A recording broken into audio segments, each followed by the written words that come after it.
if we can get the see if they hear us. Hello. We on? Are we good? Once chat says something. Hi, chat.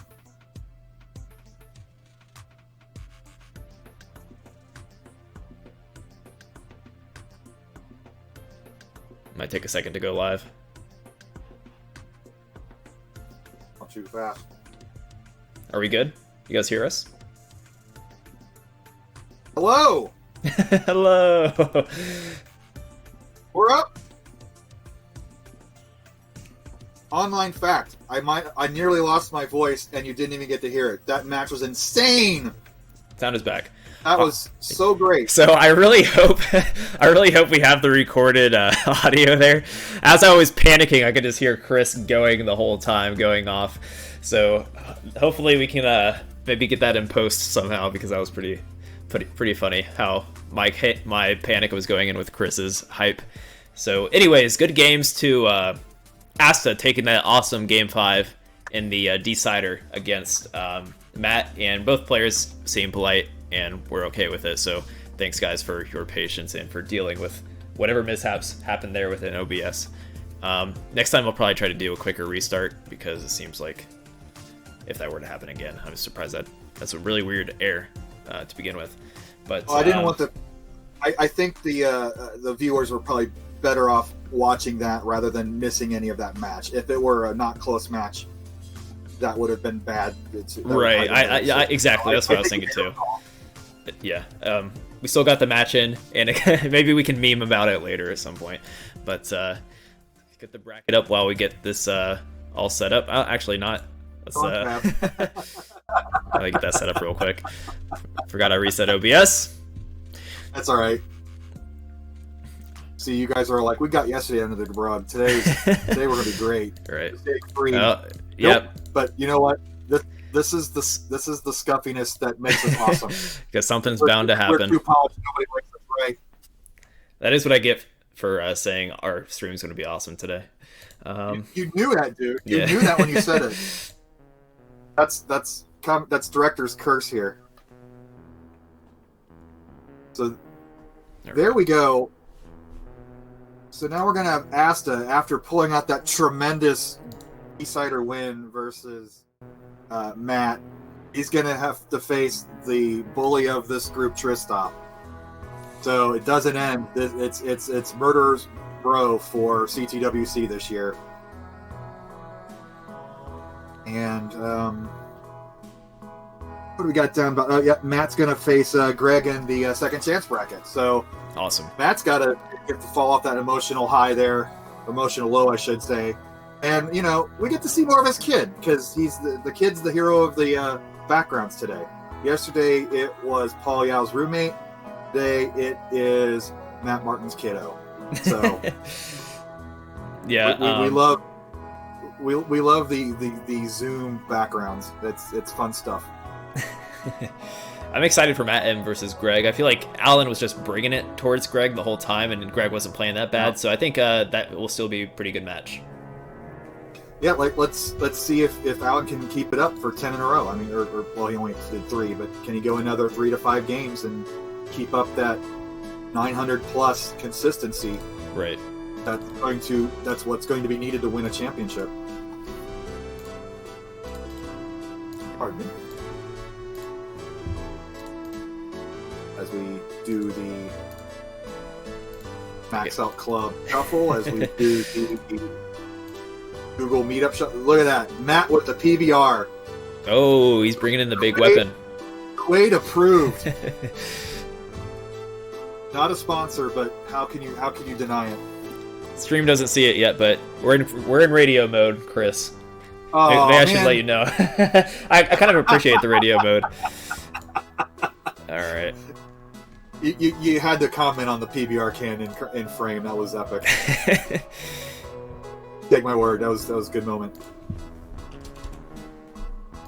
And again, for sure, thank you for your patience on chat for letting us broadcast that match, even though our sound was gone. Things are going to happen like that. Maybe I can look up that error later, because I do not know how that happened. Okay. So looks like all the players are kind of swapping rooms, getting where they need to belong here, and then we'll hop into this next match. We have Asta versus Alan, and Matt M versus Greg Boom Cannon. Loser of this match will play Hydrant Dude, it looks like, and the winner of Matt M and Greg Boom Cannon will go on to play Ian. Okay. So it's the it's convoluted. I have to like wrap my hand and try to describe how they crisscross the second chance brackets, but that's how it'll work out. All right, let's get to our players here. Might have to rearrange them, I would assume. There we go. Yep. Shuffle around. Shuffle here. So I think Alan needs to join Max Out Club. And then we are close to ready. Get the battle of the A's up top. Good luck, Matt. Good luck, says Matt. Greg Boom Cannon. Got the nod. What do we got there? Is that like a Bomberman? There's a little figure neck on Matt's table there. It does look like a Bomberman kind of character. I'm not sure what that is, though. Yeah. And let's see if Matt can show mirror image so his item, so his message will be legible to the stream. That's the advantage of writing on a tablet. Of course, if you write on a piece of paper, if it's thin paper, you can just put it up backwards. Oh, he's got a longer message. To the backside. Hey, Greg, take it easy and... take it easy on an old man. That's some BM from Matt Barton. I'm kidding. But, all right, so I think we're about ready to go. Asta... Okay, Asta is working. Greg's just probably out of focus on his Max Out Club. Oh, he's ready. Okay, cool. So once you guys are all ready and warmed up, hit ready on Max Out Club, and we will hop into this next match. And thank you for the patience on my OBS reset. All right. We got already down there. Top players are warming up.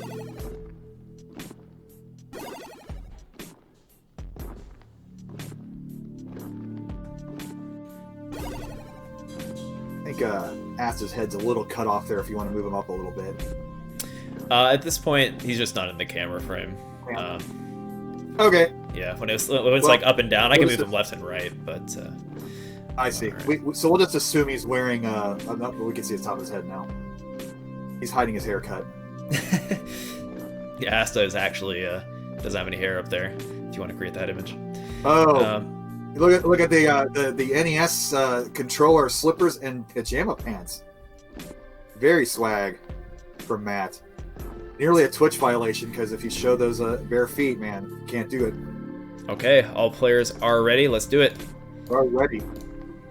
Let's do the countdown. See, that's reminiscent of like the St. Basil's rocket. You know, it works. And away we go. 14 versus 19 up top. 51-46 in the second chance bracket at the bottom. At the bottom, loser goes home, or loser stays home and turns off their stream. Early on, Asta showing off his almost cliche tuck and spin play with the Z tuck. The move that I still can't even begin to set up. And it's such a crucial weapon to keep that Tetris rate up higher, is to take that weird piece, make a one-piece gap, then tuck in, do a spin tuck, and be successful with it enough of the time, because that's the thing. You only have a 20th of a second to make that, to get that button press, and if you don't do that consistently, it's not worth the risk. And these players have mastered it to the degree that they just incorporate it into the regular part of their game. Mm-hmm. Yeah, it really does add a that layer of complexity. It creates more options for bad pieces, I guess. So it really does increase that Tetris rate quite a bit. A 20th of a second. Like, can you fathom that a period of time, and that you can pinpoint those periods perfectly, like 90% of the time? I'm guessing. What do you think the success rate is for that? Maybe that's a weird stat we can come up with in real time one of these days. You know what? I bet some some players are different high, by the way. For different spins. He gets spins. the line piece. Sorry about that. Yeah, so like eye spins, for example, I hit eye spins pretty easily, but I have trouble with actually maybe S and Z spins. I don't like the most for some reason because of just the visual cue. Really? Everyone's different about that.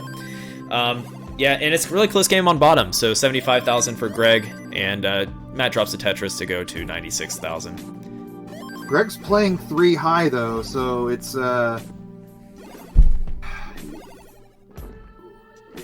too early in the game to get fancy and try to build up dirty Tetrises up there. Just burn that down, and that's what he's going to do. What he decides to fill in the gap on the left with that line piece. It's an interesting play. I cannot get into their minds, but maybe that's also a last-second panic decision that you're kind of committed to once you tap it over once or twice. Yeah, Up sometimes top, you're just kind of bound. Tetris. Yeah, you're just bound to your commitment sometimes, just because if you decide to try to make that adjustment, usually it will just make your board even worse sometimes. Greg is kind of forcing around up there. He has yet to really get into scoring mode. He only has 94,000 at 58 lines. That's a 37 burn count right now. That's pretty crazy. That's a Bidwell game right there. Up top, Alan's behind by about a Tetris and some change. He's 1 off the bottom, but he's Tetris ready, just waiting for the line piece into the 17 drought. Let's just see where he takes the burns, and he's going to go a little conservative. He took the burn, it paid off, he got the Tetris, he's going to get another one. Let's see if he cleans up here or builds dirty or center well. Looks like he's going to go into clean mode. Asta's up by about a Tetris now at 70 lines. Yeah, judging by Asta's last match and how consistent they were, I think Asta could put up a pretty good game here against Alan, honestly. And they are fairly close seeded based off their qualifier, but I think Alan is still the clear favorite, but we'll see what Asta can bring in this matchup. Wow. Matt at the bottom is up by 100,000 points, and he was playing a little dangerous with. He wasn't sure if he was going to build a left well or what he was doing exactly, but it finally did clear up for him. I like the micro adjustment because he saw the line piece coming. Yep. Love micro adjustments. Level 18 micro adjustments are just so fascinating. I know it's old news for vets, but if you're watching and you see a piece come and then you see the next piece, and if you can move it over 1 or 2 taps before the next piece to change your strategy to a more optimal build, always fun to watch in real time happen. Wait, you know what? I think chat did call something out. It looks like Alan's using DAS right now for some reason. Wow. Maybe taking a break on his hands.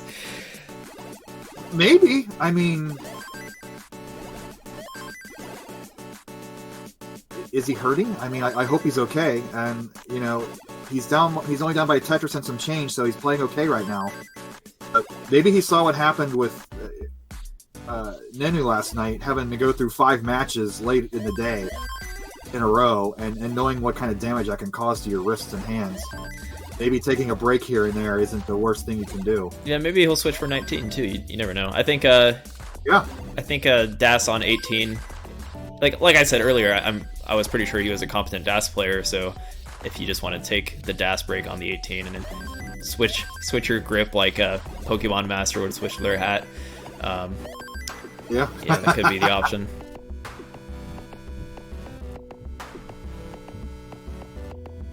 Greg has finally gotten out of his suffer area, and he's about to transition in 13 lines. He's down 125,000 points. And that is not a optimal build. I mean, he's going to get the pieces, fortunately, but he has no emergency break on the right side. He's been building up his right rather than his left. So he's about to transition. Oh, and he covered up as well right before a line piece. Wow. And another, he's going to burn 3 lines in a row. That's got to be frustrating. That's the worst feeling in the world. Yeah, it's frustrating when you make the correct decisions, like the safe decisions with your line pieces. And another one! Oh, man. He had to cover as well with the line piece coming. I don't know if he didn't see it. He needs the line now, and he got it.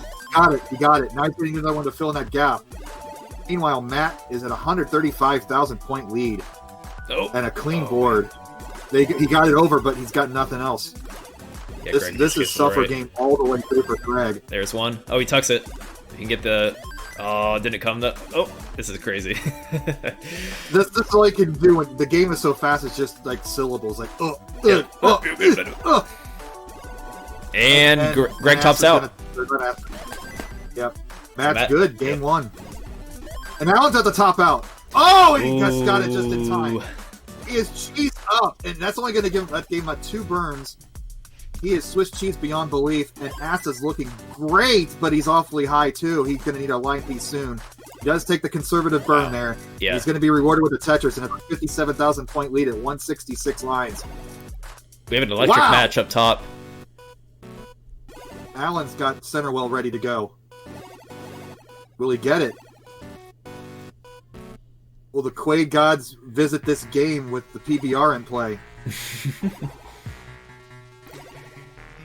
He's waiting, and he got it. But again, he had to have about 3 or 4 burns to keep that center well open and be able to transfer it over to the right. So he's now down 56,000 points at 181. 58% Tetris rate. Asta's just playing wonderfully. He just survived a 20-piece drought without having to make any burns. Yeah, Asta's showing a great game right now. Had a odd RNG, or either that or misplaced, but I think it was RNG there. And now he's in the yellow zone there. Ooh, Alan tops out. Alan topped out at 26. Asta takes game 1. Shocker. Wow. Oh, it doesn't even... Yeah, he topped out as well, but he's still in the lead by 66,000 and takes it. So I just need a ready from Greg, which I think he's about to ready. I probably just had to take a breather there or something. And yeah, great game up top between Alan and Asta. I think we might, judging by that, I feel like we're going to see a game 5 between those two.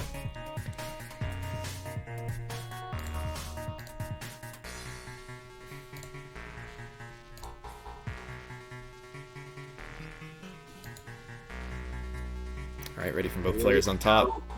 Get right back into it.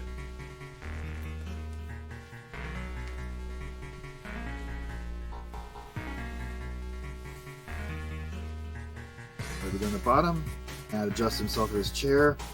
Greg looking very prim and proper with the legs crossed and the hands in front. Classy. Very classy.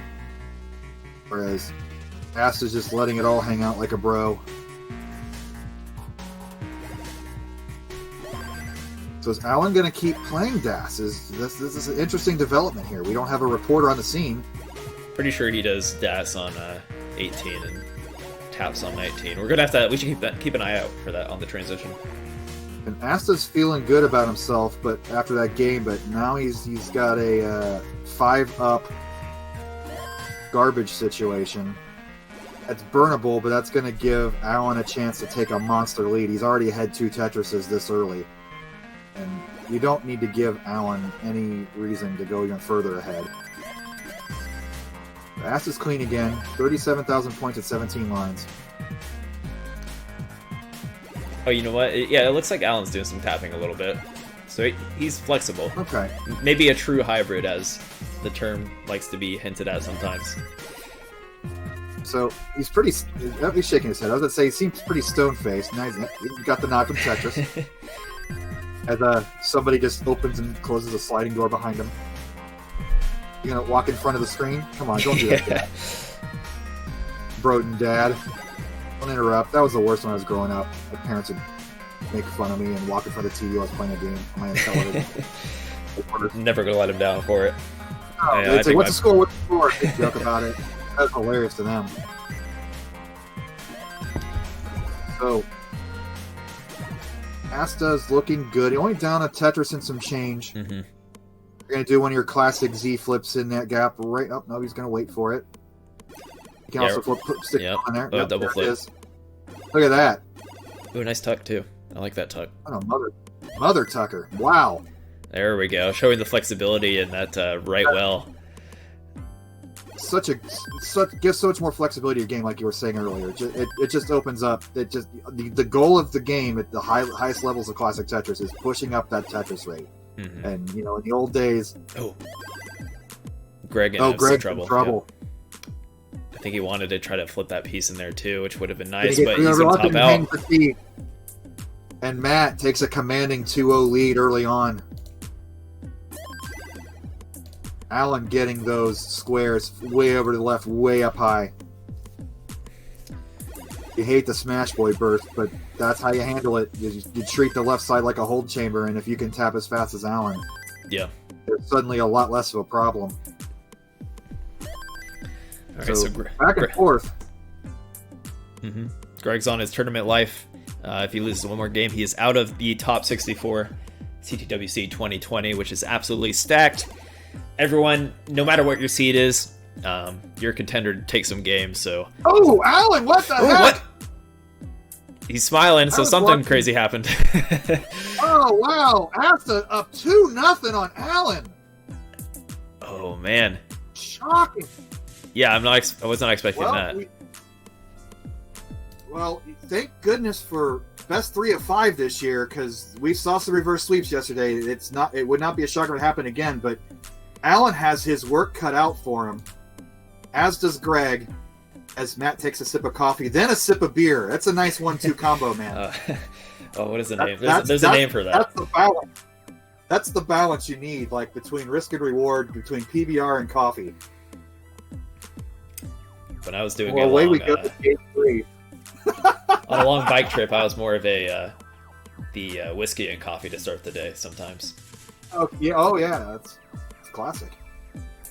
But you can mix those together. But I just that's got to be the worst flavor. But you know, Matt is a man. He will take those man flavors and put them together and come out with another Tetris victory, possibly.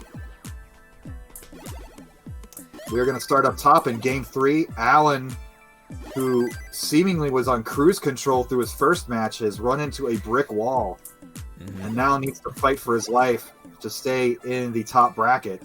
But you do have a game to lose. This is double elimination, so whoever wins this top match will get to sit down until the second half of our broadcast. Yeah, these newcomers, man, you can't count them out. Sam Finch yesterday, like newer to the scene, was killing it. Asta is looking extremely sharp today and showing extremely good building, the ability to tap, and I'm stoked to see what Asta can do today. And on the vet side, Matt Martin is cruising right now. He's down about a Tetris and a half. He's got 86,000 points at 31 lines. He's building a spire there. The Z-bursts give it, and you just kind of have to build a spire or figure out a way to burn it down. And Matt's got it under control. Greg's got the 50,000 point lead, though, so that's all you can ask for. One game at a time. Keep playing well. If you don't make a mistake, maybe Matt makes a mistake this time. Maybe the coffee to PBR ratio was off this game. Yeah, maybe some bad chemistry in that concoction, but we'll see what happens. All right, so Alan with a small lead up top, 40,000 points, 161,000 at 30 lines, and you know what? Greg actually has a lead starting off here, which is a nice change of pace for him after especially those rough games against Alan earlier. Gotta get comfortable, and Matt's playing with a little spotty board there.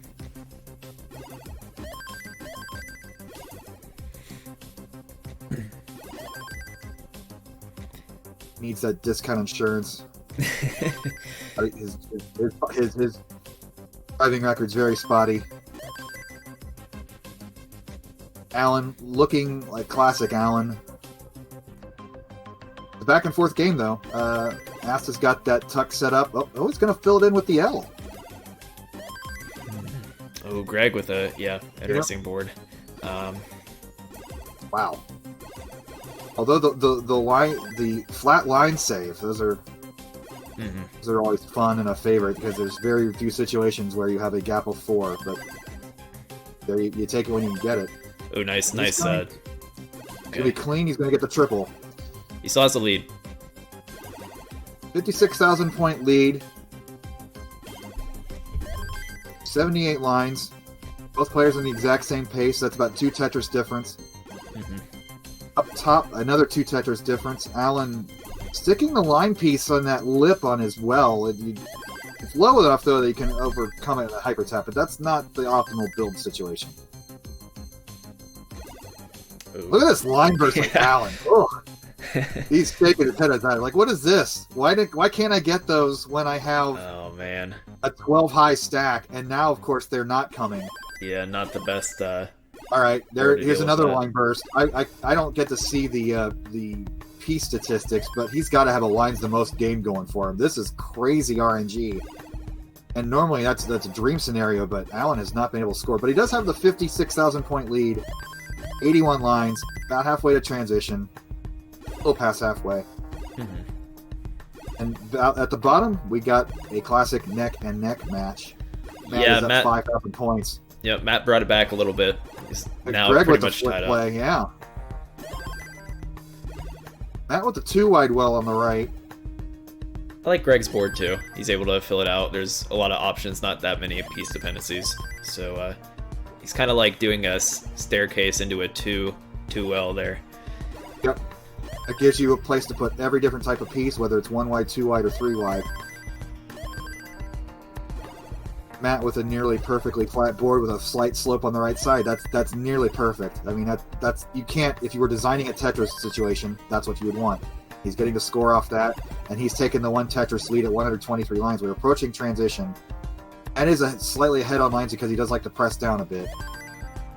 Asta up top's getting a little high, but looks like he got it under control with a well-timed line piece and another line piece to take the half Tetris lead. Back and forth up top. Alan is fighting for his life. Well, not for his life. He's fighting for his position in the upper bracket. Same thing. I'm not used to this double elimination, man. That's a look at that nice spin into a Tetris for Alan. The game's up top. What you expect from a 14-19 matchup. But yeah, Greg definitely is fighting for his life right now. He's behind by 60,000, just transitions at 446,000 compared to Matt's sitting at 507,000. Matt's actually ahead by about 10 lines or so. So with that in mind, Greg actually might have a better Tetris rate. He's got more runway, and he's got a clean board, and he's behind, but if he doesn't make a mistake, then he's virtually tied. Mm-hmm. Yeah, they do have the same Tetris rate, okay, so he got the line close piece. game. Matt also in a little trouble now. Is he's going to operate on a column 4 Tetris, or he's going to play cleanup mode? 2 games to give, maybe you play a little safer. Whereas Greg, all right, he's going to play it safe too. He was up about 7. He's burning it down. He's now back in safety territory. He's up 7,300 points, and they've caught up on lines now. Now Matt's the one in trouble. Yeah, he hangs that square. And he hung the square. Thumbs up right away, though. He's gonna give it up. All right, he's like, I got 2 more games. That's good. Give Greg the W there. That'll let us go focus back up on top. Yeah, I think that's Greg's first win today, so he's probably feeling pretty good about that. Up top, we have a close game. Get a W on the board. Well, it's 100,000 point difference at level 21. Alan is ahead, down to 80,000 points. That's about 3 Tetrises at the level 22. So you're not quite at 30,000 points yet per Tetris. The values do increase as the levels progress. Asa is Tetris ready, and he's all right. Tetris for Asta. Still down 103,000, but I think he can play risky now because he's got 2 games in the pocket. Just let it all hang out, possibly. Mm-hmm. And he's going to do... Nope. As soon as I discuss... It's fascinating. That's fine-tuning of Tetris aggression. It's like he had the setup there, and then he decided to go away with it on the very next piece. Like, that's how quickly you could change your mind and your strategy based on the situation. I can't even get a full sentence out before it changes. Alan's playing a little high. He got the fortunate line piece. He's now ahead 123,000 at 185 lines. Yeah, great game from Alan so far. Just like almost like a perfect post transition. And Asta's at the 50% pace, or 50% Tetris rate.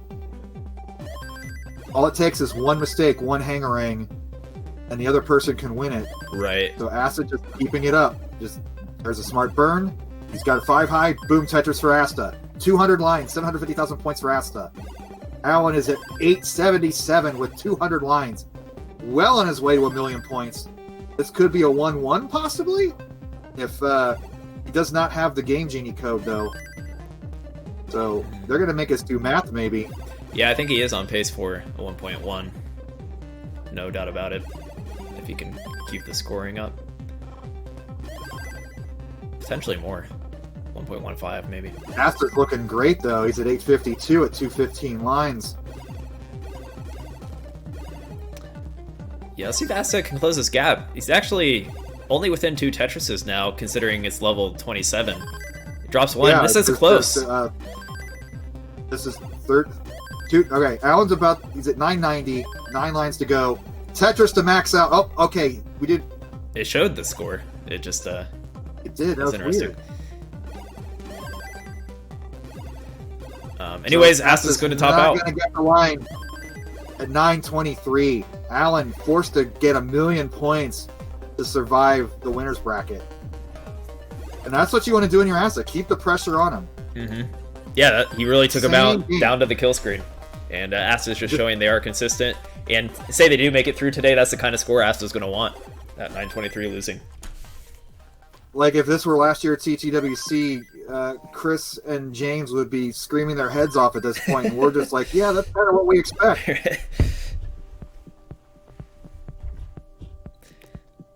There is something about that live environment, though, that encourages screaming. The crowd definitely feeds into it. Yeah. And I'm not Kingsman. I can get emotional at the certain points, but I can't keep that energy up for an entire match. So I got to pick my spots. And down at the bottom, Greg is behind 72,000 points with 57 lines. Both players at the exact same pace. Matt is kind of held off on pressing down, it looks like. That's getting droughted. 17-piece drought. Got a perfect well situation. He can burn whenever he needs to. He's keeping his aggression up. Tetris for Matt to go back to 70,000 point lead. But Greg is right where he wants to be. Yeah, Greg's gonna take some burns here to open up that right. Ooh, nice little adjustment on the T to accommodate Square Boy, or whatever you want to call it. Saw the square was going. Yeah, Smash Boy, Square Boy, garbage piece nobody likes. But that was only a 3-line solve, so that only really cost you 1 Tetris in the grand scheme of things. Mm-hmm. Alan up top is waiting for not going to get the T to spin, so he's going to have to get a little creative, get out of this early situation. Yeah, nice safe burns. Square is going to open up times when squares are actually good, helping out Alan, and takes a Tetris.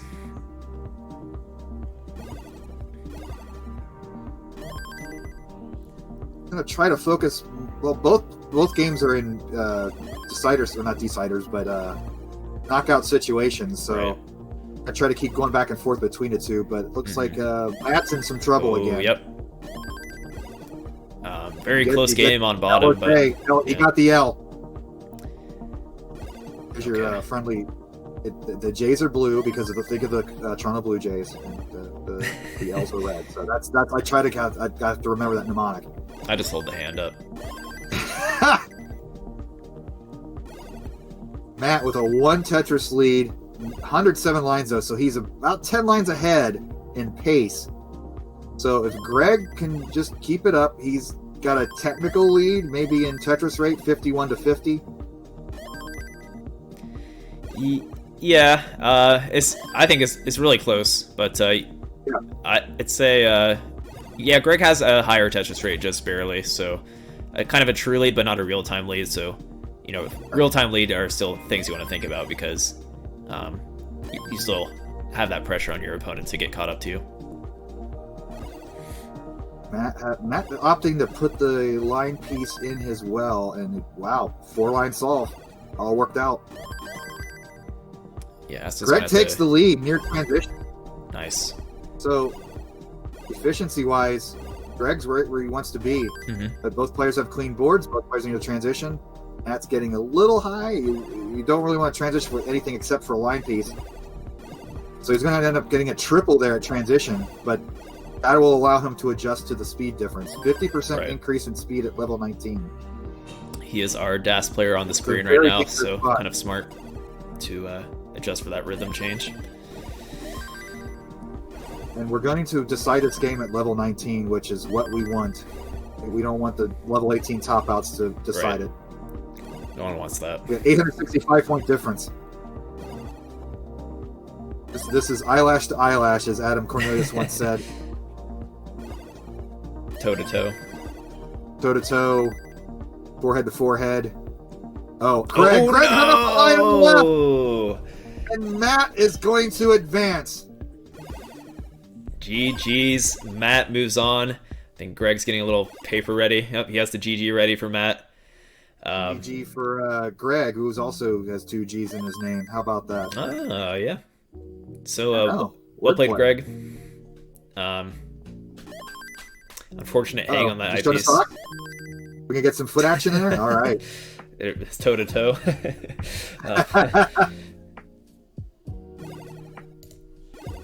Love you, Greg. Oh, and Matt awesome. M can sit tight because he will be playing next. We got dueling GG boards here. I'll keep him on the screen for a second while they're conversing. But up top we have, like Chris was saying, a knockout situation if Asta is to win. Not knockout, but it'll put whoever knocked down into the loser's bracket. Asta playing great, one off the bottom. Although he is down 156,000 points, that's crazy big lead for Alan. What happened to Alan? Oh no! I think his game froze. He had a game freeze from Alan up top.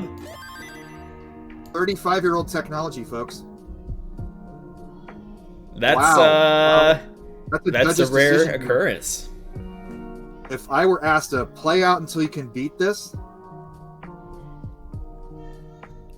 I think because if he can't beat 476,000, you got to give the win to Alan. So keep playing, Asta. And also, Alan, do not leave your game as it is. Leave it up for now. We will contact you when this is over.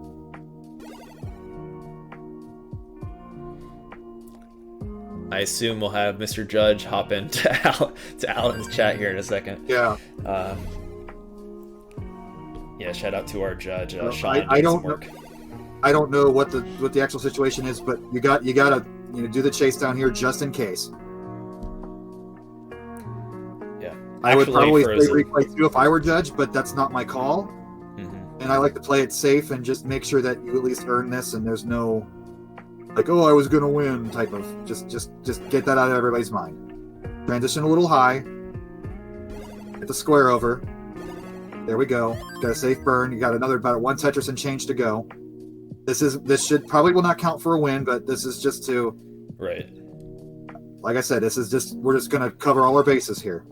I think they're deciding what to do right now in Discord. There is a rule set out for this, and I can't remember off the top of my head what exactly we're gonna do for the malfunction. That Tetris is almost there. It's 2,740 points to go. Yep. 2 more singles to do it. It looks like Trey did confirm it was a game freeze by looking through Maxed Out Club in the screenshot. Okay. All right, go ahead and Asta can top out now. He did overtake the 476 put up by Alan. So since he overtook, we're just going to do a replay. Okay. So unfortunate for Asta, but I mean, that's I feel like that would be unfair to Broden and Damp as well, because that's just a very rare occurrence. So we're going to do a replay of that game, unfortunately. You're going to have that with the NES system. You know, at CTWC Live, I'm shocked it doesn't happen more often. Right. So, little rubbing alcohol, get one of those pink cartridge cleaners. I wonder if it's a Game Genie. Does Alan play on... Well, Alan said his Game Genie didn't work, so... Yeah, I think it's in right now, which is why I'm wondering if it's Oh, weird. Oh, man. I was all bragging about giving that Game Genie, and I didn't. Yeah. Way to go, Chris. Bidwell's fault. Blame Bidwell.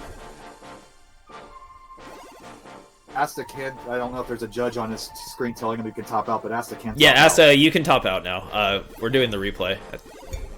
Sorry if that wasn't clear.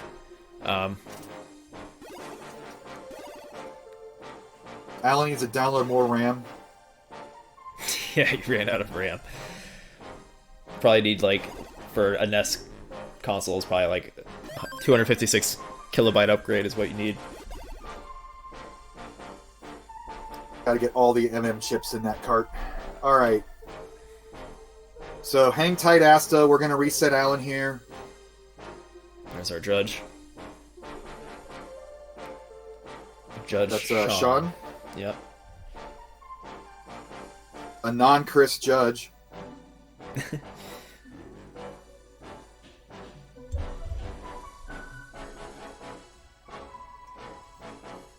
Very nice microphone setup for a judge. Yeah. I think the commentator would have like that nice setup, and here I am just with my little snowball blue microphone. Nothing wrong with a snowball. That's great. It's just compared to that, I feel a little inadequate. Yeah. He does look like he's ready for some serious radio commentary. We have an update on the other side here. While we're getting this taken care of. Yeah, good point. I'm curious how the other, Jonas did lose to Redshirt 3-2. So Jonas is in the losers bracket. I believe he's playing Yanni. Is that what I heard properly? That would make sense because I think they were on the same side of the bracket. So I just tuned in. Eric is up 2-0 on red shirts in the winner's side. Jonas and Yanni are tied 1-1 in the second chance bracket. So the classic old school CTWC matchup with Yanni versus Jonas. And Yanni's setup is scuffed as awesome as you would expect Yanni to be scuffed and awesome. I kind of love it. But both players are doing a thing. Jonas is up about 140,000 points, about 100 lines in. So I'll turn that off. I don't want to be commentating on them. Vandy and Kingsman are probably doing an amazing job. Mm-hmm. Kingsman at least. You can turn into Yanni versus Jonas at twitch.tv/Classic Tetris. So go ahead and turn them on and mute them so you can listen to us. Just kidding. Just have them both up, though. So we have the class. I don't know if you remember from qualifiers, but it looks like Plastic Chair has made an entrance into the CTWC. It's Van and Tang. Okay. I know Kingsman's getting on the mic here at some point, so looking forward to hearing you. Me personally, I'm going to be here for this finish of this match and then the next group of matches in the second chance bracket, and then James Chen will be taking over for the second portion of Group G. That's probably not the best. That's probably not the worst idea. Well, yeah, just I Muck misheard here. that. Yeah, Muck here with the idea of now Tristop should have to beat 631,000. So it's kind of like that baseball bat game where you put your hand on the one and the other puts the bat hand above theirs. You have to go up the bat until you top out. Or that'd be a fun side game. I wonder what's going on with Alan here. Maybe they're just maybe not trying to just do a reset, but make sure it doesn't happen again, kind of thing. Yeah, grab the rubbing alcohol, grab the Q-tips. Is this a good time to maybe put up a... Well, we should probably do that after the whole second. We should probably talk a little bit about... I should bring up my sponsor list here.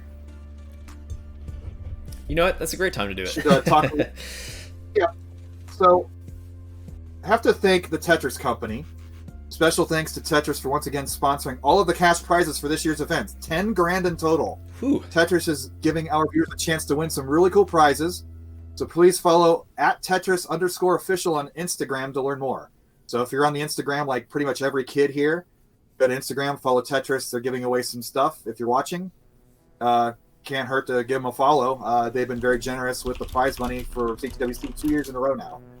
So, the prize pool starts at the top 16, so our winner's winner and our second chance winner are guaranteed $250. So that's a nice 5-to-1 payout on your $50 entry fee. So good stuff. Yeah, 100%. So $250, and then also if you make it through, you're guaranteed $500 for being in the top 8, I believe. then it kind of ramps up from there significantly. 750, 1,000, 1,500, and then what is it? 3,000 for first, if I'm correct. 3,000 for like first. That? Yep. Okay. So, update from chat: Eric beat Redshirt 3-0. Wow. Eric was the number 2 seed. Yeah, that was kind of expected. So, did I assume that he win 3-0 in his first match as well on Yanni? I didn't see that. And Jonas is winning 2-1 against. You know what? I think Eric is undefeated, which is what he's looking for if he wants to get that number 1 top 8 seed if he were to carry through. Yep. So he's well on his way. He's going to be in the winners' final next. So they'll be starting their second portion of their bracket at the conclusion of Jonas and Yanni. Sucks though. I'd hate to see that one of either Jonas or Yanni are leaving the tournament already, but hopefully they'll make a good match of it. And I will watch the replay first thing tonight after the conclusion of the match. Exactly. I was skimming through last night's VOD on CT1, and there's some great matchups or great upsets. Upsets are exciting to me, so I'll try to skim through and see what happens. You had the chalk group. Like, there were no upsets yesterday in your group, so right. So far so Alan looks like he's playing a completely different game on Max Out Club. Well, it is Tetris Pieces. Yeah, something's going on there. Probably good for Matt to take a little bit longer of a break, and then our other players from the first portion. True. Will sit back, not stress out. And I think we're ahead of schedule, aren't we? Or maybe not ahead, but we're not behind. We can afford for this to happen at this point. So. Okay, good stuff. Yeah. Cursed console is back. Oh no. I had to deal with this in a online Dr. Mario tournament. They do a Dr. Mario monthly speedrun tournament, and I took a console to work with me to stream from work, and it overheated on me. It was funny because it was right after right after the store reopened after the pandemic, because I work at a game store on Saturdays, and you'd think Retro Game Store would have NES out the wazoo. But after the pandemic, we were out of stock of everything. So I took my one NES with me to work, and it overheated, and I had to drop out. So I hope that's not the issue here. Yeah. There's a little bit more riding on the line in this than there was in my silly little speedrun tournament there. Yeah, to your point, some of the OG NES is just really can be hard to get working. My first one, I remember it was just like I had to blow in every cartridge and whatnot, and really get my games to work. But the one I got now is like, it's engineered differently for some reason. I can't remember what it's called, flashing light or something, where it's just blinking light win. Yes, very good stuff. Yeah, I never had an issue. Not sponsored, but if you have an NES, consider it. Hey, that's I was kind of thinking maybe we could get them to sponsor us because we have so many NES decks at CTWC that give us a few. Speaking of sponsors, I think we're gonna cut to a commercial real quick, or we're gonna play our Tetris Effect Dad while we have some extra time and get Alan, give him some time to get this all worked together. And you know what? I might take a super quick bathroom break while that's happening, make a quick dash. Yeah. And we'll be right back in just a moment. All right.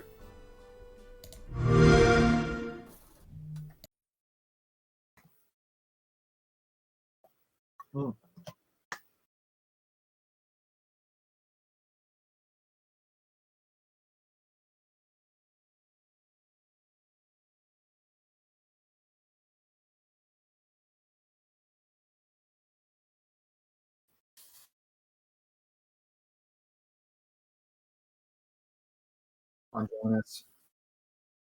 Come on, Jonas.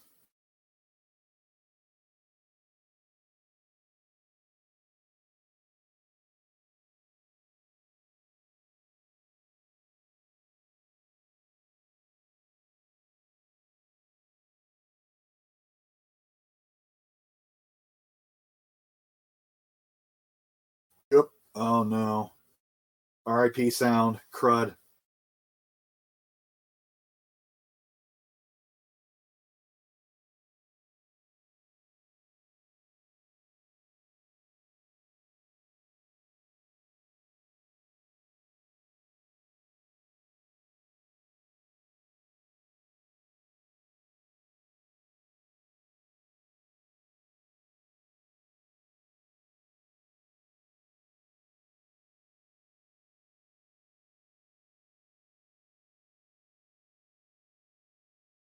think we lost sound on the commercial.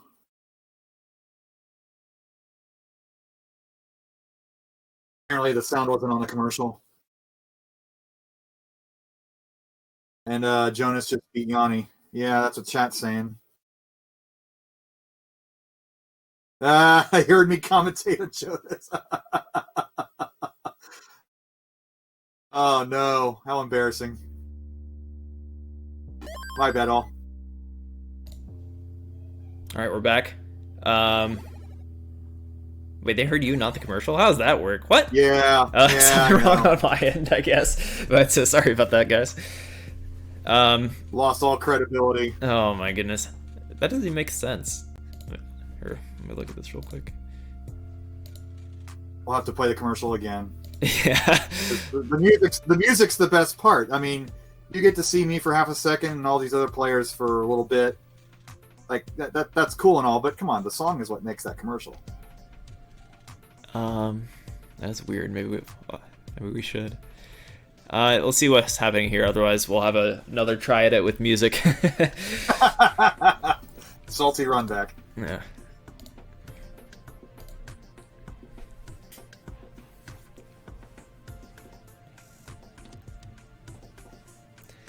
Ooh, I'm really curious what's going on over on Alan's side. Must be some hardware issues going on for sure.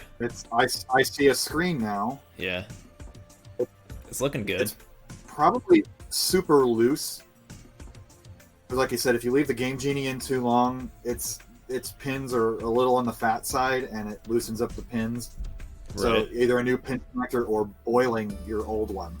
I've heard that method works too, to kind of get the metal back into its original shape and boil it. Also, interesting. Boil it, yeah. I haven't tried that yet. That's just don't you know. Okay, we're looking good. I think we might be ready. I could see Sean typing. Okay, I guess he's going to talk with Asta. I think Asta's ready though. All right. So I apologize. I thought I was off stream, so I was a little biased for Jonas. I love Yanni I love Yanni a lot too, but I think that Jonas's story needs a little bit of redemption from last year, and I love the guy. So, over on this side, Alan had a little bit of emergency. He was playing really well, and his screen froze right before transition. So, I take it we've removed the Game Genie now. Yeah, I would think that would be a good decision personally. Okay, I think Alan's looking good. Yeah, it was funny when I was judging, we'd have to go through a protocol of forcing everybody to pull out the cartridge and put it back in. And so many of these players only have Tetris and only leave Tetris in their NES that pulling it out and putting it back in caused the blinking NES red light to happen. So many, even Vince's console, Vince Clemente. It took us a good 15 minutes to get his machine working. And here we go. Nobody wants to hear about Vince stories. I don't even want to hear about Vince stories. But we're back. And away we go. Game 4, Part 2. Asta versus Alan. Asta with the 2-1 lead in the match.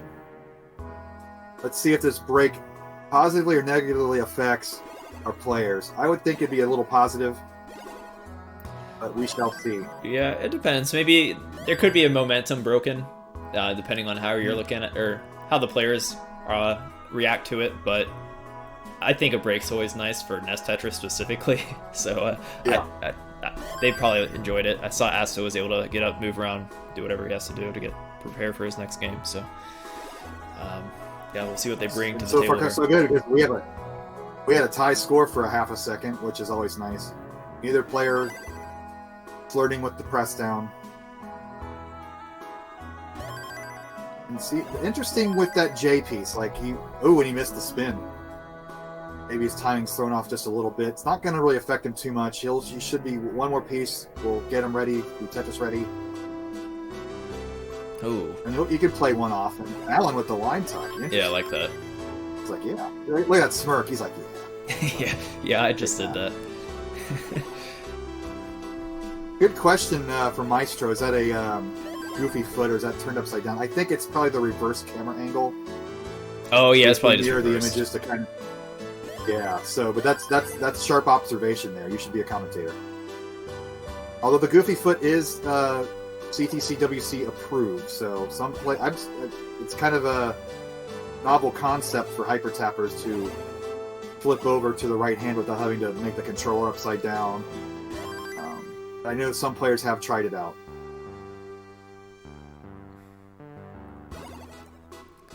All right. Asta playing one high, down about a Tetris and some change, 152 at 43 lines.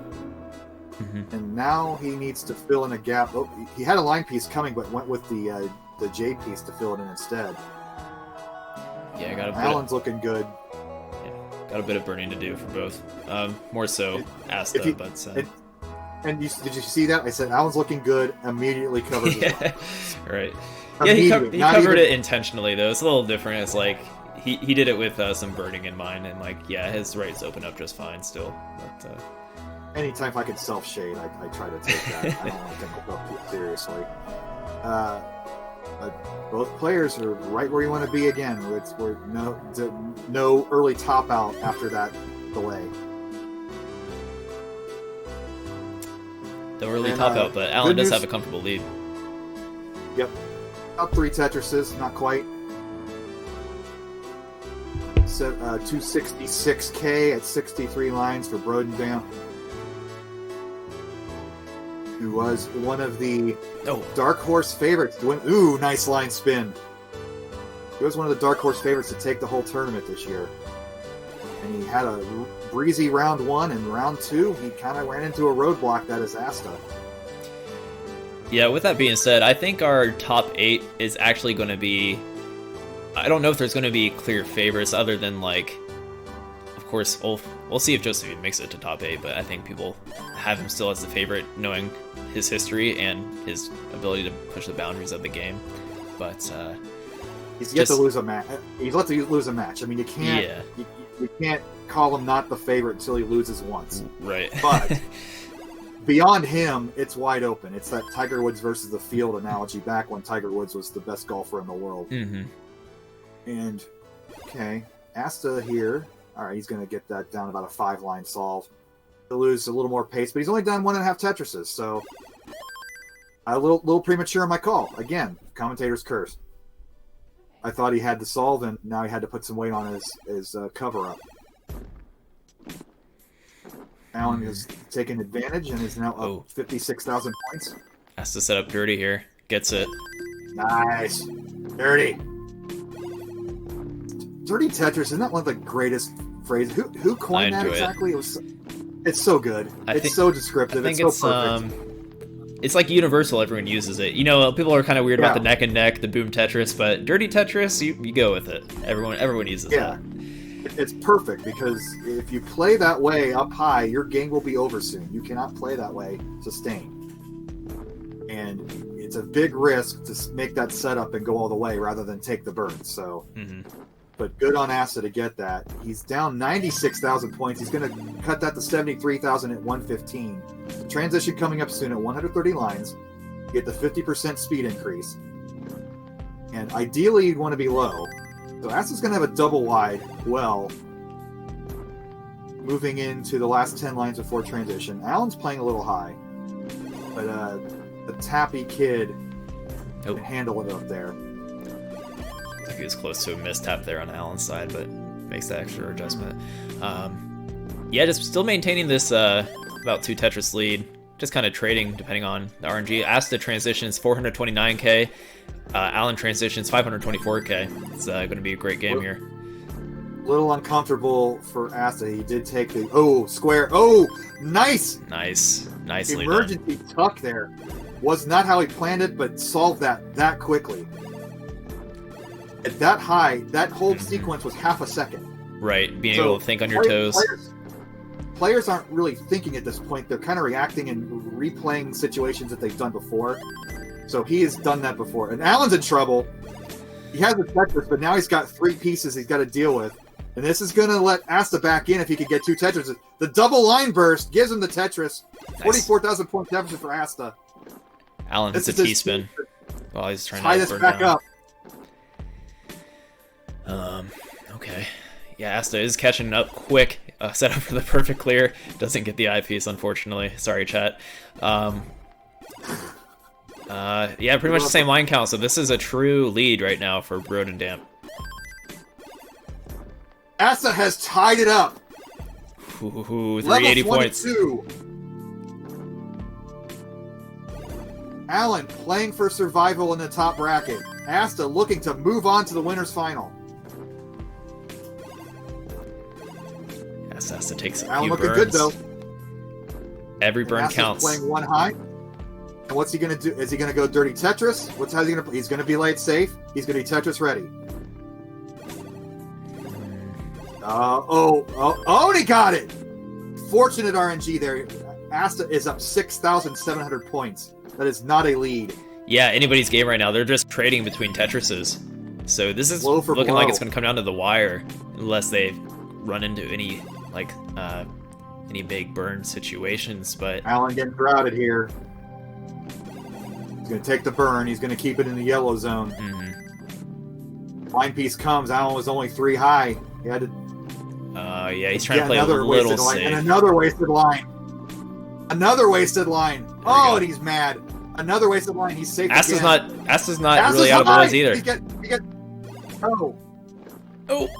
it right. Asta's going to top out. Maybe. He needs something to the left. Oh. He's not going to do it. He's 19,000 points ahead. One Tetris will get this for Alan. Alan's ready. He needs to open up the right. Oh, he goes for the tuck. He's still up pretty high. Plenty of time. There it is. He got it. Oh, look at that swag one-handed Tetris move. Ties it up, and guess what? Another D-sider. 3 for 3 for our matchup groups. I love it. Dude, I could really go for some cider right now. Personally, that sounds actually delicious. It's November 1st, man. It's the perfect time of year for it. It's time of the year for some D-cider. I was gonna play it out. Let's hit that kill screen. Yeah. Give him a little warm up after last, and he came back from all that drama. He was running really well. Wasn't a sure thing he would have taken it. He was in the lead tremendously. Wow. So Alan has to get the extra win here to advance. So instead of having to win the 2 games, he had to win 2.5 games. So here we go. I don't think both players need a break after that extended break they had last time. Yeah, Asta's ready to go for this decider. Alan might take a few seconds here to contemplate, catch his breath. I can see him reaching for that ready button. Anytime now. Anytime now. He's about to press it. There it is. Asta in full concentration mode. Not a lot of emotion on his face right now. He's just still looking at the screen, then ready. Let's go. Away we go. 3, 2, 1, Tetris. Both players with the Z and S starts. It's like these cartridges are talking. Yeah, that's what I was thinking. Let's give them trash to start. We don't need no championship cards. Natural old NES cards can do it. And again, the double tuck situation, whereas that L came in, and I'm thinking, I can tuck that L right there. Brodendam's like, no, I'm going to make a complicated tuck. I'm going to show you how championship players deal with trash starts. Asta's got a double tuck situation. He's going to put a T in there. He's going to put a Z in there. Or an S, sorry. Blue S. One of these days I'm going to learn that. Whatever. SD, whatever. I still mess it up. I still mess it up when I play Tetris, just about every day. Okay, so pretty much neck and neck here. I guess Asta with the small lead, just under a Tetris at the 20 line mark. Neither player pressing down and kind of on the same pacing here, because no one's had to do burning drastically. Also, it looks like on Classic Tetris 1, Jonas won 3-1 over Yanni. Chris. Yes. So, I unfortunately was commentating that slightly during the Tetris commercial. Oh. Tetris Effect commercial. Yeah, I ran to the bathroom. And I got called out on chat for that. So, like I said, I'm glad that he's redeemed himself. Jonas has redeemed himself after last year. huge fan. So thought I was silent for that. I think I told you you were silent. Yeah. I mean, but I still should know better. I didn't pull a Tom Brenneman at least. So Asta is up a half a Tetris. A close game. Yeah. And that's what you wanted to decider. No early top outs. Oh, Al misses a tuck. It's a little frustrating, but gets good pieces to bring it back to his right. After a game when you were just on 19 speed, it's weird to get your feet back to the 18 speed. Yeah, and true. I guess you might have done it a hair too early. Yeah, it goes both ways. People think 18 to 19 transition, but if you play a lot of 19, then you go to 18. It can mess with your timing too. Like I play a lot of the Nintendo World Championships remix.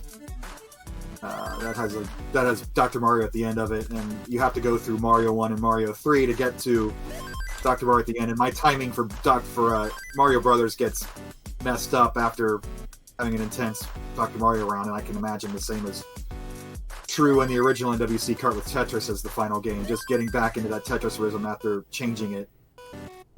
So Alan is up half a Tetris, 69 lines, 315,000. That's a half Tetris lead.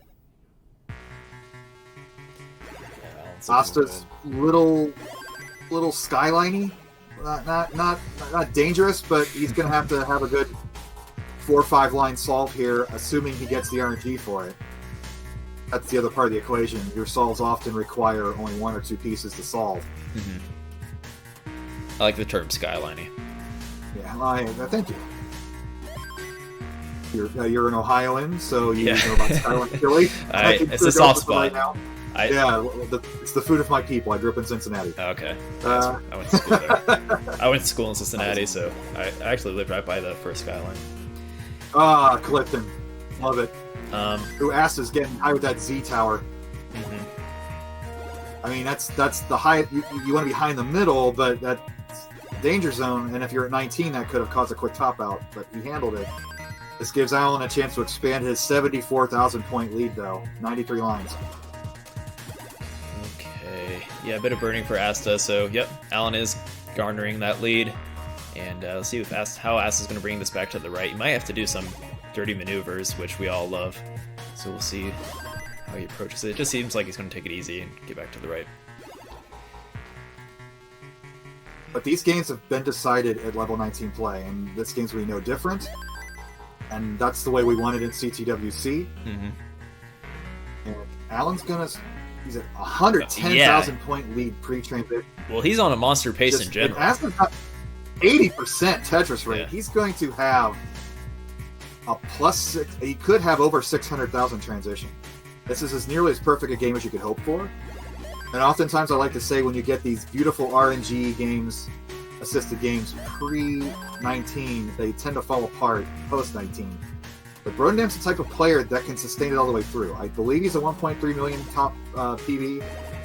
I'm not a big fan of the PBs as stats, but if you can hit 1.3, that means that you know how to take a game all the way through. It does at least show your potential as a player and how far you can push it. Right.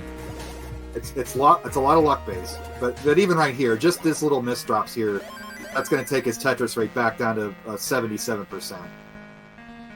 Does have that eye dependency on the left. Yeah.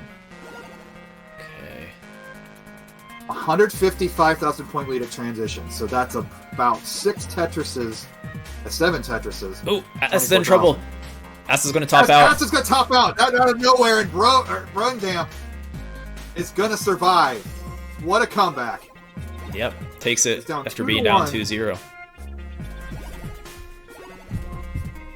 Or was it 2-1? Wow. Either way, it takes it back. Was it reverse sweep? Yep, reverse sweep. Thank you, chat. Wow, and he earned it too. He didn't get a gimme in those games. I mean, this was the biggest gimme, and that was still taking the 19. So, GG's for Asta. You're gonna play right away again, sir. And Alan can play it safe now until after the break. Yeah. So good games, Alan. Moving on to the winners finals, and we're gonna get this last round of not last round, but another round of players in before we head to our intermission. So, all right, let's get this rolling. Robin Mihara in chat asking me if I'm in my bathroom. You can, if you want to throw up the camera real quick for Robin, I am in my game room. Sure. Let's get you on cam real quick. Real quick. Robin would appreciate that behind me, my NWC 2015 shirt. Yeah, so show that to Tetris Mattress. Sounds a little echoey. I have a snowball microphone, and I'm about 2 feet away from it. I don't want to go down here, and you don't want that ASMR treatment. So, okay, you can get off me again. Nobody wants to see me in my tie. All right, so I think thank you, Robin. We're gonna have only losers bracket matches up next. It's gonna be Asta versus Hydrant and Ian versus Matt Martin. Those are great matchups. It's chalk so far. Tristop versus Allen is what we were expecting to see, and that's gonna be a war. James Chen is a lucky man. He will get to commentate that after the break. I have Kingsman up next. You have Kingsman up next. Okay, sweet, even better. I'm not sure who's on. I think Chris Tang's just on CT1 the whole day today. My tag team partner, Kingsman, we're literally going to tag out, and he'll bring the flying elbow to Tristop and Allen. That hype match deserves that level of hype commentary. But let's bring up our last quadrant once we get them ready. But I guess that's the unfortunate part for Hydrant and Ian is that they had to wait this good 2 hour, almost 2 hour break. So that's kind of, and they're going to probably have to play all throughout till the end if they keep surviving. So whoever survives out of this second chance bracket, as I like to call it, they're going to have to go like a good 5 matches in a row if they're going to get to the grand finals. And that's a lot of Tetris, but the path is there for them. Mm-hmm. All right, we're going to see if we can get all these players set up here. Wow. So, just to be clear, you are in radio mode right now, Chris. All right, I'm in radio mode. So I will just describe what I'm seeing. So we got Matt Martin, who the combination of PBR and coffee took his last game in the second chance bracket. Got some other screens we're waiting for here. Mm-hmm. I appreciate the nice words from everybody. It does really feel good. Like, it's funny because I was playing against Kingsman on the Wednesday friendlies for the CTWC kickoff party, and Van Dweller made a snide comment, or was it a snide comment, that I looked ripped from COVID. Oh my goodness. I'm not ripped, but it really felt good. It's really weird how the little things like that really make you feel good. So I really appreciate that. I'm not ripped by any stretch of the imagination, but if I've lost a little weight since last year, despite all this pandemic crap, then I'll take it. We got the plastic chair of Asta, which, his butt has to be asleep by now, sitting in that chair this whole time. We got Hydrant back in his loungy chair. He's talking to the judge right now, getting stuff ready. All right, we're gonna leave radio mode here. So now we are all in sync. Now we're back. I'm having fun with it. If you got anything to ask in chat, this is a good time. And I believe they're in their second quadrant over on Classic Tetris 1, which you should have up. Chris Tang pulling the double duty, going all the hours for both Saturday and Sunday.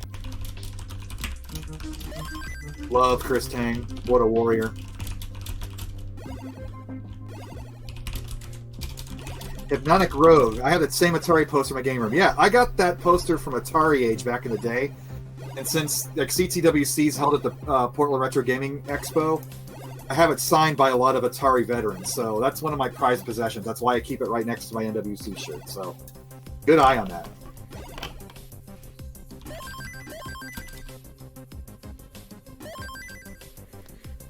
It's like Hydrant grew shorter since the last time we saw him. Hydrant. He is not stencil ready. I feel like Ian could stand up just a little bit and oh, never mind. Too late. Make it look like Hydrant's dude would be on Ian. Or Hydrant's head. Love it. Ian with the bright sunshine in his room. It's got to be awful if you have to, like, if your bedroom is on that sun side in the morning. Like, you never get a good night's sleep. You have to wake up when the sun comes up. It's got to be the worst. So this matchup, Asta versus Hydrant Dude, is going to be killer. I think this is a great matchup because of just what I know of Hydrant Dude in the past and what we saw from Asta today. This will be a very close match. Was Hydrant the one who qualified on Monday and like waited the entire week while the red line was slowly approaching his qualifier score? I don't know personally. Qualified on Monday with the low 900s, and they weren't sure if they were going to make it or not, and they did. I wish I had that in front of me. He's only 62, and I think I remember watching his qualifier in particular, and he was a little bit off that day. So I think, in theory, he might be a little bit higher than a 62 seed. But with that being said, it's not like anyone in this top 64 is bad. So anyone can take games off of anybody. All but 2 players in the top 64 were max out players, and I think it was 3, and I believe Aaron got a max out after his qualifier. So pretty much everybody's a killer. Everybody, any given Sunday. Mm-hmm. So this is all knockout games here. Asta, Hydrant, and Matt and Ian, and so far the trends have been great. We've had a decider for every group matchups. So hope to see another decider here. Mm-hmm. Because this will do it for my commentary for the day after this match, and I'll be back next weekend. It's a pleasure having you so far today, Chris. Oh, it's been fun, man. I'm glad you're part of the family now. The stream's been great. I mean, we handled our emergencies great. Matt's about to open a can. Matt's son, Matt's kiddo, will be making cameos here and there.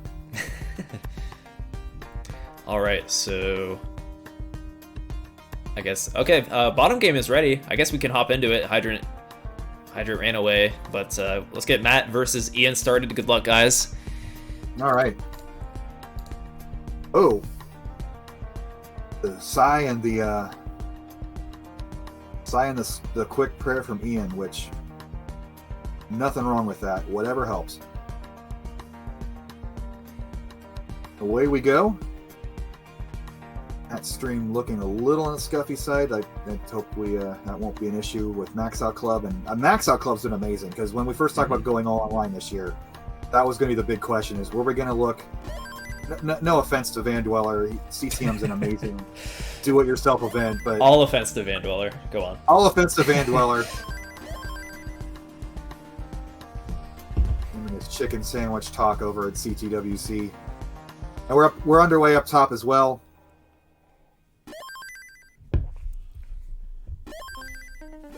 Hydrant is so calm. He's got the crossed legs, controller in his lap. Not a lot of emotion. Very, very calm. Asta looks very focused. Yeah, Asta's been razor focused all day. I haven't seen a whole lot of emotion from him. He's really showing it in his chart play too.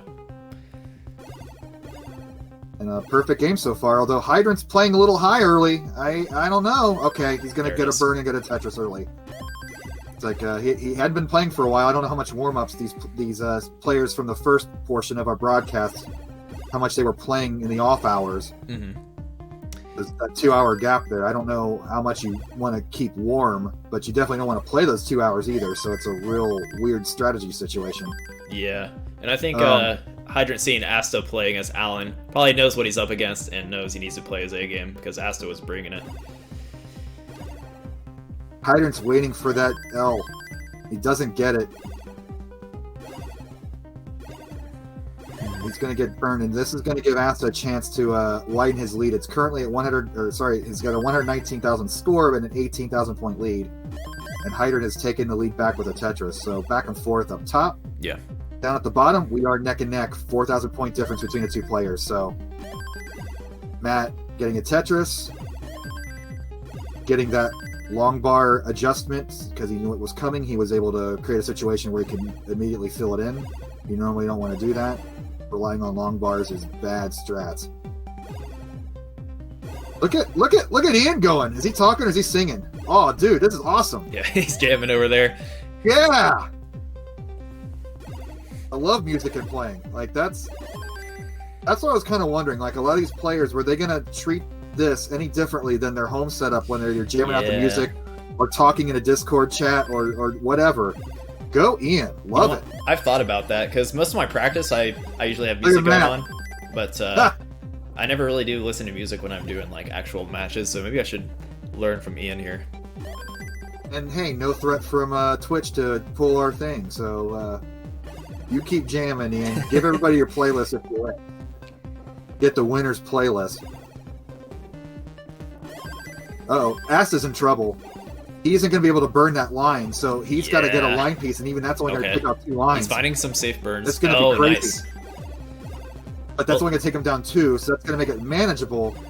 I thought he was set up dirty there. Hydrant's up 14,000, and he's up 2 lines. He's going to get a Tetris to take a 36,000 point lead. So both players are under controlled forest burns. You know, you're avoiding the forest fire. But you don't like to see the fire. You want to put that out. Nice line spin by Asta. 10 years after Ecstasy of Order, that's still the coolest move in the game. I don't care. All right, so Hydrant, yeah, as you were saying, is kind of getting a more significant lead, 72,000 for Hydrant Dude in the lead, and then on the bottom we got Matt with about a Tetris lead, so pretty close game on the bottom considering it's over. We're already at the 100 line mark. Yep. All games heading to transition. And like I said early in the broadcast, the last CTM I watched, they were so hyped, like all these 1.2 quals, all these 1.1 quals, and then you get to the main event, and there were 37,000 point top outs. It was just the players were too aggressive. So I'm glad that for the most part the scores have been really good. Like, people have dialed it back just enough to make all the games competitive and long. And maybe you're not seeing million-point games like we're used to seeing in CTM, but I think the quality of play of this CTWC versus last year's CTWC is a big improvement, and it does show the leap forward in gameplay for the entire community. Mm-hmm. And I think it's going to exponentially continue that route. Just more and more people that are joining the community are going to let other people know, and give it a year or so. I think even next year we might have, if it's online again, I think we'll have all max outs. Ideally, we hope it's not all online, but we'll see how that goes. I love the online calls. They were so much fun. It's just, and it would give for more time for Saturday and Sunday for an expanded bracket. But if you don't encourage people to just kind of like give them a chance to show up and show their stuff off with a one-off, it kind of loses a little bit of its magic. So I hope we can find a nice hybrid solution. But let's get over the pandemic. Let's just enjoy this year for what it is. Mm-hmm. We're in the young players' turf this year, and it's showing so far with a lot of our veterans getting knocked out. But Matt's putting up a good show so far. He's a vet, even though it was only 1 year. But that's worse than dog years. Yeah. 1 year makes you a vet in CTWC years. And no kid cameos so far in this match for Matt. No. Asta's transitioned a little high. He's down 92,000 at 450,000. Hydrant's playing great. You wouldn't think he's a 62 seed by the way he's playing right now. Exactly, yeah, and he's maintaining pretty close to a 100,000 point lead. We'll see if he can keep that going into transition. And bottom game is still pretty close. 73,000 point lead for Ian on level 22 for him. Matt is under control. He's got one piece of garbage to deal with. Ian has got a nice slipping board. Not a good place to put a Smash Boy, but he figured it out. Got it to the well. And Ian's going to get a Tetris to expand his lead to 70,000 points at 172 lines. So Matt, with his press down style, had to take a triple there. But he's keeping it low. Matt could have taken a risk there and gone for a Tetris and build up a little bit more.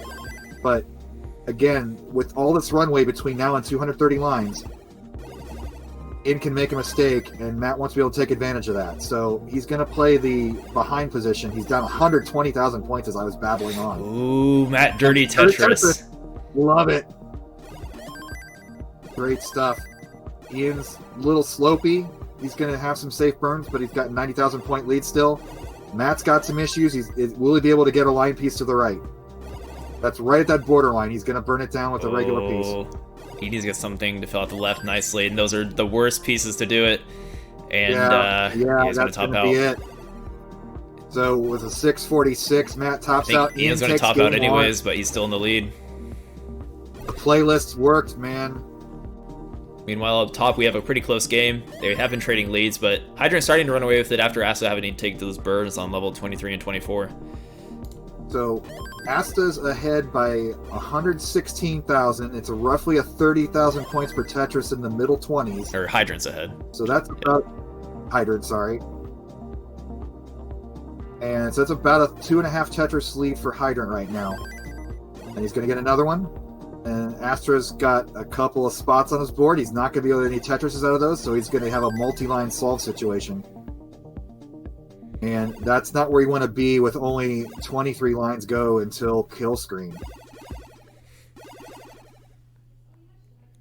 So here's a dirty Tetris situation. He has to cover it up. I was about to say he had it forming there. Asta's going to mean a miracle, I think, for this one. Although Hydrant's in trouble too. Yeah, actually, and Asta had a nice dirty Tetris. This is possible. If Asta plays perfect, he has a chance. He's going to set up the column 9 Tetris. If he gets the piece... Oh, man. 3 Tetrises and might be able to do it. Oh, he only gets a triple there. Oh, he can't get to the left either. Hydrant tops out at 829, and Asta's going to have a 743. Oh! Close. The opportunity was there, but RNG just didn't work out. You got dependent on the situation, and that's what you want to do, though. You survived until that last part, and then you let it all hang out and take the risk. Because what's the point? You're going to lose anyway. That's right. 27-28 is where you force yourself to get a Tetris if you have to. You don't bother with the burn. The decision's already made for you. Game's over anyway. And that's what both players had, and well-played game for game one. Yeah, absolutely. Asta looking poised to hopefully take a game off of Hydrant Dude here. Hopefully they can take it to the end like they have been. Matt with that center well set up and a Z column in the middle. He needs a line piece now. Oh, covers as well. He's maintaining. Oh, and he's one piece too late. Ugh. But he's down. He's a 2 wide piece can get this open. He's just getting Z's and T's and squares. Oh no! And Ian looking like garbage too, but he's going to take the win with 35,000. That's got to be a relief after, because Ian didn't have a very good start either. Oh. Take a quick break, guys. Get a little water in you. Change the playlist up. Matt's like, what, me? Get the flip the ratio, the cough. There's, okay, the PBR this time. The same thing as water. But, sorry to brand replicate. Just the domestic affordable brew. So off we go up top, game 2. Hydrant with the interesting build. He's gonna play it safe and burn down that double. Just a weird game for Hydrant, but he's got a 1-0 lead. Astra's looking perfect so far. 40,000 point lead, 17 lines. Tetris for Astra. With as perfect of a board as you could ever hope for. Hydrant with the center well Tetris. And a well transfer, although he's dependent there in column 3. So the decision is he's going to stay dependent. Yeah. Going to need 2 lines. He could have filled that out on the right, but you know what? It's going to pay off this way as well, fortunately. Gets the right pieces. Yep. And that's when you can, you're not maybe late enough in the game, but maybe you can also tell early if you've got a lines to least game or a lines to most game. And if it's a lines to most game, maybe you assume that ratio will maintain for the rest of your game and maybe take that risk for the 2 line pieces. I don't know. It's a thought. Asta's covered up. Yeah. Alternating burn shelves. Unfortunately, I had to stack that T-piece covering an open way to burn to get back to the right, but manages just fine. And is at a better board state to burn on the right now. 19,000 point lead early. 41,000 point lead for Asta now at 49 lines. Hydrant looking good though, so that's all you want. Mm-hmm. Matt doing okay to start. A lot better than his last game. 81,000 through 23. Tetris for Matt. Good old mattress. Ian, it looks like he's singing quite loudly. I don't know if he's actually singing or what, but he's feeling it. Doing. I love it. Yeah, close game on the bottom. That's a big. What a fire Tetris there for me, and awesome. I'm enjoying it. Just a little hand wave. He's down 139 points, so we got the next out again. Ian up 2-0 on Matt, trying to knock the old man out. Asta on top gets the L spin. Mm-hmm. Yeah, Asta just all day showing. He opts for those spins. He tries to set up for them because he confidently hits them. I don't think I've really even seen him miss a spin after all the setups. I mean, compared to Ian dancing around, Asta is a complete stone-faced monk. Yeah, I kind of appreciate both, because Asta, you can tell, is like razor-focused. Yeah. But so is Ian in a different way. Whatever it takes. Yeah. And then Hydrant, he got a little head bob there. He's liking his game. Hydrant's down 47,000 at 82 lines, so he's down about not quite 2 Tetrises. Actually, more than 2. See, I think 22,800, and then my brain thinks 28,000. So then I go to 56. So this is because I have to help my daughter with Common Core math. This is what happens to my brain. Yeah, but both matches are pretty close. Matt up high gets the Tetris to burn him back down a bit. He's down 40,000 points at 75 lines. He's under control again. Ian's going to fill in that gap with his L. Mm-hmm. Okay, Asta taking the burn. Let's get back to the right. Matt has the Tetris, but has one row on the bottom that he has to burn through to get Hydrant ready. Missed a spin. Didn't see much emotion. He's like, of course I missed it. Doesn't even phase him.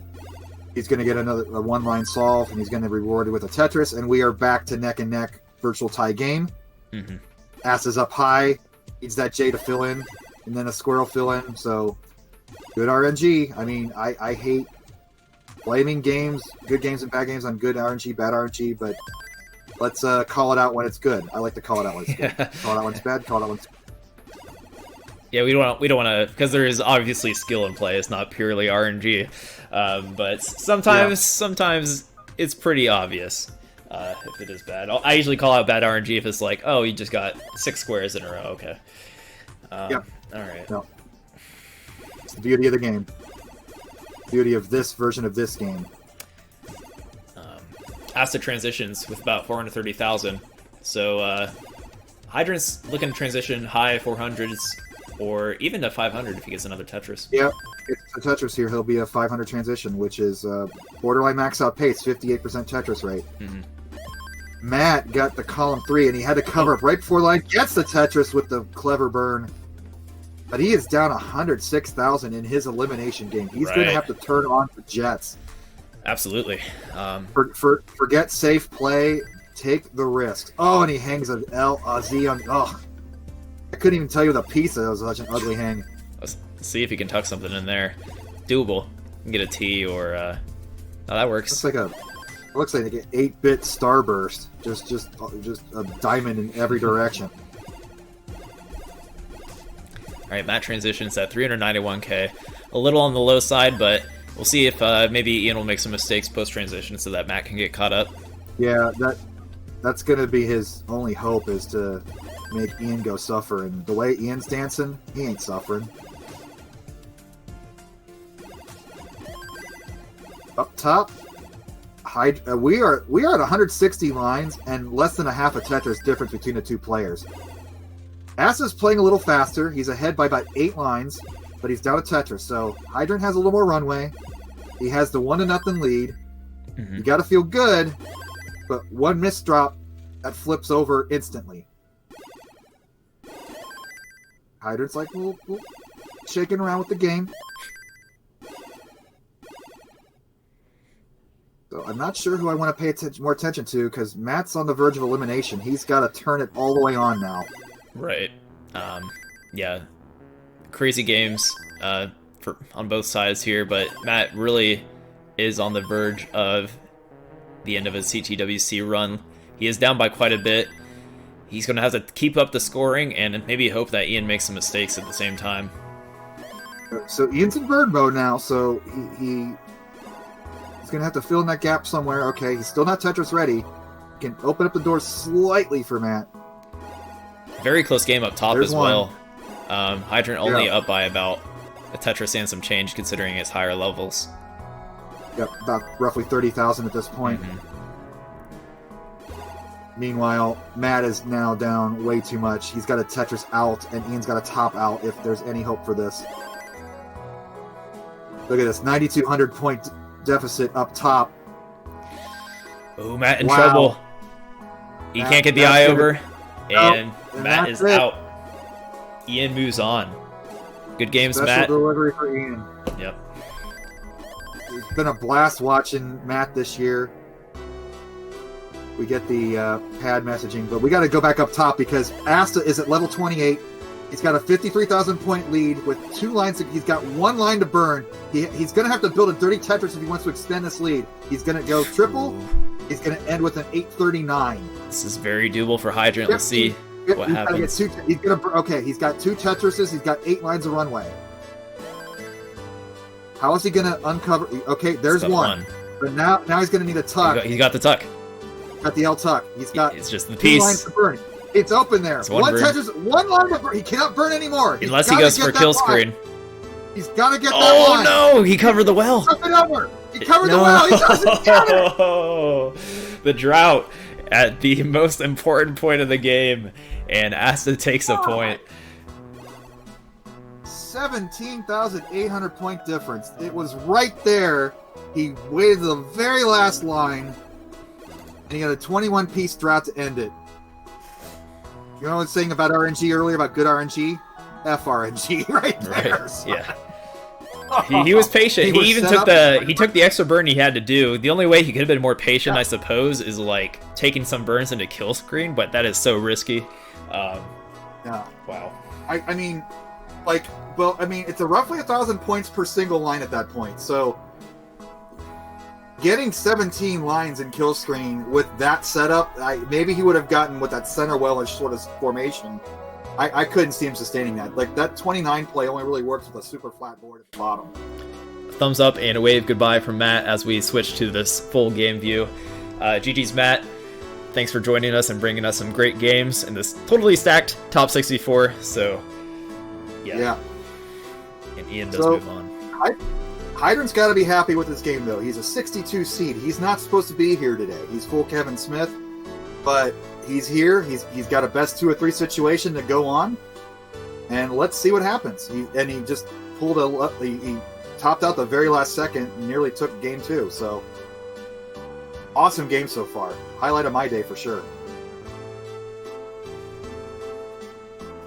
Back to the casual 18 speed. Yeah. It's so fun. Let's take a break. This looks so easy. And when I try to play this, I'm panicked beyond belief. Yeah, it's just misleading after, playing some 19, I suppose, or watching 19. But we'll get there. Just these players don't pull anything crazy. Let's play it out.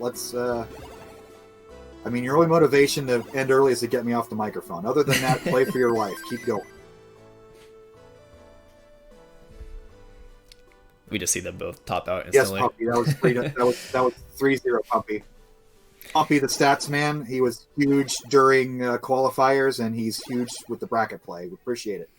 Ooh, T. He hung up that T hydrant. You get a little too relaxed with this. You think it's easy. Oh no! Oh man, no! Get over. Oh no!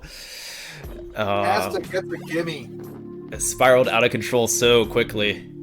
Ugh. Asta can go ahead and top out. I don't need to take a deep breath.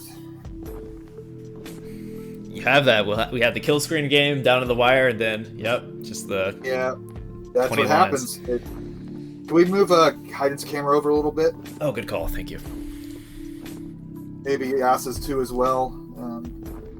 See these players. Awesome. They wanted to hide behind the grid, but not going to happen. They were embarrassed for that game. They hid behind the gameplay. Yeah, thank goodness this is best 3 of 5. You don't want to end that. That would have been the worst decider ever. So Hydrant's playing for his tournament life here. The chat says there must have been a roach in the room. There was one game in CTM, was it last month? I'm not sure if you're familiar, Chris Bidwell, but there's a cockroach in Hydrant Dude's room, and it caused him to have some issues in his game. It like spooked him or something. That's fairly common. I think Jonas gets those occasionally too in Southern Cal. So it's memeable. Especially if it's one of the a lot of the SoCal houses have like the open vibe because of how the weather is down there. So bungalow vibes. Off early we go. Asta has the 1 Tetris lead. Back to tie game. Both boards are clean. Asta does have the dependencies about to fill in. Little awkward build. Asta's going to handle it though. See, I love the micro adjustment. See, he saw the line piece coming, moved the square over 1, and filled in the immediate hole with the line piece. Mm-hmm. Shout out to Tristop's mother. Yeah, she came in the camera earlier today. Oh, I think I missed that. That was. I don't think we actually saw. We saw an arm in a laundry basket. I love the cam. Oh man, Ass is in trouble already. Okay, he's gonna fill it in. Wow, 4-line burn, and I just all opened up instantly. I love the creativity of these players. Mm-hmm. I see trouble. I'm just imagining myself. Like that's how most people watch this. Is it slow enough that they can say, "Oh, I would put this piece there. I would put this piece there." But when it's something different and it all solves up, you just go, oh, "Wow!" You just have that moment. Yeah, Hydrant Dude is known for a little bit of foresight in his burns and is able to look ahead a bit, and it almost looks unorthodox at times. But as we saw from Asta is also very creative. So it's a pretty, we'll call it the creative matchup here, I guess, or however you want to put it. It's been a good match, and I don't want to root, but I do hope to see another decider here. But if Asta pulls it out, make him earn it. So Hydrant's maybe going to set up a dirty Tetris here. Nope, he's going to burn. He's still waiting. That line dependency, he's at a 16 drought there, and then when he finally got the piece, it was pretty useless. He's finally going to uncover it, and he's going to be rewarded with a Tetris. He's down 20,000 points at 58 lines. Both players playing at the exact same pace. And then you see the classic useless line piece pushed all the way to the left. So that's the CTWC version of a hold chamber. Get it over to the left where it's with anybody. Yeah. If you can tap it, get it over there. Right. Spam left is a good motto for having a strong level 18 or 19 in general, just so that you can burn appropriately. Spam left to be a great t-shirt. Somebody get on that. Ooh. Asta looking great. He's up 41,000 points, up back to 19,000. So very close game. We're not going to see a stinker here. That's after that last one. Both players have to feel a little bit better about getting off that terrible last game.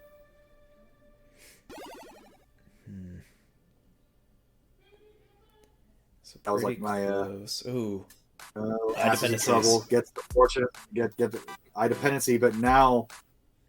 Okay. Dependency on the right to get it over. You got it. There's still some errors up here. Like mechanically, it's very tough. Ooh, got it. That eye to the left. Okay. I was wondering who could go dirty there. I tried to play that flat. I thought he was going to open that up, but looks like he's about to solve. Hydrant's got his own cheese problem. So the positioning of the two scores hasn't changed much while both players are dealing with trash situations. Right. We're at 90 lines, so there's still a good 40-line runway before transition. Their boards are, you have to think about it. If you completely fill up your board with blocks, that's about 20 lines. So you have to completely recycle your board every 20 lines. So Asta just showed some quick tap speed, and I'm really enjoying the tuck setups from Asta.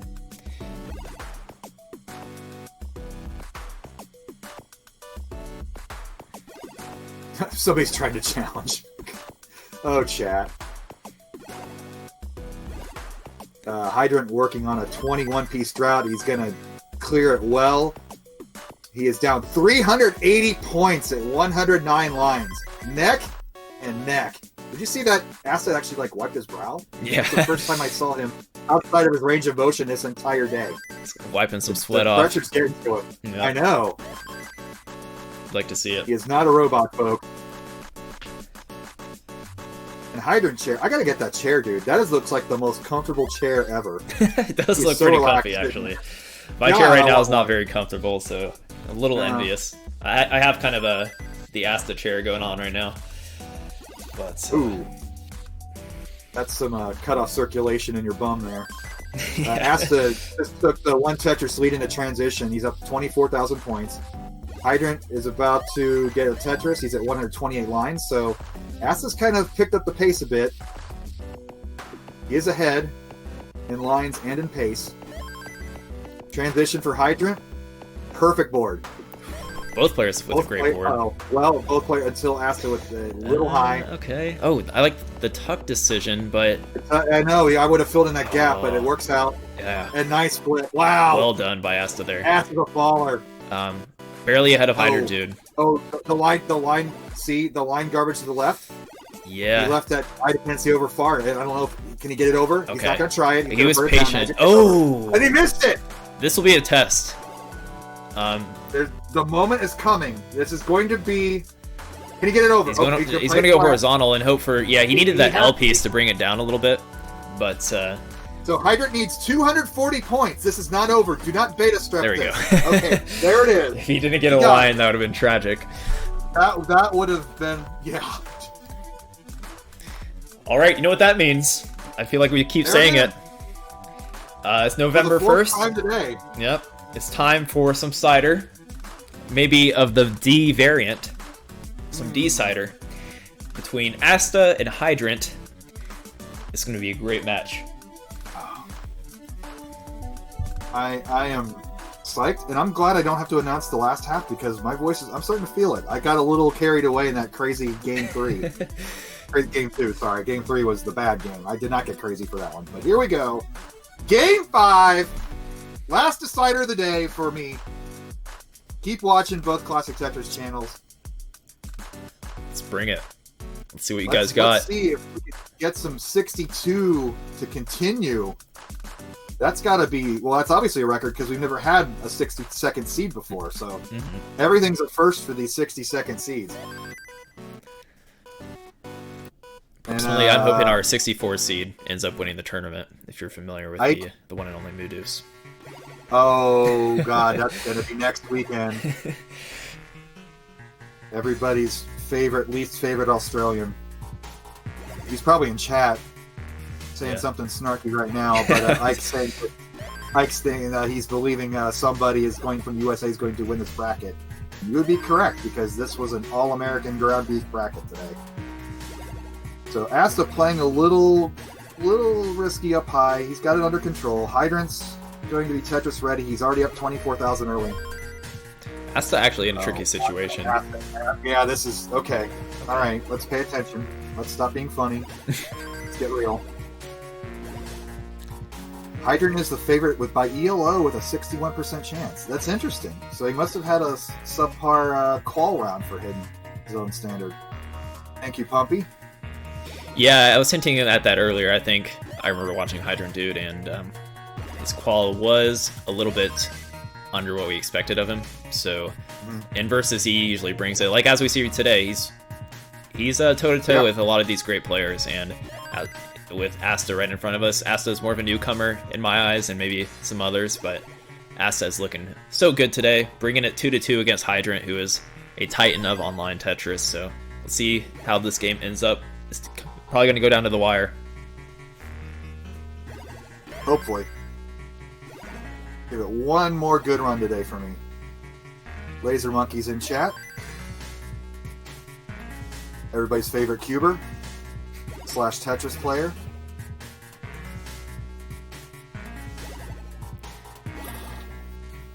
Early on, Asta playing one high, under control. He's only down 19,000 points. Way too early to panic. Maybe even play dirty or center well at this point. Maybe not. I don't know. Let's see what he does. He's going to burn. Hydrant is Tetris ready, and with that Tetris, he's going to take a 60,000 point lead at 56 lines. That's a little more than 2 Tetrises. Well, 2.5. Again, at 28,000, 22,000. Right. God, my brain. I got an unconfirmed rumor here from Adam in the producer in my ear that Hydrant Dude, his Goofy Foot controller broke and he used a different style for qualifiers, so maybe that came into play? Oh, so a little Cheesy Fish situation.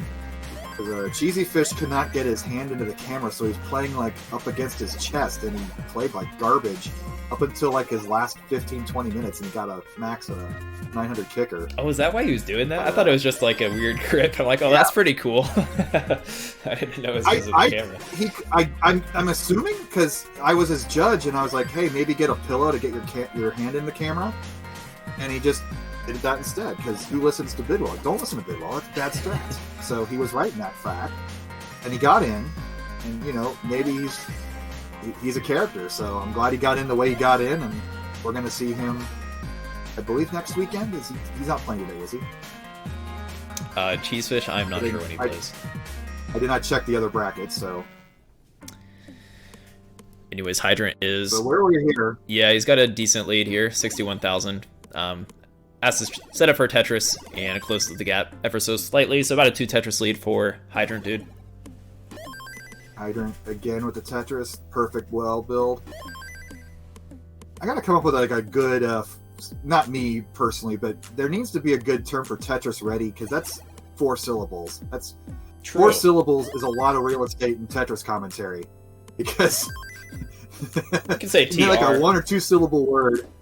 TR is the lazy way to say it.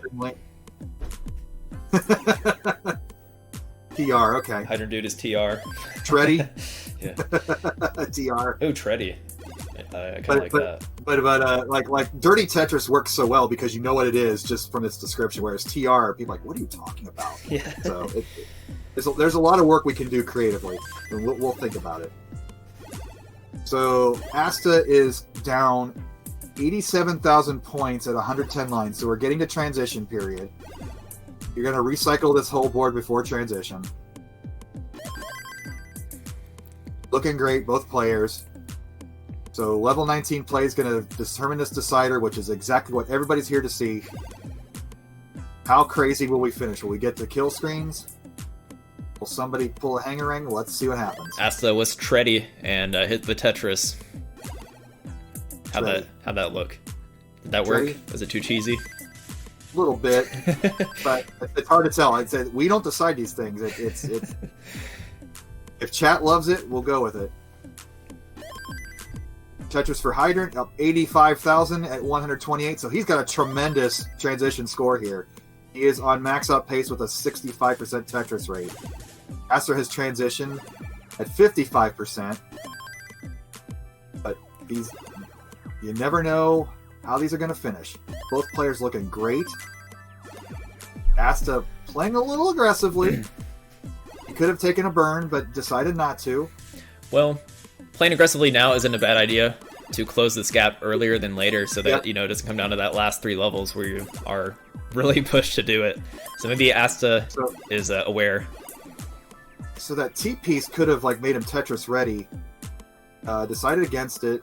That was like 25 pieces ago. See, that's the problem. You try to analyze a move, and it's out of everybody's sight and mind. It's just this game is too crazy to effectively analyze in real time. But look at Hydrant's opened up 126,000 point lead, so that's huge now. Hydrant's gonna have to make a mistake if Asta's gonna have a chance. But you never know. We got 70 lines to go. Yeah, Asta was really good, really close to some dirty Tetris scenarios, but probably just wanting to play it safe. So taking the risk of not going for him at this point, because Asta is behind by 144,000. So that's nothing to, yeah. It's down to 117, 30,000 points per Tetris roughly right now, so it's 4 Tetrises. Both players are clean. I'm now cleaning up a little bit. Now he's slightly dependent. Asta narrows it to 90,000. Hydrant having to waste a long bar. Burns a bit, takes the safe play. He's back to 120. Asta's going a double tuck. He's doing great. Takes a one-line burn there. Staying aggressive. Tetris for Asta. 91,000 point deficit. 3 Tetrises. Less than 3 Tetrises now. They were in the later 20s levels. These will progress to... no. 34,000 at the... It's coming down to the wire. He can't get over it, but now he's still in trouble. And he's going to Hydrant takes it. 684. Hydrant, the number 62 seed, advances in the second chance bracket. Wow. With an 877, and he could get a million points here. Maybe let's Ben Mullen this. This is the last match before break. Yeah, go out the bang. Go ahead and show off. Let's go.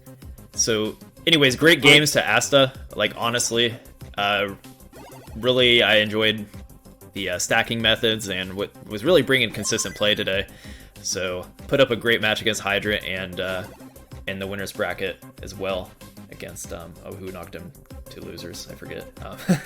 But yeah, looking great all day. All right, two Tetrises will put him over. There's one. Oh boy, he's gonna have to stack high. Okay, he put it down. Right. He's got 3 lines to give. Okay. All right. 1 line to go. Is he gonna get it? Dramatic flare. No, it's not gonna happen. Dramatic not flare? gonna happen. Is it not gonna happen? What do we expect? Oh, he takes it with the triple. Oh! Wow. That... Has anybody ever gotten 1 million on the dot and topped out? That's the closest I've ever seen. I think there's been a few. There's one name, and I know one guy in particular that I think's posted it twice or something, but probably intentional or something.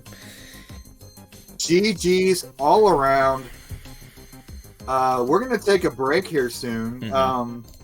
We probably should play the Tetris Effect commercial with sound this time. let me, if it's not working, I'm gonna have to do some stuff in intermission. So hopefully we have sound, or else we can narrate it, and maybe we'll sing along. Okay, so check out this Tetris Effect ad. Oh, go ahead. Well, let's just. I was just gonna say this is going to be our final 4 from this bracket. In the second chance, we have Hydrant versus Ian. Hydrant, the upset winner, 2 ice in a row now. And Tristop and Allen, which that's on chalk, and that's going to be a war. And Kingsman's going to call that, and it's going to be amazing. And as soon as I get off here, I'm going to tune back in and be a fan and watch and be in chat. So I just realized that I'm going to stay tuned for that. Yeah, I just realized Kingsman is going to be in here, and it's going to be insane. Dude, just let him go. Don't even try. Right. No, I'm not going to try. I'm just going to chuckle. The hardest probably. thing to do it'd be chuckle, and it's infectious. You're gonna scream a bit. It's hard to keep up, but it's gonna be a fun day for you, and I'm gonna have a more fun day getting to watch. So as we said, I need to give a little shout out again to Tetris Effect Connected, which is coming out on November 10th. Oh, hello. Get one little last. Get to see me in a tie. Yeah, looking nice. Thank you. Put my game up for CTWC. It's like the one time I'm tired of wearing T-shirts and being working remotely. I needed that in my life right now. So we'll talk a little Tetris Effect here. Connected. The new version's coming out November 10th, which is a week and some change away. It's going to be for PC, for Xbox One, and for Xbox Series X. I think that's how they call it. The Xbox fan. Yeah, and I'm pretty sure it's all... Name your consoles better, Microsoft. Anyway. Yeah. Tetris Effect Connected is going to finally bring that 2-player mode that was sorely missing from the first one. And it's also, for our big news relevant to us, it's going to have the NES rule set. They're going to call it the Classic mode. It's going to have NES RNG. It's going to have NES movement with DAS and tapping.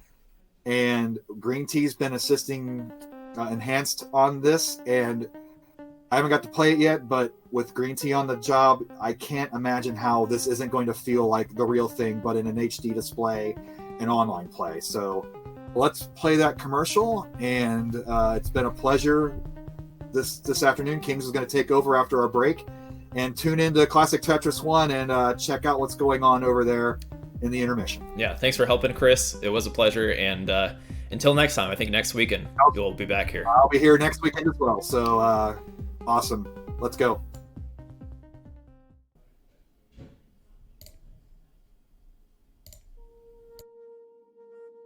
When you were born, something changed.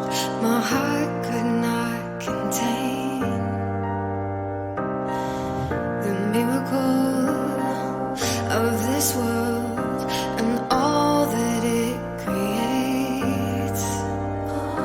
With every passing day, the winds might grow stronger and carry us away, but we will hold on to joy to light the way, to keep the reminder that love does not escape. I'm yours forever. There is no end in sight for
Alright, we are back from intermission, ready for the top 4 here in Group G, and I am joined by none other than the Kingsman himself to bring the energy to close this out. And I hope you are all excited. Kingsman, how are you feeling? Oh, yes! I'm feeling so great to be prepared. This is going to be a tremendous evening of Classic Tetris action here. Whether it's evening or afternoon or wherever you are in the world, it doesn't matter. It's going to be electric. We've got 4 great finalists that are going to duke it out in this amazing Final 4 of this group. Oh, man, what a tremendous day this has been. I think you just woke the chat up. It was very quiet until you screamed into the mic. The king is here. Just got a little bit of chills just thinking about the games coming up. I am so excited for Tristop versus Alan, and for our losers, Hydrant versus Ian as well. Yeah, you and I, Beast, know them very well. They are 4 prominent figures in the online community. Each of them have been outstanding competitors. You know, Tristop is the Classic Tetris Gauntlet Open winner. That's how he gained interest here. Alan, aka the Broden Damp, a multi-time CTM champion of the Masters event, as well as a Classic Tetris League champion from Season 3. And then, of course, on the loser side of the bracket there, I know Bidwell doesn't like calling them losers, but that's where they are right now, the second chance, whatever it is. But the 2 of them, the Hydrant dude, the cerebral assassin of Classic Tetris, is going to duke it out with the Hawaiian baller, Ian. That one is going to be electric, yes. Is that the certified Kingsman nickname? I love it. Of course, each of them always have one. So I see 4 players on the screen. They're going to get ready. And before we get this one started, ladies and gentlemen, just want to say something real quick here about our friends at Cogworks. So in addition to having fun and trying to win some fame, our CTWC players are also helping out science. 5 years ago, Dr. Wayne Gray and his Cogworks team from Rensselaer came to CTWC for the first time. Were totally blown away by the impossible speeds, the impossible deeds of our CTWC champions. Ever since, they have been coming back each year trying to figure out how mere mortals can do what they do when they do to Tetris. So, yes. I like Tristop's player card. He's a black belt, he's made a sandwich, he's killed a moth, and his rival is Cheesefish, of all people. Of all people, yeah, you know, that's a personal rivalry that the 2 of them have. Goes way, way back. Tristan says one of his first battles ever, based on the ELO sheet that Rory has supplied for everyone. It's actually faced Cheese in his first and second and third matches overall. That is tremendous. Tristop is one of those players that has played hundreds of matches over time, and as well as this is now officially the second meeting between he and Alan. The 2 of them met back in February of this year at the Masters event. Brodendamp won 2-0. So this could be Tristop's chance at retribution now, 8 later. Yeah, I'm stoked for this matchup. Tristop, of course, I just gotta throw it in there. He's sporting the WPL t-shirt. And with a nice 18 flare as well. But yeah, I'm excited for all these players here. All, like you said, are all part of the online community. And yeah, I'm stoked to see what happens here. I can see any of these top 4 getting out of it. Absolutely. All 4 of these are worthy to make it to the top 8. There's no doubt about that. Each of them have progressed tremendously in the community of Classic Tetris. We talk about a lot about Tristop, how tremendous his growth has been from a year ago. Beast said you got to see him live at the Pittsburgh qualifier, and you know, right. He finished right on the cusp of the top 8 there, just made it in, and then losing Dan QZ in the first round. Look where he's come now, to the point that he can max out almost at will. He's sort of going to give Alan the games of his life here. This is going to be red hot action. And on the bottom there, Ian and Hydrant Dude, 2 ultimate tappers, going to duke it out. This one is going to be electric. I don't even know which way it can go. I mean, Hydrant Dude is my guy. He's one of the King's Fave 5s. I love Hydrant Dude to death. He's a great commentator, so smart. But Ian is just on another world right now. 1.3 million player in his own right. He is not going to be easy to take down. It looks like Ian and Hydrant are ready, so we're gonna about to get ready to hop into that game. Get your game faces on, everybody. And once Tristop and Alan, once you guys are ready on Max Out Club, we'll also get your game started. So good luck, have fun, everybody. Let's get this top 4 kicked off with some electric games. I can't wait. This is going to be electric. You see the countdown has begun on the bottom. They are getting set. We almost got readies at the top. Readies are there. Countdown will begin, and there it is. 3, 2, 1. Tetris on the bottom for Ian and the Hydrant Dude. Duking it out on the top. 3, 2, 1. Tetris. The winners on the top there. One of them will go to the finals of this bracket and have to face the losers. Oh, my word. Oh, this is going to be intense, dude. I'm so excited to see how this goes. I feel like we're going to see some great back and forth between both these matchups in particular. I feel like I do think Tristop is reflective of a seed and probably the favorite of these four here. But Alan is right there with him, and it's, as it shows as they have progressed through this group respectively, it's going to be quite a matchup there. And I feel like Ian and Hydrant are also actually fairly close in skill level, personally. No, I have to agree tremendously. Yeah, they both are right there, one-on-one against each other. I mean, the number 3 overall seed, Tristop 7 max outs, was going to be the number 2 until Eric had his qualifier a little bit after Tristop and can you top this? So, you know, don't count any of these 4 rounds. It can go either way. It's too tight to call. I mean, I'm here to call all the action. It's going to be exciting. Tetris are flying already. Alan is off to a red-hot start. 116,000 in the books. Tristop will time Tetris to go to 78 and get a nice L tuck on the bottom. Oh, there was a T-spin in on Tristop's side. Throws down in Tetris to bring him back in line with Alan here, who is in the lead a little bit to start things off early. Line count pretty even for both. Tristop just trying to making some decisions here, bringing pieces back in. So he's going to get this board set up, maybe look to work on a row 2 or maybe clean it up. We'll see what he's got in store. Maybe on the bottom. The Hydra Dude at 104,000 to Ian's 147. Ian, a nice flat stack, gets a Tetris in to go to 170. Hydra Dude at 108. They're going to clean away. Oh, man, you saw the last second adjustment of the J. Had a little bit of an itch on the nose. Definitely could have been distracting, but he's setting up some delayed burns to maybe fix this up shortly. That's why we call him the Cerebral Assassin, but he's not happy with that placement of the Z. So, rough start assassin. Here. Rough start. Love it. Yeah, so Ian is a little bit behind here to start things off. Ian is in the lead to start things off. 80,000 points in the lead. Hydrant running into some issues. Hopefully he can get through this Swiss cheese sooner than later to even it up, because we want the games to be as close as they can get. And Alan still maintaining that lead up on top at the 50 line mark with about a 36,000 point lead. Here is in some trouble, but nice little vault of the L to the left side as he is working through. Has to get this J to help make a couple of burns, create a hole there. He is setting something up, gets a nice double of a J. He is tapping his way to stay alive here. This is getting tight. Nice T double. Bringing this board down slightly. Oh, that long bar absolutely hill. That J doesn't fill the J, goes to the L instead.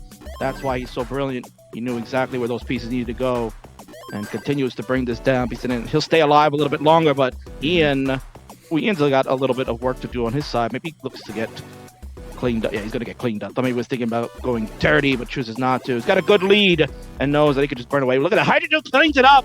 And he's safe, but he's down. 277 to 163, 113,000 point lead for Ian here in the bottom. Yeah, he's been looking pretty sharp today. I think he had some shakier games as the day started, but it seems like the further we progress throughout the day, it seems like he's really hitting his stride, and he's bringing it here against Hydra Dude, as we can see in the score. Oh no, he hangs a brutal piece there, Kingsman. It's so brutal, oh my god. And he's tied at 279. Ian at Hydra Dude at 189, now has to chase down about 97,000, but 90,000, here we go. For the pie, there's a long bar, there's a Tetris for the Hydra Dude, now at 212. He needs to get to 280 to take the game number 1. This could absolutely be a gift. Ian was on fire, and you see he's stretching over on the left side. So Hydra Dude just continues to stay posed and calm. There's another Tetris here. Yeah, Ian has the right idea. It is a best of 5. Just shake it off, literally, and we'll move on to the next round.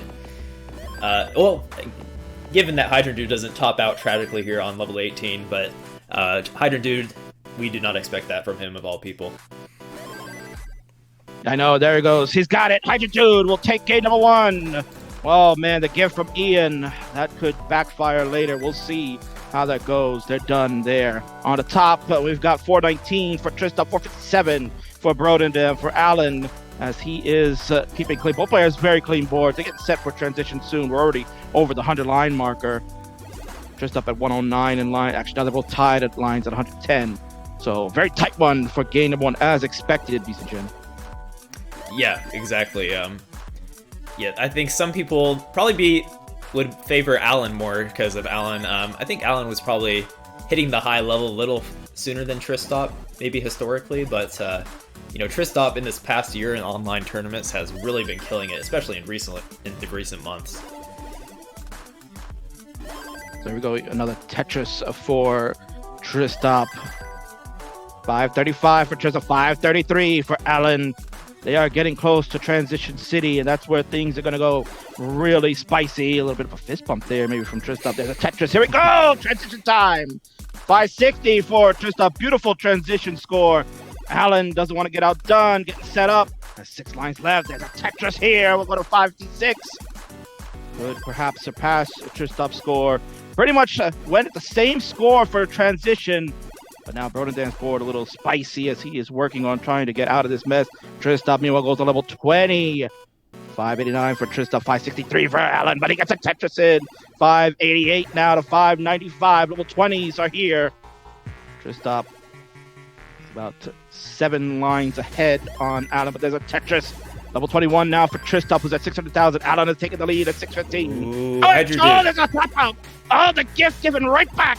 Hydrant Dude is done in game 2. That one quickly. And Ian knows he's got the easy win. They trade, and that's it. 1-1 apiece there at the bottom. We'll stick on the top here as things are fire right now. Tristop at 655. Allen at 645. A very tight one as we are level 22 and 21 respectively. Ooh. Yeah, it's crazy. Yeah, thank you. Hydrant is very graceful and just decides to repay the gift to... my smoke alarm is going off, so Kingsman, take it away. There we go. Those 2 players on the bottom will get ready for game number 3. Meanwhile, on the top, you've got a banger, as Peter Jed would say. It is a 728 for Allen, 665 for Tristop. It's a triple in the middle as he is trying to work to clean this up, try to get column 3 open. He is absolutely chasing this down. Allen with a beautiful clean board. Let's take a safety double because the pieces don't come. And he is getting Tetris ready, and he is Tetris ready. There's a Lombard, there's a Tetris. Allen 769. He is absolutely looking crisp. Tristop is on level 24 at 687. Needs to chase. Another Tetris for Allen, but there's one for Tristop. Not out of it yet. 719 for Tristop. 800,000 for Allen. Yeah, this top match definitely, it triggered my smoke alarm. I had to mute my mic for a moment. It's fire up in the game. It's translating to real life here. You stole my thunder there, Beast, and there's another Tetris. Allen will go to 834 to Tristop 751, and this is only game number 1, people. You knew this winner's finals here was going to be electric, and this is continuing on. We're at 784 for Tristop, 877 for Allen. Tristop hanging in. We're on level 26. A good burn horizontal for Tristop. Getting himself Tetris ready. Lombard comes in. There's a Tetris again at 853. Allen at 878. We'll give him a little more breathing room with another Tetris. Ooh. And he'll set up aggressively with that Lombard beast at chin. This is getting spicy. Tristop! A little bit of a hangarang there. And it looks like he is going to give it up. He can't get anything over. And he's done at 853. Allen at 952. Strike first with game number 1. GG. First strike from Allen in a great match. Hopefully all these games go the distance here. Tristop had a cool setup, but I guess just a mistap there.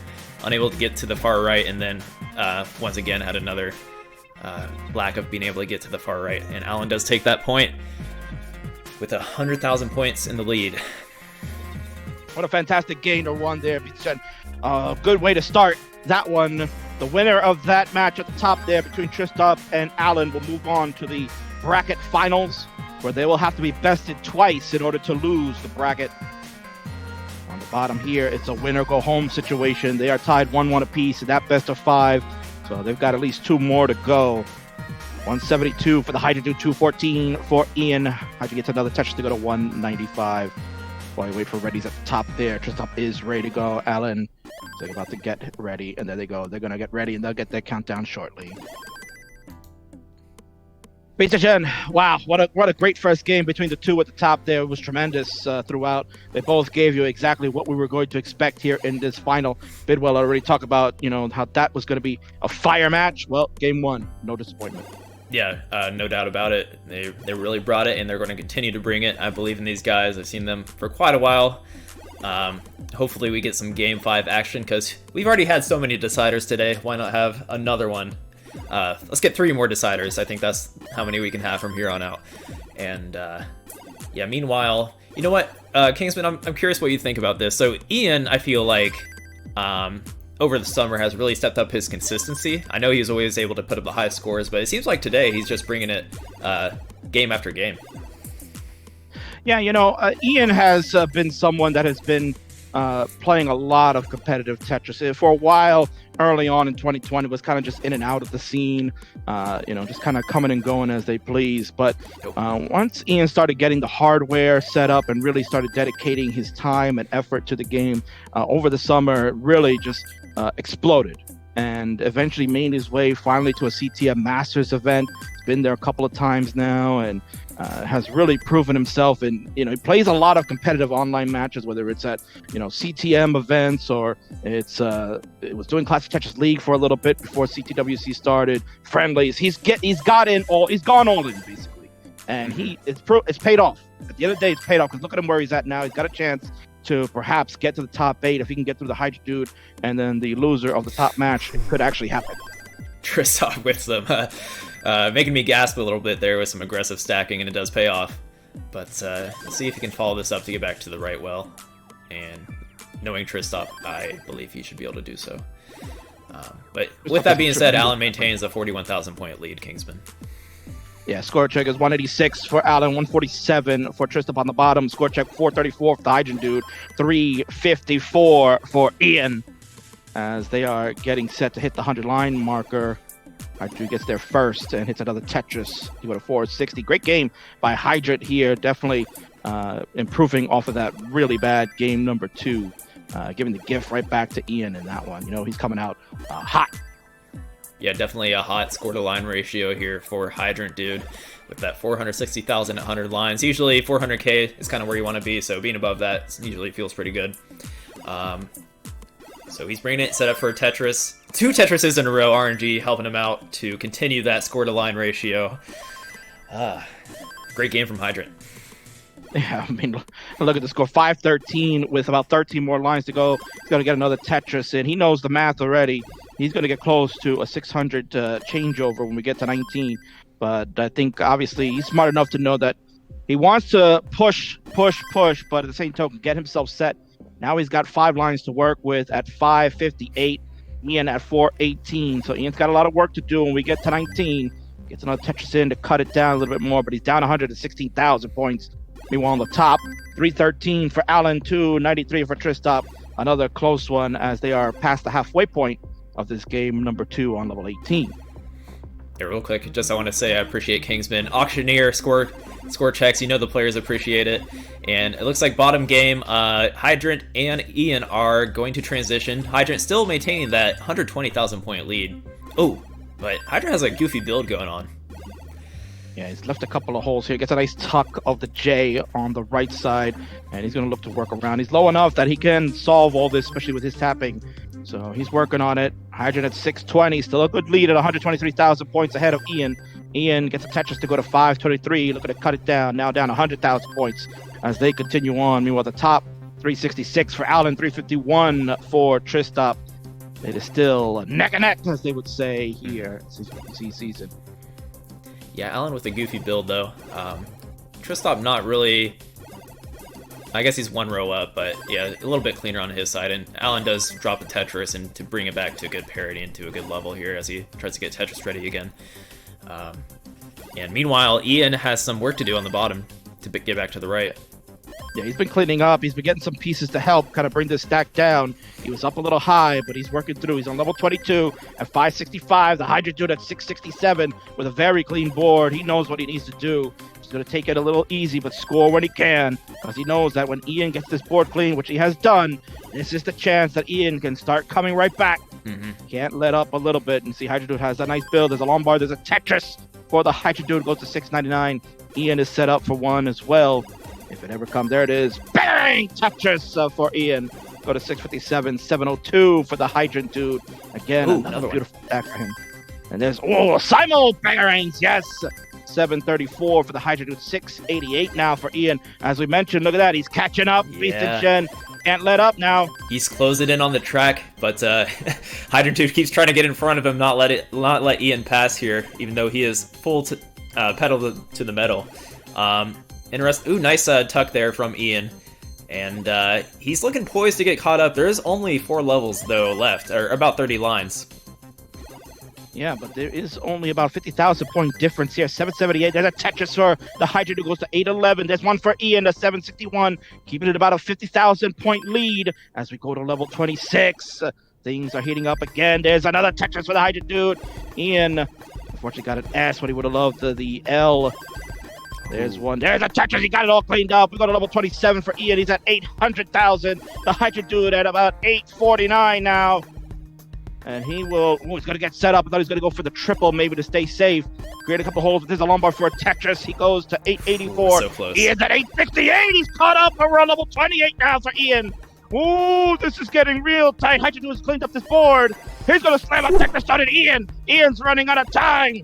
They are one line separated. It is less than 20,000. They're taking. He took the lead. They're back and forth. It's come down to this. Ooh, who's gonna get it? Kristoff tops out. Meanwhile, and Alan will take game 2. But this is electric. Ian drops the Tetris. He's got the lead at the moment. Oh no! Hydra drops the Tetris. He'll get it. Yes, at the end. With the max. Pulls it out with the max out, as Beestenson just said. There he goes, and it goes to level 30. Why not? He shows you that he can do it just as well as the other fast tappers, and he's done it. He'll take game number 3 to take the 2-1 lead. GG's. Wow, amazing games. And I was keeping my eyes on the top game, but it's really hard to peel our eyes from, that kill screen level 28 back and forth. But Kristoff and Alan, they both transitioned with some decent scores, but Kristoff, it looked like, I think he topped out on level, 22? Or it might have been 23. It was I think it was 21. 21. Whatever the green one is. So yeah, you're right, 21. A lot of bright green there. 21, but I thought maybe we'd have a little bit of time as the two in the bottom were going heavy at the end there. The race to kill screen, and Hydra Dude extends it all the way to level 30, shows you he's just as good as any of those fast tappers. He can get that far. Oh, what a tremendous game 3 that was. That's the banger we all want. So Hydrant is up 2-1, I believe, because they each had a give me, and Hydrant took that well-fought game 3. So everyone's ready. Let's get a simul countdown going. So we will count it down together. There it is. They are both gonna get this underway. At the top there, Alan has the 2-0 lead over Tristop. This is gonna be a crucial game 3 now for Tristop. So he doesn't want to head down to the losers and have to face one of these two guys at the bottom, as Hydra Dude has the 2-1 lead over Ian at the moment. Oh, man. Wow. Can you imagine, Beast and Shen, that if you're Tristop and if you happen to go down in this either 3rd, 4th, or 5th game, and you have to hang out and take on one of these two guys at the bottom, it is not going to be easy to get back to the top. Right. Well, number one, if I was Tristop and I could hyper tap, I would be able to destroy these nerds, no question about it. But number 2, it would be they're all challenges. Like, I think all these players are going to be put up good matches with each other. And Tristop, I think he's a pretty confident guy. He keeps his emotions in the right place, so I think mentally he'd be able to take on the losers bracket as well.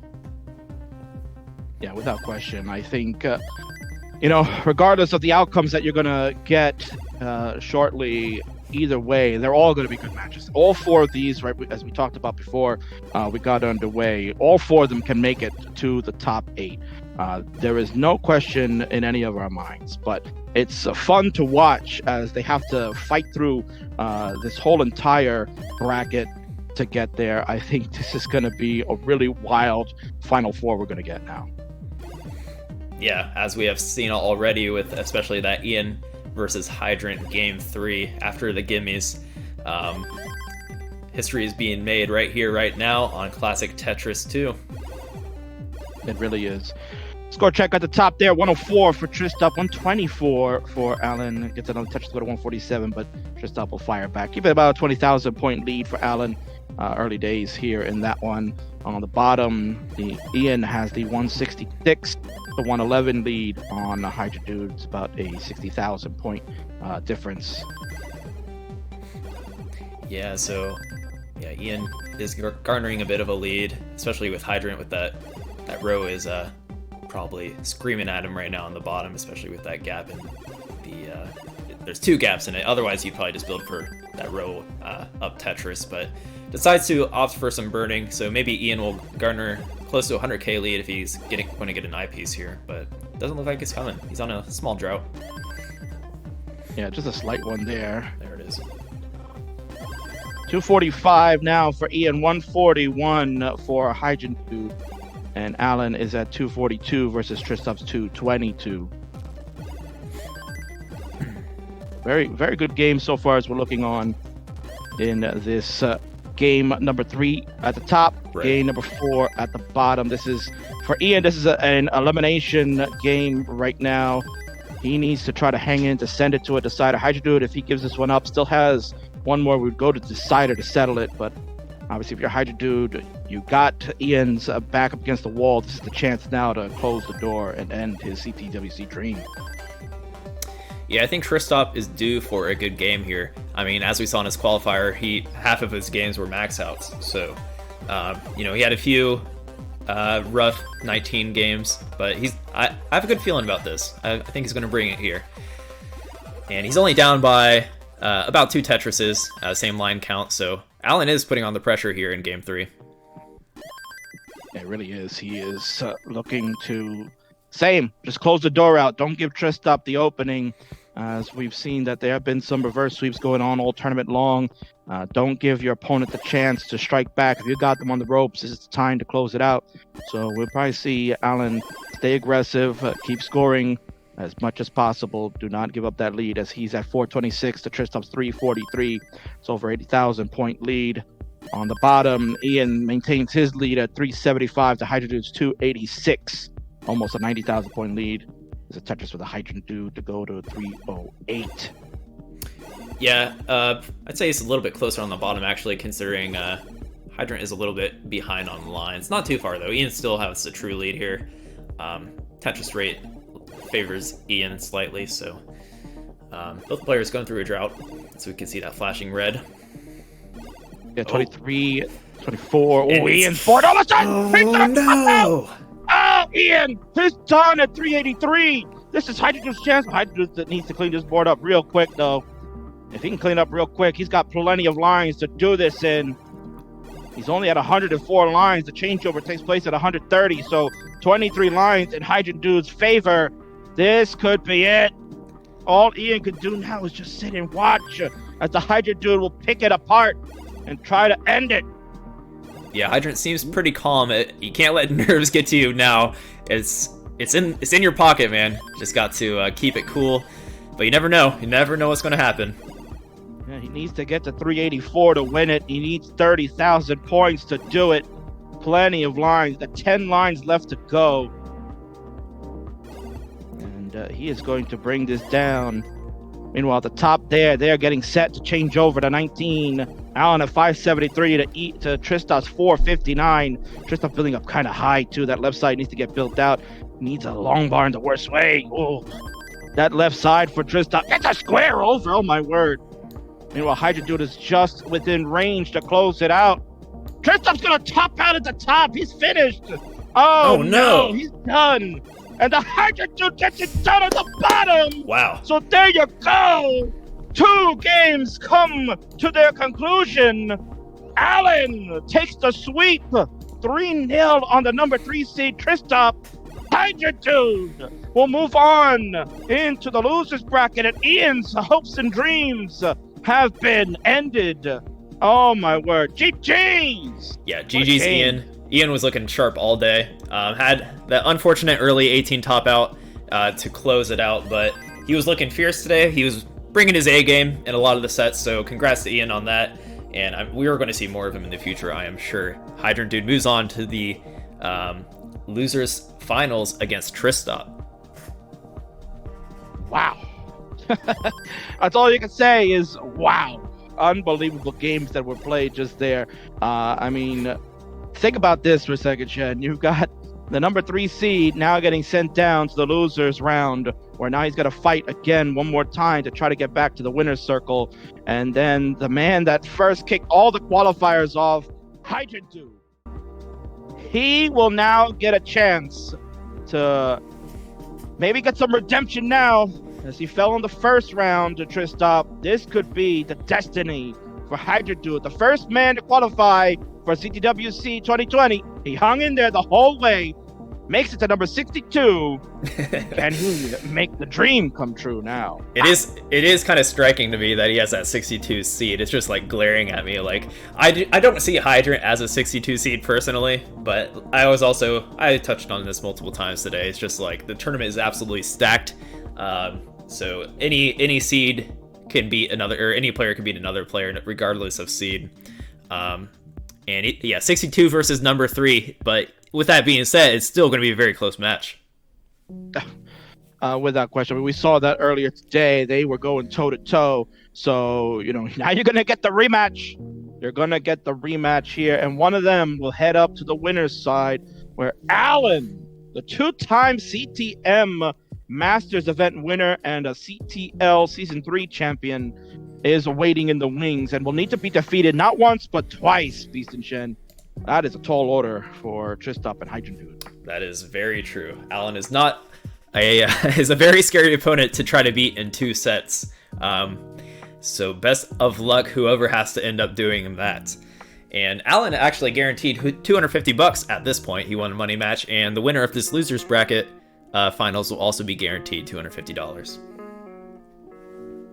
So look at that. They have plenty to win for, honestly. You want to get into the prize pool, but even more so than not, this is the chance to make it in to the final round and eventually get to that top 8. We've already got 2 players from yesterday's events that went to the top 8. As we all know, Sam Finch on this channel did it. A remarkable job by him. Was absolutely a freight train running through. Was virtually unstoppable. I believe went 12-2 on the day. Beast, you got to see him in action. So he makes it in. And then, of course, Nenu got it done. Played the most matches yesterday after heading down to the losers bracket, and ends up finding his way back. Had to defeat Sharky not once but twice in order to make it through the top 8. So fantastic day of Tetris yesterday, and we continue on today. The action does not stop. So much going on. This is tremendous. All right, just need to kick Alan out of this Max Out Club room to make room for Hydrant Dude to join. So Hydrant, you should be able to join now. All right, I am pretty stoked for this next match. Tristop versus Hydrant Dude. Any predictions, Kingsman? Well, I mean, they played earlier in a decider. It went 3-2 Tristop's way. Overall, these 2 guys, it's Tristop. They played 11 times. Tristop is 6-5 over Hydrant. They went in today even. So Tristop has the now 1 match advantage over the Hydrant Dude. Can Hydrant Dude make that change? Listen, I got to root for both these guys. I love both these guys. They are both tremendous players. I love calling their matches every time they're on any of the events there. My heart tells me that I want to root for the Hydrant Dude because he's my guy. But my head is telling me Tristop's going to get out of this and find his way back to Alan. I'm mostly in agreement there. I feel like I can see this going either way. I don't know. It's a really tough call for me. My intuition wants to say Tristop, but I can easily see Hydrant taking this too. So up in the air for me, personally. I feel like I don't really want to call it because it can go either way. 50-50 chance I'm wrong. I don't want to be wrong. So, all right. Looks like both players are ready. As I get into it, let's do a little bio show here for the stream. So there you go, ladies and gentlemen. There's the bio right there. Both of them are made in the USA. Tristop, a student. Hydrant Dude, a student as well, but an architectural student at a university here in the States. Both are hyper tappers. Both have 1.2 million scores. and both have various achievements throughout the community, as well as a number of different hobbies and interests. So this is going to be good, ladies and gentlemen. This is it, the losers finals. One of them will become backing up to the winner's side in 3, 2, 1. Tetris, let's go! Wow, this is what a day, Pizza Chat. What a day, and I only just got here.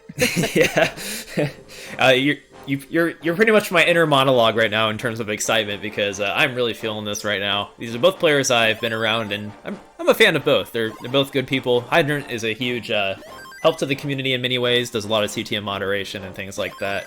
And Tristop, he's my boy. He's been around at the qualifier I went to, so I've kind of seen him progress as a player. And he's rocking my WPL t-shirt. I'm a fan of the Tristop personally. Yeah, I am as well too. As I mentioned, I said, my heart wants to go Hydra Dude because he's my guy. I love Hydra Dude. He is, as you mentioned, a stellar member of the community, a moderator for CTM. He does so much.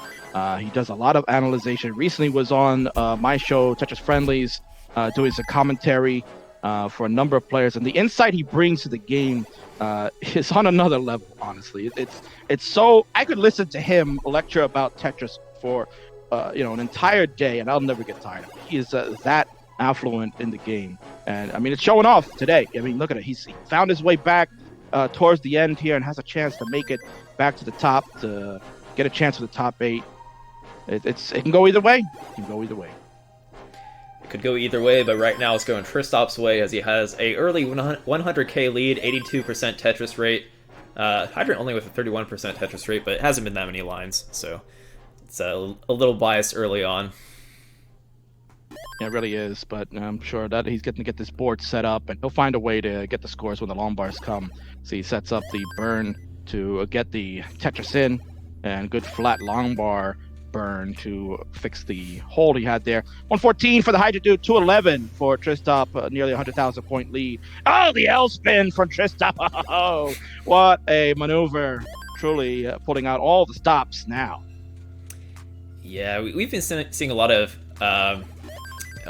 great spin setups today between all these players. Hydrant's a pretty cerebral player as well, and they're really bringing it, really showing their know-how in the game, and just to do it without any hesitation. They just know the right moves to make and how to be most efficient. Yeah, I mean, the amount of hours that these guys spend playing the game, and which actually funny because, Hydra Dude, when we were talking last week, he said, actually, I haven't been playing that much Tetris since the qualifier. He's kind of been like, I kind of got to get back to practicing because I don't think I'm ready. Nope. And I don't even know if he was able to get any practice in because obviously, as a college student, he's got a number of things going on. But if he was able to get some practice in, it's a good thing that it happened at the right time because here we are now, the losers bracket finals as he plays Tristop. It's 288 now for Tristop. Make that Tetris here for 216 for the Hydrant Dude. It's keeping it within a striking distance as we are halfway through this game number 1. Yeah, both players with some pretty good stacking. We haven't had to see anything too crazy. They're keeping it simple. Oh, as I say that, Tristop is going to make things a little interesting for us.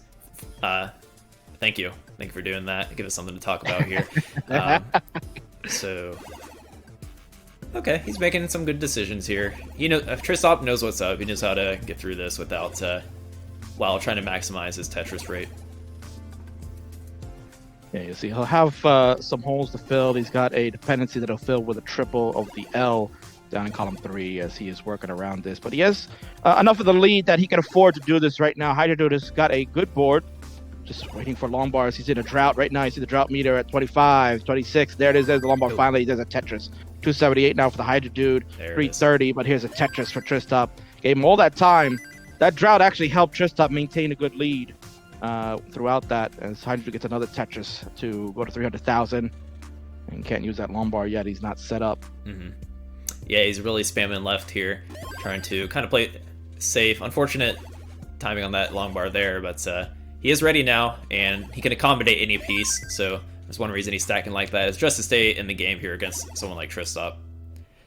Yeah, he's got that beautiful sloping stack. You see a lot of the great players do that. They build so high on the left, so you can then continue to either take your burns or your skims on the right, maintain Tetris readiness. That's kind of a thing these young kids these days like to talk about, Tetris readiness over everything.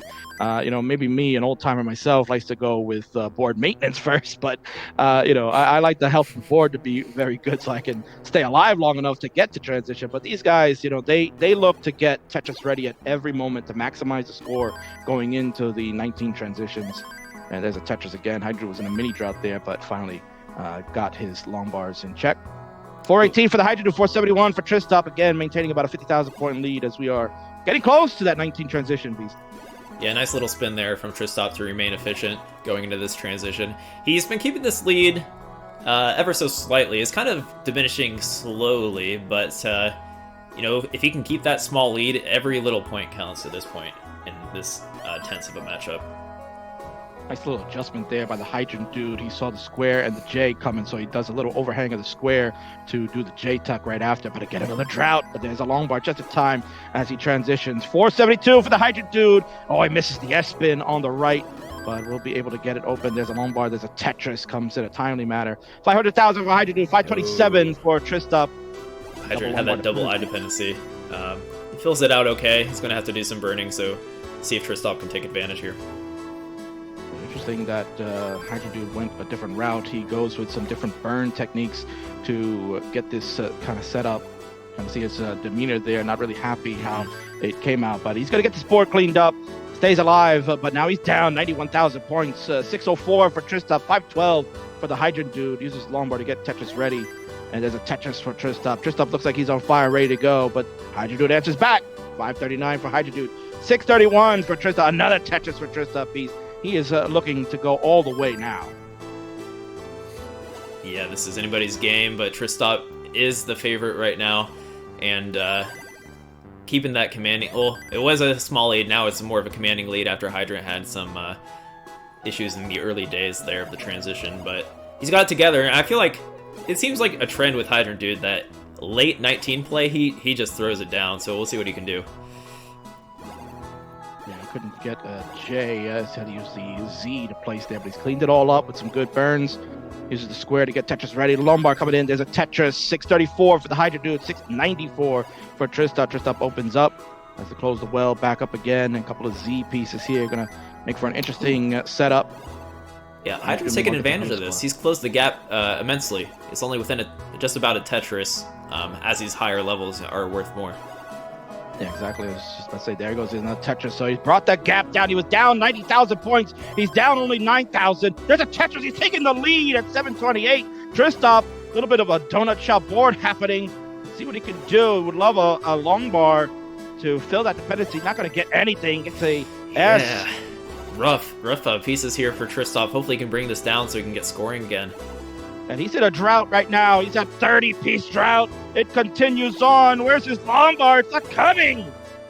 Hydra Dude is at a 52,000 point lead. The Lombard finally comes after 30-plus pieces. And look at that. He knows he can't go any further. And he's going to be done. At 722, the Hydra Dude comes right back at 777. Ooh, lucky sevens for the Hydra Dude to take game number 1.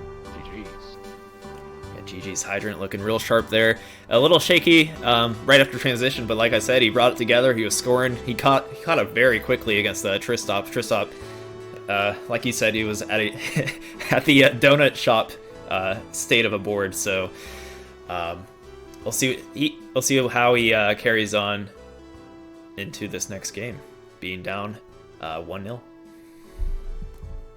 Down 1-0 is Tristop. They're both ready to go, so they'll get the countdown going. This is going to be a very important game, number 2 now. Tristop obviously coming off losing 4 straight now, Beast and Shen. He lost 3 to Allen to head down to the loser side of the bracket, and now he's lost the first one to Hydrant Dude. Mentally, that could maybe weigh on a player. He was coming in, he was dominating. He did go to a decider with Hydra Dude in the first round, but, really kind of has been showing what kind of player. He's the number 3 seed overall. He's not been slacking, but now we're at a point where 4 straight losses. I wonder if that's going to start weighing on his mind. Yeah, it seems like he's been having troubles hitting that kill screen in the recent sets, but we'll see. I think I see Tristop being able to handle it and bring it together. Maybe he's aware of the fact that he's been having these issues, and he'll likely try to adapt. Yeah, I believe in the guy. He's number 3 seed for a reason. He is a number 3 seed for a reason, so don't count him out. And the winner of this will play Alan, aka the Broden Damp online. Oh, the two. Oof, nice job by Tristan to get that long bar over there. Arjun meanwhile is going to work with a center well set up, and he's in a drought. But there's the long bar finally, but does not get any more points to use a L for triple, as he uses long bar to kind of open the right side. But he's safe. 101 for the Hydra Dude, 117 for Tristop. Both will get Tetrises in, 139 to 124, maintaining a 16,000 point lead. Does Tristop, but Hydra Dude will take it with a Tetris there. 147 to 141. Again, early days here, but Hydra Dude has the advantage with a 1-0 lead. Yeah, Hydra's looking sharp. He's been bringing it together as this tournament has moved on. Yeah, we'll see. I'm really enjoying Tristop's aggressive stacking here, but still not able to keep that lead. Actually, it's pretty neck and neck as we stand. Yes, we would expect a nice adjustment of the T piece for Hydra Dude. Will clear away a double with the S and start building a little bit more on the left. Gets Tetris ready with the Z placement and looking to, there you go, build that left side. There's the Lombard, that's Tetris, you know. So we call him the cerebral assassin of classic Tetris. Hydra Dude will figure out all the different type of solutions for building, and if he has a misdrop, what kind of burn technique he can use. It's just, he can defeat you in so many different ways. That just because, like I see, he sets up a little bit of a tux setup instead use a T for a burn. I mean, he's so creative. Is the Hydra Dude beast that you know, what looks like he's going to be in trouble is actually just a setup for him. Yeah, the stronger your versatility and stacking, I mean, the more often you can get Tetris ready and just make the most of the worst piece sequences. So when you have that knowledge of stacking, keeping that versatility, then you're able to maximize your score, especially in versus. 271 now for the Hydra Dude, 254 for Tristop. Tristop will take the lead back though with 277 as we are over the halfway marker of this game number 2. As the Hydra Dude's reaction there, not happy with how that went. Yeah, missed a L spin. Or I'm sorry, a J spin. Yeah, the J spin. That's okay. If the L's could, the L's could spin that way too, but not in the manner he was looking for. But he figures it out, but has to take a few lines to burn away. And there's a Tetris 119 there. Look, see, this is what we're talking about. There you go. There's a nice L spin there at the bottom for the Hydra Dude. It's just showing off there. He's reiterating what I'm telling you, Pizza Chin. Right. He's just showing off now. He's showing off. All right. Tristop still maintaining about a 63k lead now for Tristop. That aggression's paying off, and he's 65% Tetris rate max out pace. Looks like Hydrant can't be too far behind. Yeah, they're looking at about a 40,000 different. Both hit Tetrises again. So Tristop at 392 through 96 lines. Hydrant at 352. Add a Tetris to go to 375. But Tristop hits one back too. So they're maintaining about a 40,000 point differential between the two. Hydrant will slam another one to get closer once again. Yeah, you got a little bit of a square tuck situation there. There you go. Sets up to that perfectly. Drops a Tetris. He's got the 3-wide. Can do. There's a lot of options there. So nice safe stacking from Tristop. Looking for an eyepiece so he can be efficient. Otherwise, he's going to probably take some burns to get Tetris ready. And just up another square tuck there, and a nice S burn, and use the L for setup. So there you go. Tetris readiness is applied for Tristop, and he's going to play it safe. Get his pieces over. He is now in official drought. There's a long bar after about a 14-piece drought. So 469 for Tristop, 446 for the Hydrant Dude. He has the 1 game advantage so far. This is game number 2, ladies and gentlemen. And we've got nice setup here for Tristop. Got that nice sloper stack we talked about. Gonna build a little higher on the left. Has to now set up for burns on the right. As the pieces don't come exactly how he would like them, there's a nice triple. He has to use his long bar to reopen the right side. Give Hydro some time. Hydro is caught up. He is now down only 3,400 points.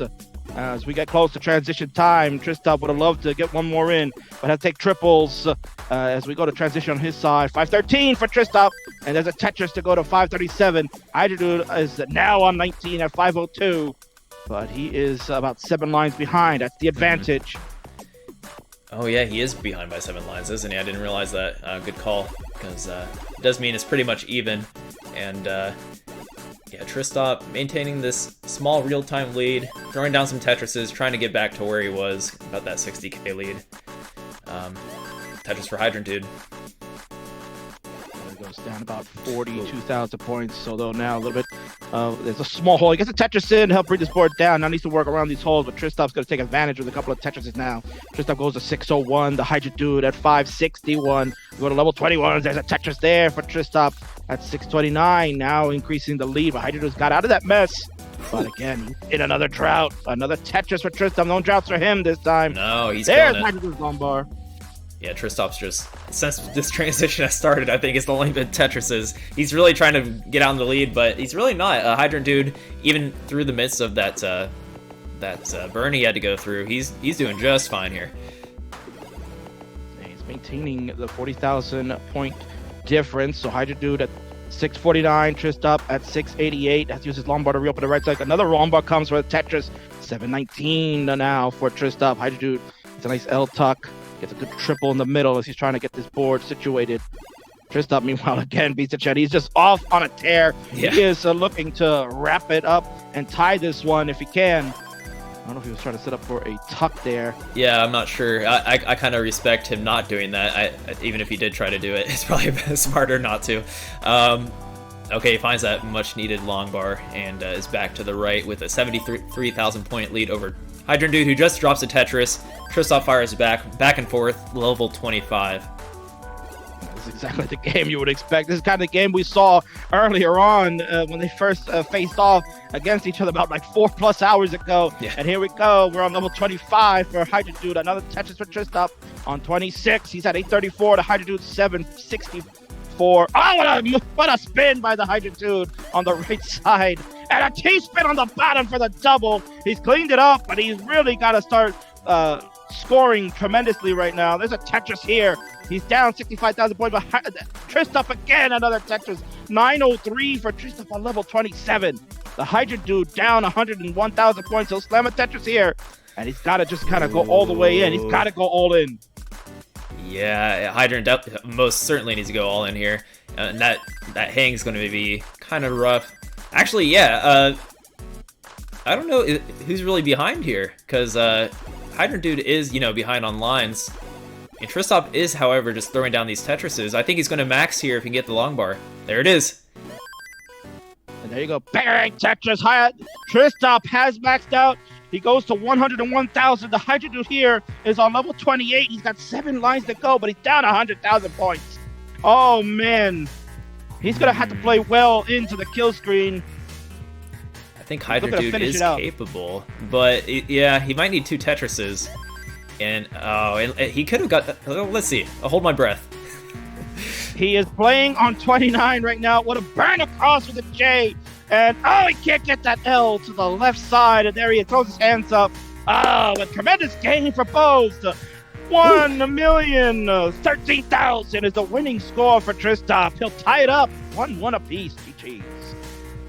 Crazy game there. I almost thought Hydrant was about to pull that off, even in the chaos that his board was. I think if he had a clean board, I believe in Hydrant to maybe get that second Tetris into the kill screen, but unfortunately it had some holes there. And both players are ready. Why wait? Let's go. Why wait? Don't let us catch our breath. Let's just continue on. This is a Beast and Shen banger, as he would call it. And they're going to continue on. The crucial game 3 begins in 3, 2, 1. Let's go. Yeah, most certainly a banger here. It's pretty much the bangiest it can get.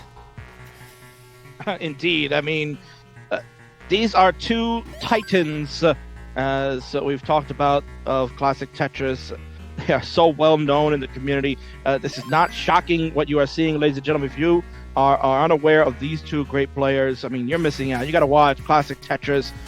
Whenever we have all these events, CTWCs and the CTMs and every event that is being hosted throughout, you can find these guys. These guys are always up for a challenge and always up for games. That's why they're so good and they're so entertaining to watch. They are electric every time, and they are not disappointing here in this. Now we go to a crucial game 3.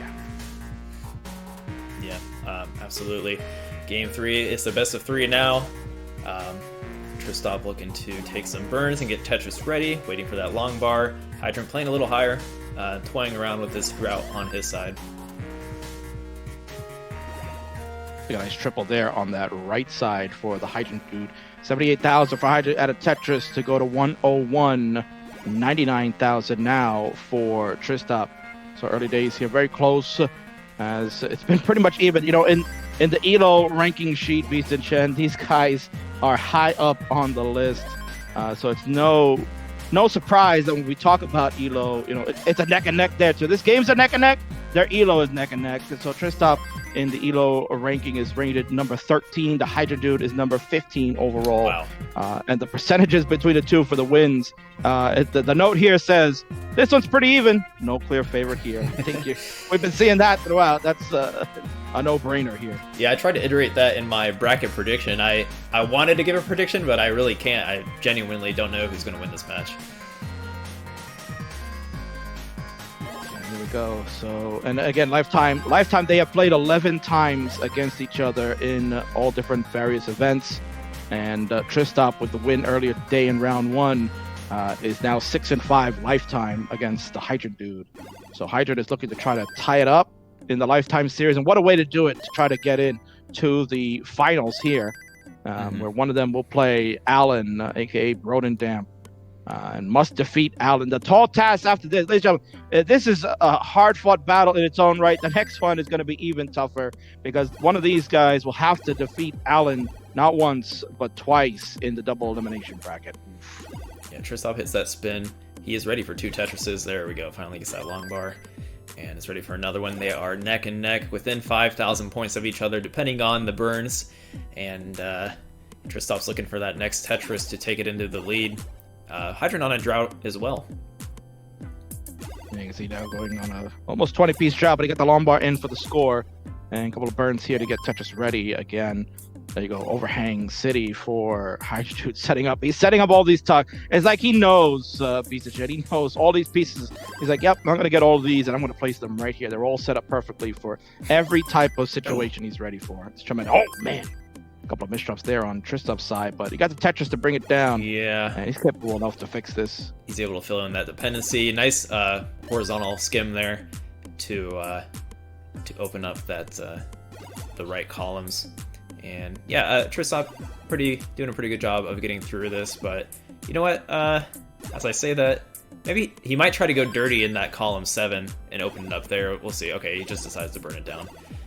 Maybe a Jake or Kalumba would have tried to go dirty there, but Tristop trying to get back to the right. Oh man, yeah, you're probably right about that. Those other guys, but you know, Tristop, no, this is game 3. This is a crucial game. Can go either way for one of these players. One of these players will take a 2-1 advantage going to game 4, which is crucial. And you don't want to give it away early. They haven't even touched 100 lines yet. You don't want to top out at this juncture. You know, you don't want to give a game freely. We saw what happened with Ian. He gave away a game freely, and Hydra took advantage and ended up moving on now. So that's going to be the key. These guys need to go to transitions and let that play out there.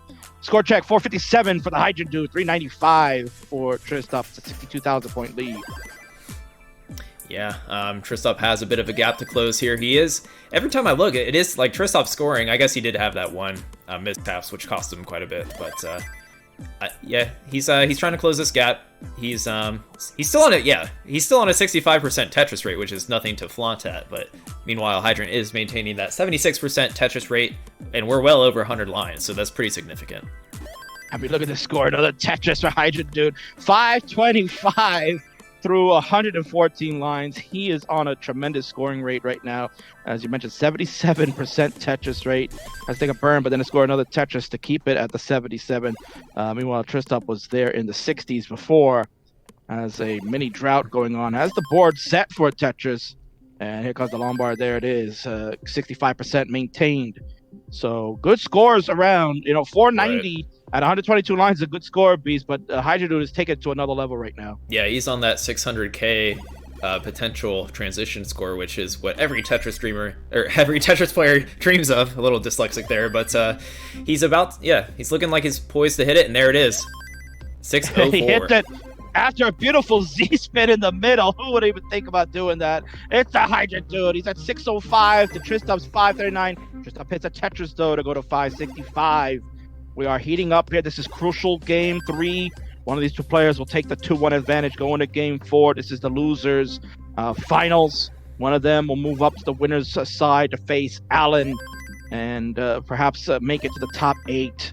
Tetrises are flying all over the place. Tristop now at 594, Hydra Dude at 659, 62,000 point lead. And he's maintaining a board to at least stay safe. Mm-hmm.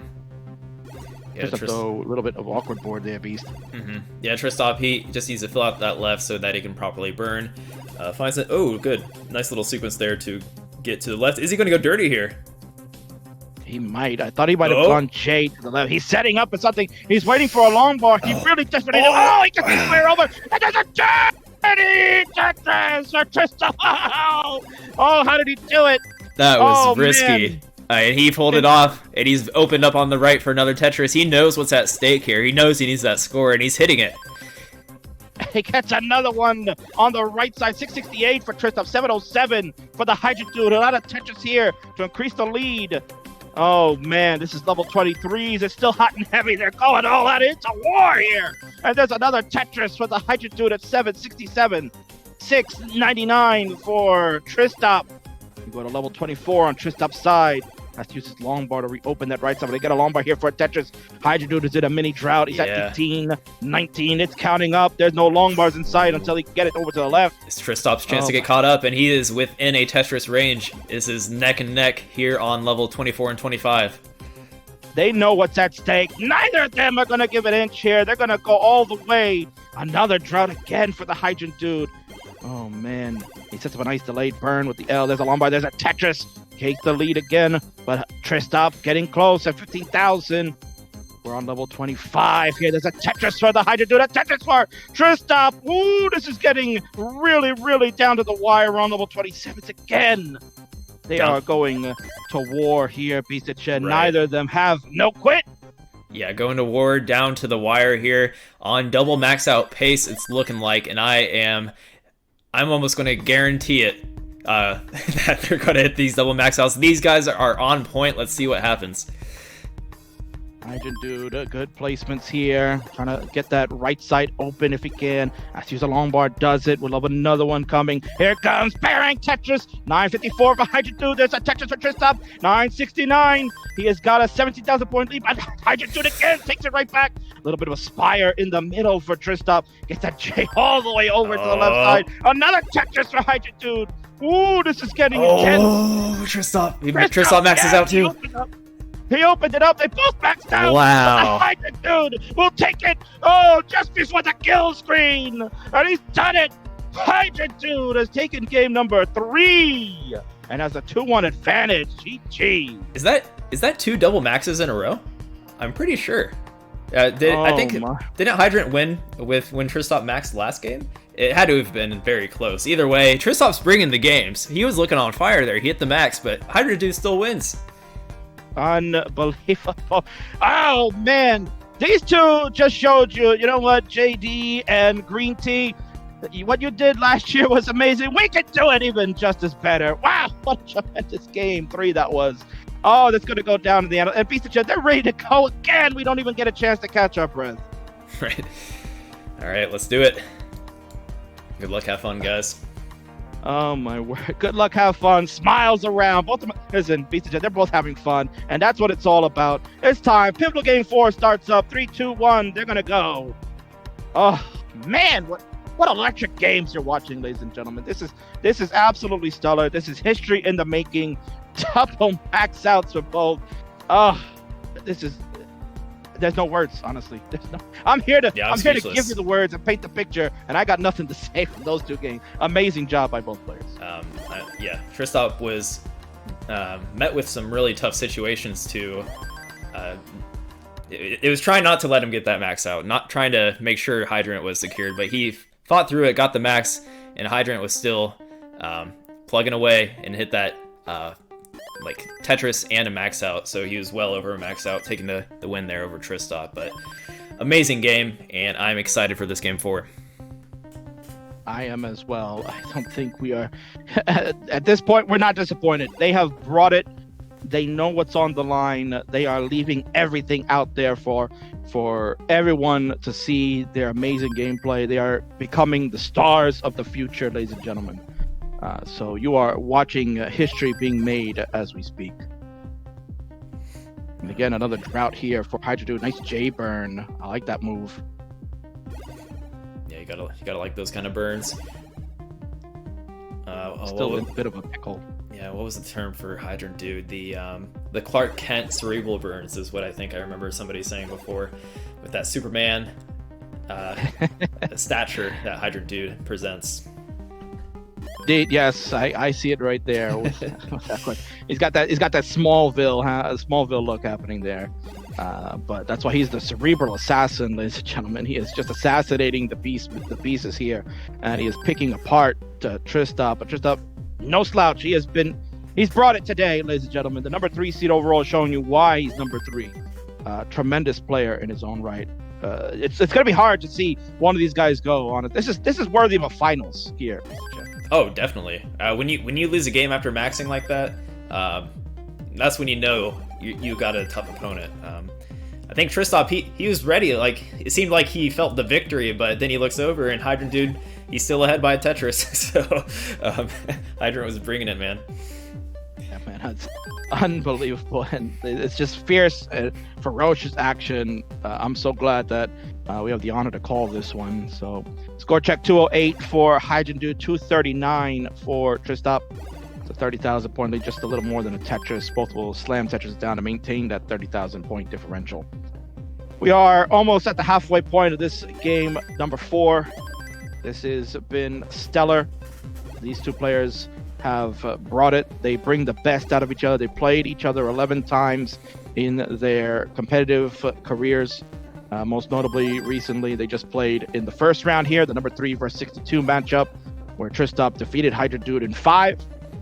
Hydra Dude now has the chance to change the course of history and tie up their overall lifetime series. Tristop owns 6-5 in their matchups. Yeah, I mean, Tristop is on a battle against the statistics right now, because statistics are showing that they're pretty much 50-50. That means Hydrant Dude will win for it to be 50-50, so let's see if we can stray away from the 50-50 nature of this matchup. Let's see, yeah. let's go to another decider. Why not, Beast Chin? I'm here all night, baby. Let's do it. I'm feeling the decider. Yep. 371 for the Hydra Dude, 381 for Tristop. Again, another close one. Hydra Dude has crept back in to stay afloat. He has really played tremendous games all day today. For someone that, for a while, Beast, he took a break, just like some of many players do when the game just gets to a point where it's a little frustrating. You feel like you're not making any advancements. Hydra decided to take a month-long break over the summer and kind of just recollect himself, and finally came back at one of my events where we did a special there, and he defeated Huffaluffagus in a tremendous match that kind of maybe resparked him and got him back into the scene with a new fire. And here he is right now on the cusp of maybe making it to the finals here to face Alan. Yeah, I definitely think taking a break from a game like this, where it can be, as much as I love it, can be monotonous at times. Yeah, I think taking a break to kind of have a refresher and reapproach the game with a different mindset is something I would recommend personally. Yeah, I agree with that. Nice skim of the L to the right side. 491 for the Hydra Dude, 502 for Tristop. Again, big high scores, Beast and Shen, before they go to 19. They are just pretty much repeating the last game we just saw. They might have to go to double kill screens, double max out to settle this game 4. We might see it coming up. Let's see it. Let's see that hour-long VOD on YouTube. People will think, man, how many games did they play? They played like 8, 9. No, this is a best of 5, baby. And here you go. There's a Tetris for Hydra Dude. We'll go to 560. Trist up at 535. Trist up is 3 lines behind. A nice adjustment there by Hydra Dude, but he's waiting for an L piece. Not gonna get it. Oh man, this is good. There's finally L. Get the lumbar over. Yes, for the Tetris. Oh, the right piece has just come at the right time. Oof, that was tight. Hydra's got some burning to do now, Beast. Yeah, Hydra's got to work through this, get back to the right. He's looking for the correct pieces. That T is not the best position. He's going to get the I piece to help him out, get through this without any crazy taps or anything like that. But Tristop is now poised to fight back and take the lead. Yeah, he has. This is it. Tristop on level 20 is down 28,000 points. 594 for Tristop, 623 for Hydra Dude, but a Tetris here for Tristop has brought him close. Less than 5,000 points separate the two. This is it. Tristop must win this one. He cannot afford it. Yeah, I'm getting some deja vu from this last match, and I feel like it's going to come down to the wire one more time. Let's see it, boys. Yeah, they are absolutely on fire. They're on a tear. Hydra Dude, another Tetris. We'll go to 705. Tristop is at 650. The explosion of points is upon us. Oh, man, look at these taps by Tristop. Staying alive. Ooh, look at that. Nice double of the L in the middle. That was beautiful placement. And he's going to get the lumbar for the reward. There's a Tetris. Tristop goes to 684. Hydra Dude on level 23 at 716. Hydra Dude is 7 lines ahead. So this is the advantage for Tristop here. Last time, Tristop was ahead in lines. Now the Hydra Dude is ahead. So that could be very fortunate for Tristop, who's waiting desperately. There's the L. There it is. Man, oh, man. And there's the lumbar for the Tetris. 723 for Tristop. 753 as Hydra slammed one as well. They're pretty much tied up, man. Because Tristop is still on level 23, so he's like, they're pretty much neck and neck, pretty much tied up here as we progress into this level 24. And absolutely makes sense. Look at that Tetris rate, 64 to 63. Hydra Dude slamming them down. He's got the 30,000 point lead as Tristop hit another one. Clean boards abound. Tetris are flying. Level 25 for Hydra Dude at 846. Tristop at 816. Clean boards. A Tetris here for Tristop to take the lead by 1,000 points. But Hydra Dude hits another one. Oh man, 879 for Hydra Dude, 847 for Tristop. This is, again, Beast of Gen. We could be going down to the wire here. Yeah, we got another recipe for a double max out. Let's see if it's cooking. Let's see what's in the oven here. Tristop with an amazing delayed burn. There's a Tetris on the bottom right there. He set up a beautiful delayed J burn on that right side. Oh man, and he got the lumbar just quickly after that. He is at 898. Hydra Dude to 926. Hydra Dude a Tetris here. Go with a T-tuck in the right side. A Tetris here for Tristop. The Tetrises are flying. Another one for Hydra Dude. They go to 995. Oh, Tristop is at 993. Tristop's game is on the line here. He's behind in lines by 8. It's coming down to the wire, Kingsman. It's coming down to the wire, Shen. Who's it gonna be? Hydra Dude has a max out again. Oh, they're both maxed. Set up, yeah, they're both maxed. It's a 640 point lead for Tristop. Hydra Dude is trying to set something up. He's trying to get anything he can. There's a triple in the middle. Tristop just needs this. No! Tristop can't get it. Tristop can't get it. He's done. Hydra Dude with that triple at the end. No way. He blocked the well. Or is it no more? The block of the well for Tristop has ended the run, and the Hydra Dude has done it. He survives, and he'll move on to the final. Wow, that was a photo finish for sure. I thought Tristop had it. I saw the eyepiece in queue, but he accidentally, or he just didn't. He didn't. He covered the well, man. It happens to the best of us. Either way, it was a double max out. 2 double max out games in a row between Hydra and Tristop. They are both pretty happy. I mean, Tristop was playing amazingly. It's just Hydrant was just a leg up there in the very end. Oh my word! What an ending there, Piece of Chin. That was tremendous. What a dramatic finish to that one. The two of them going toe to toe. They've been even throughout. Deciders in the first round. Here we go to game 4, almost getting to another decider. And there it is, ladies and gentlemen. The Hydra Dude edges it out. A triple at the end for Hydra Dude is the difference. And he will move on to the finals. Wow. Wow, it doesn't get any better than that, Kingsman. I am floored by that. That's a moment. I'm not going to forget that. Tristov's not going to forget that. He's going to have some PTSD when he's 80 years old. He's going to be looking back through his photo book, and he's going to be like, man, that one time I hung a piece against Hydrant, dude. He's still going to smile, though. I mean, yeah, how can you not, piece of shit? I mean, if he was going to lose, you're going to go out in the tournament. Why not go out with a blaze? Because the last 2 games there, absolute fire. I probably some of the greatest matches you will ever see just happened just now. Yeah, that's probably one of my favorite sets I've ever had the privilege to commentate. That was an amazing set. So you know what that means? We have our finals coming up. Alan versus Hydrant Dude. Each player in the top 16 guaranteed that $250. Winner is going to be in the top 8, where you can land that $500 prize, where then it escalates from there. That's right. It all escalates. They are all fighting to make it to the top 8, where the overall winner, thanks to the Tetris company, will win. The winner of CTWC 2020 will be gaining $3,000. Tremendous prize right there.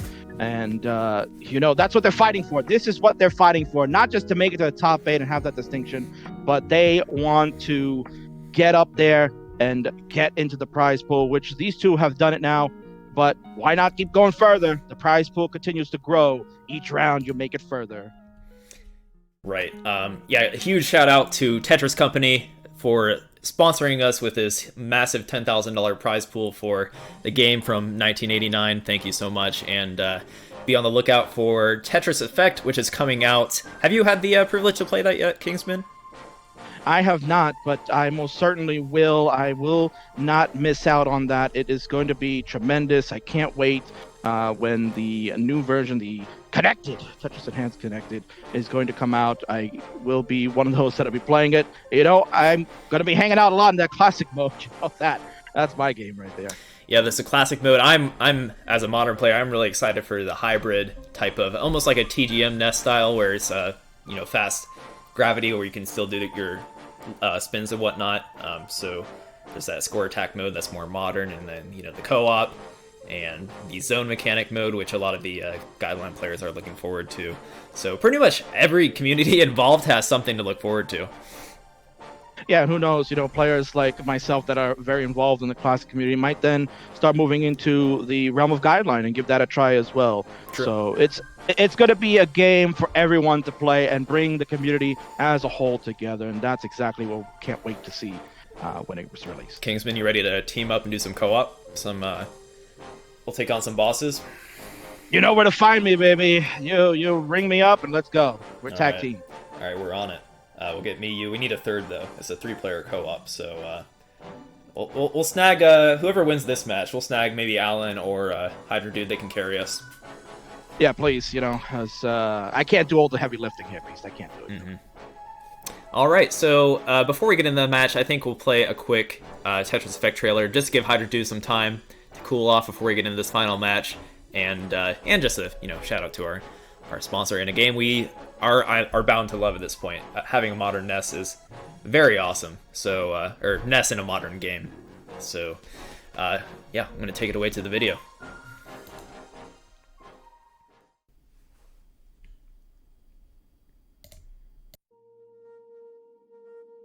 When you were born, something changed.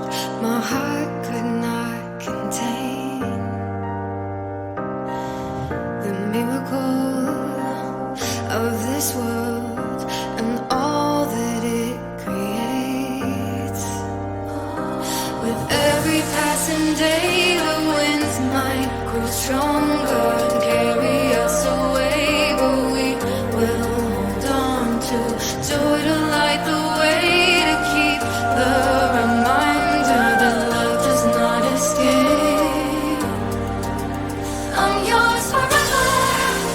There is no end in sight for us, nothing could measure the kind of strength inside our hearts. It's so connected.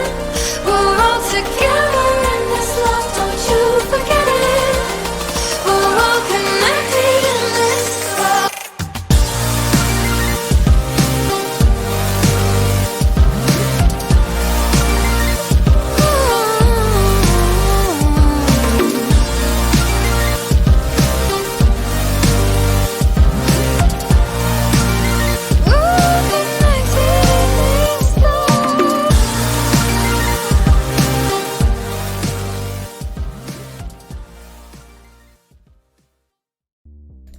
All right, and we're back. And as I was just joking with Kingsman about, I love that James Chen is the only one singing in the video, as he exposed in the last stream. So every time I see that, just keep in mind that James Chen is actually singing out loud. So, yeah, he's got a beautiful voice, I'm sure. Mm-hmm.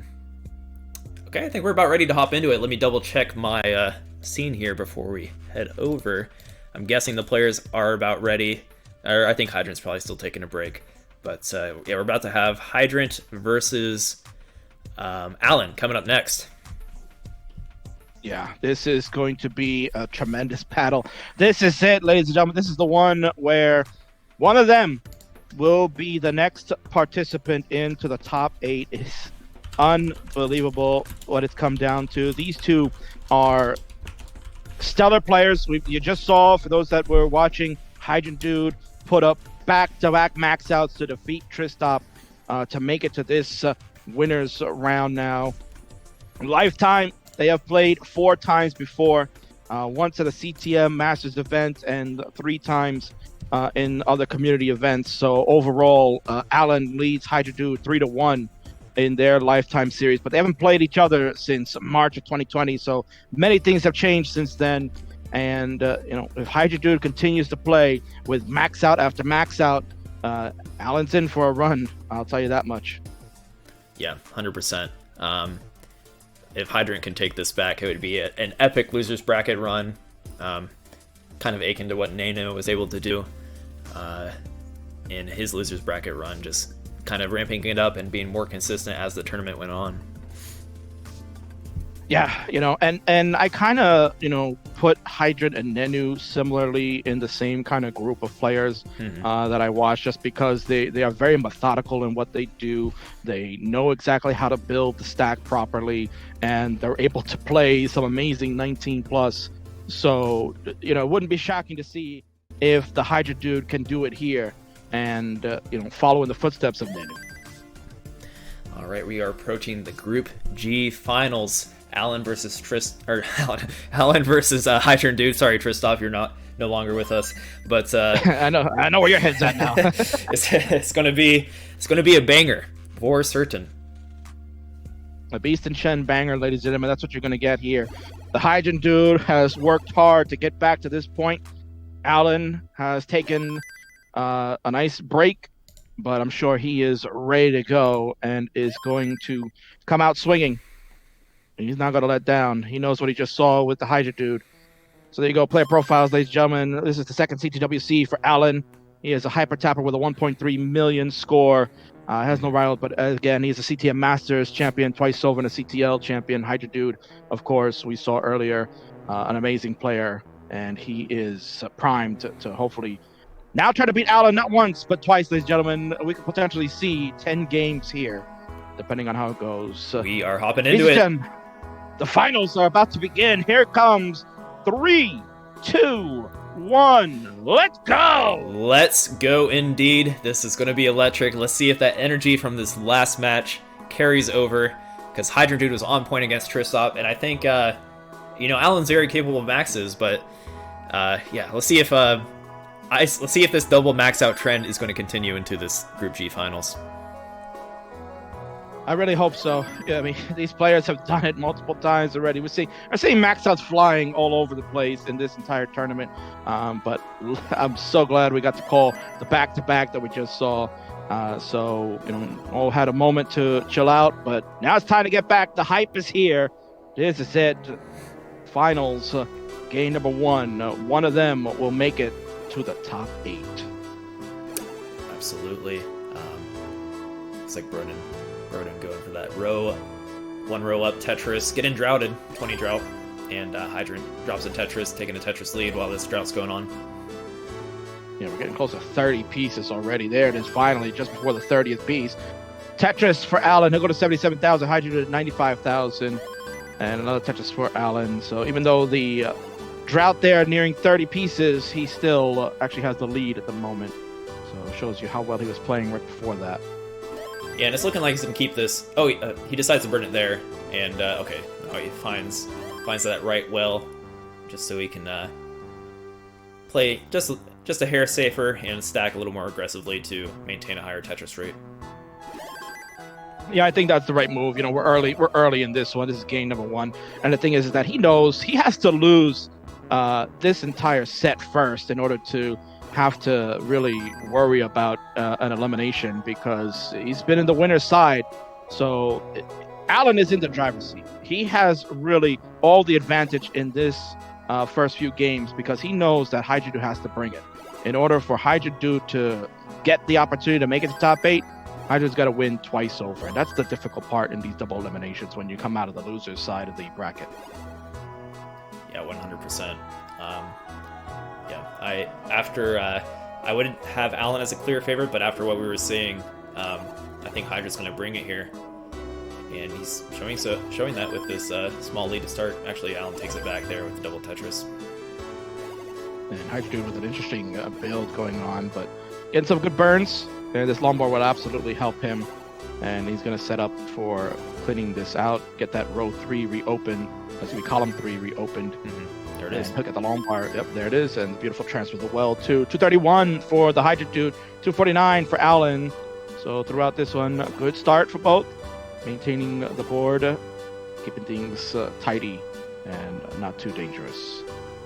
Yeah, I'm liking Alan's board in terms of tidiness, as we were touching on earlier. Just that a nice slope, so you can kind of work with any piece and maintain or get Tetris ready without an issue. And he dropped some Tetrises and is up currently by 40,000 over Hydrodude. Yeah, add another Tetris to go to 61,000 ahead, as it's 319 to 258. Hydra will slam a Tetris, though, to bring it back down just under 40. Another Tetris for Hydrodude, but Alan will hit one, too. So 342 for Alan, 303 for the Hydrodude. You know, talk about sloping stacks there, Beast and Shen. You know, a lot of DAS players try to incorporate that. I know you do that as well, try to get that left build up very high. It can be a little tricky once you start getting above a certain height to really try to dash over pieces. So especially some of the harder ones, you know, for a tapper such as these, it's a piece of cake. I mean, they just whip that piece over to the left so easily that they can build all the way to the sky and then really not get into too much trouble thereafter. Yeah, hyper tappers certainly do have, especially if they have some hyper tappers are a little faster than others and can really push their limits there. But you know what? I am happy to see that more DAS players are kind of testing their limits with quick taps and whatnot to stack higher on 18. Like Salted Sofa was doing that in yesterday's matches, which I appreciated. So if you want to keep up with these hyper tappers, you got to either learn to quick tap efficiently or just join the hyper tap party. Join the dark side, as some people would say. You know, DAS they say is a falling art, but I mean there's still a number of tremendous players out there that are DAS specialists that can still keep up with the best of them. We saw Sharky yesterday, do an amazing job in his bracket. So DAS is not dead, ladies and gentlemen. It is still alive. It's kicking, and just because you got two hyper tappers here, doesn't mean that the future isn't out there for someone to rise up. Someone watching the stream right now could say, I want to play this. I want to, beat these hyper tappers. I could do it. And perhaps the new DAS hero could be coming out of this tournament. Oh yeah, for sure. I don't think by any means, I don't think DAS is going to go anywhere. Maybe some newer players, knowing that hyper tappers have a little bit more of a leeway, might try to learn that first. But I think there's something about DAS, and it's more of a rhythm kind of thing that is more enjoyable to me. So it's one reason I like to do it. A little bit of a drought there on Hydrodude's side, but he gets a Tetris in and misses the S-spin on the 19th transition. 547 for Hydrodude, 484 for Alan. He'll transition too, a little bit high. He was love. Yes, there's the J. I was just about to say he needed that piece. Fills a dependency of a long bar with an L. Gets that right side stayed open. Oh, what a maneuver with a J. What a vault of the J by Alan. He gets the right opened up. Oh, man, what plays by Alan. There's a long bar. There's a Tetris. 524 now for Alan. 560 for the Hydrodude. We're on level 20s. And again, Beast and Shen, guess what? We're leaving off where we left off in the Kristoff Hydrodude matches. Right. This one is off to a good start. I'm feeling it. I think we're almost at max out pace for both players. I think Alan might need to bring it up just a hair. Just, turn up the gas a little bit, Alan, just for our sake. I want to see another double max out. 3 back-to-back double max outs. Let's go. Let's go. If Hydra Dude gonna get a long bar, he's in a bit of a drought. There it is. Bang Tetris. 623 now for the Hydra Dude.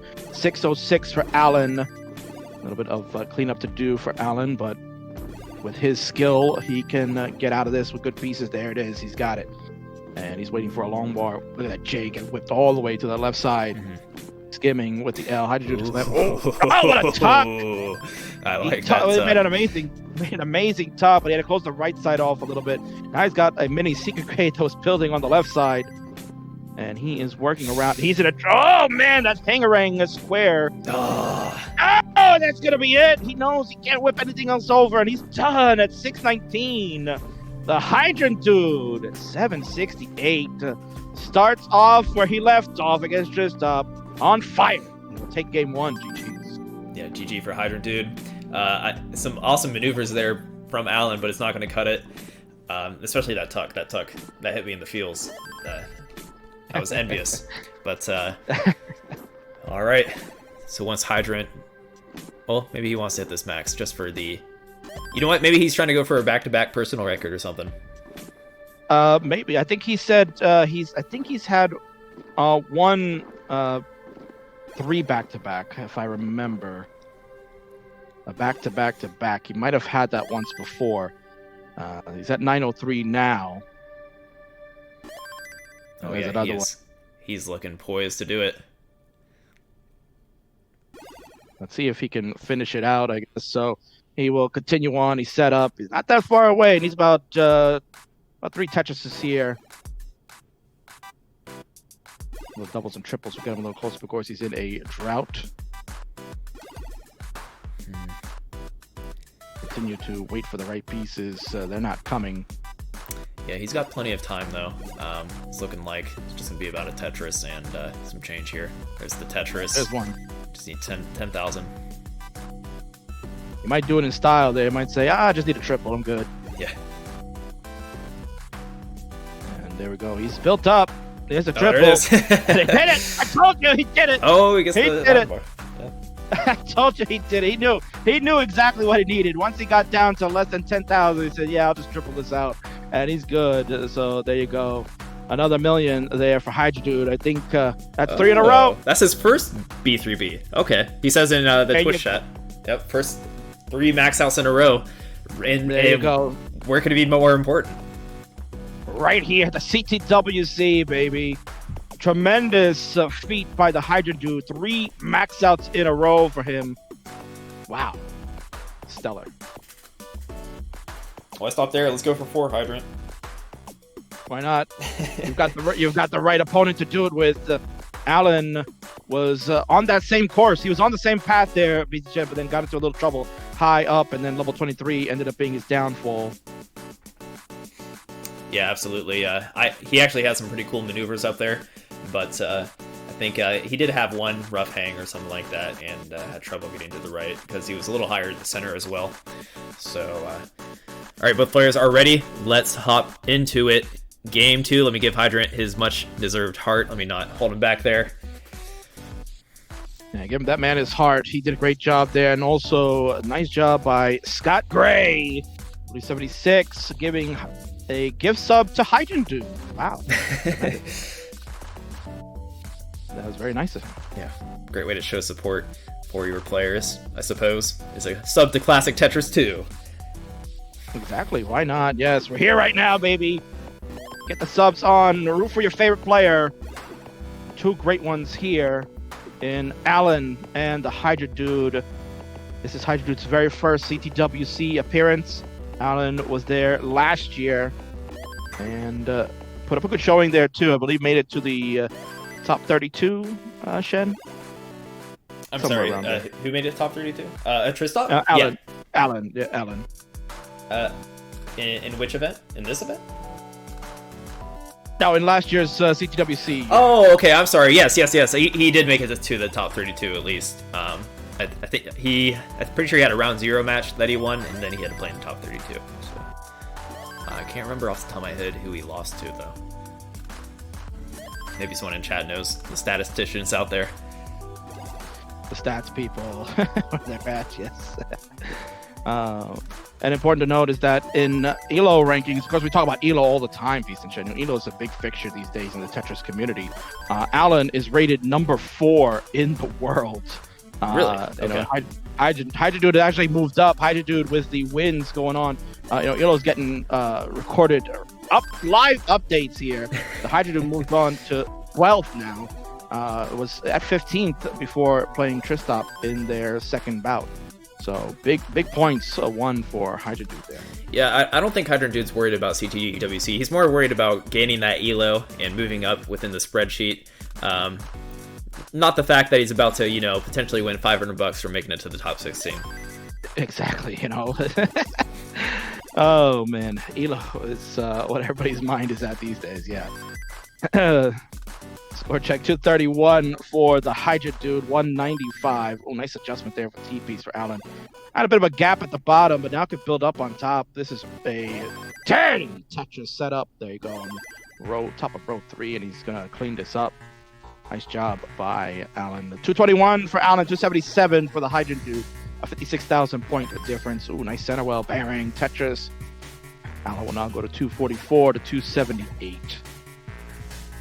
Basically, it's a tall order to ask a player to, win twice over. You got to win 2 best of 5s in these double eliminations. But the way Hydra is playing, it looks like he can pull it off. Yeah, I'm really behind Hydra right now, especially after that 3 back-to-back maxes and one of the highest stake. I mean, pretty much the highest stakes Classic Tetris tournament. He's bringing it right here, right now, and I really think he's poised to continue this. Nice tuck here by Alan. Still has a hole going on in rows 3 and 4, so it's going to deny any type of Tetris unless Alan wants to build on top of this. That'll be an interesting decision. That looks like we'll maybe forego that idea. Nice tuck setups here by Alan. That was tremendous number of tucks there. 280 now for Alan, 341 for the Hydra Dude, and Alan's finally got that right side open, get a couple of skims to maintain the board health, and waiting for the long way. There it is. That'll be a Tetris. Alan will go to 305, Hydra Dude at 341, building up high. Yeah, very high, waiting for that eyepiece, starting a 20 drought, and taking some safe burns. I think he knows his limits in terms of how high he can build aggressively. Each tapper might be a little bit different, might be more comfortable, a little lower than others, but Hydra Dude is able to play comfortably up high there and scores his Tetris and another one. And there you go. 395 for the Hydra Dude, 374 for Alan. Alan has made the comeback and now actually has taken the lead with that Tetris, 397, but Hydra Dude will answer back. So they are fighting one another here, back and forth Tetrising they go.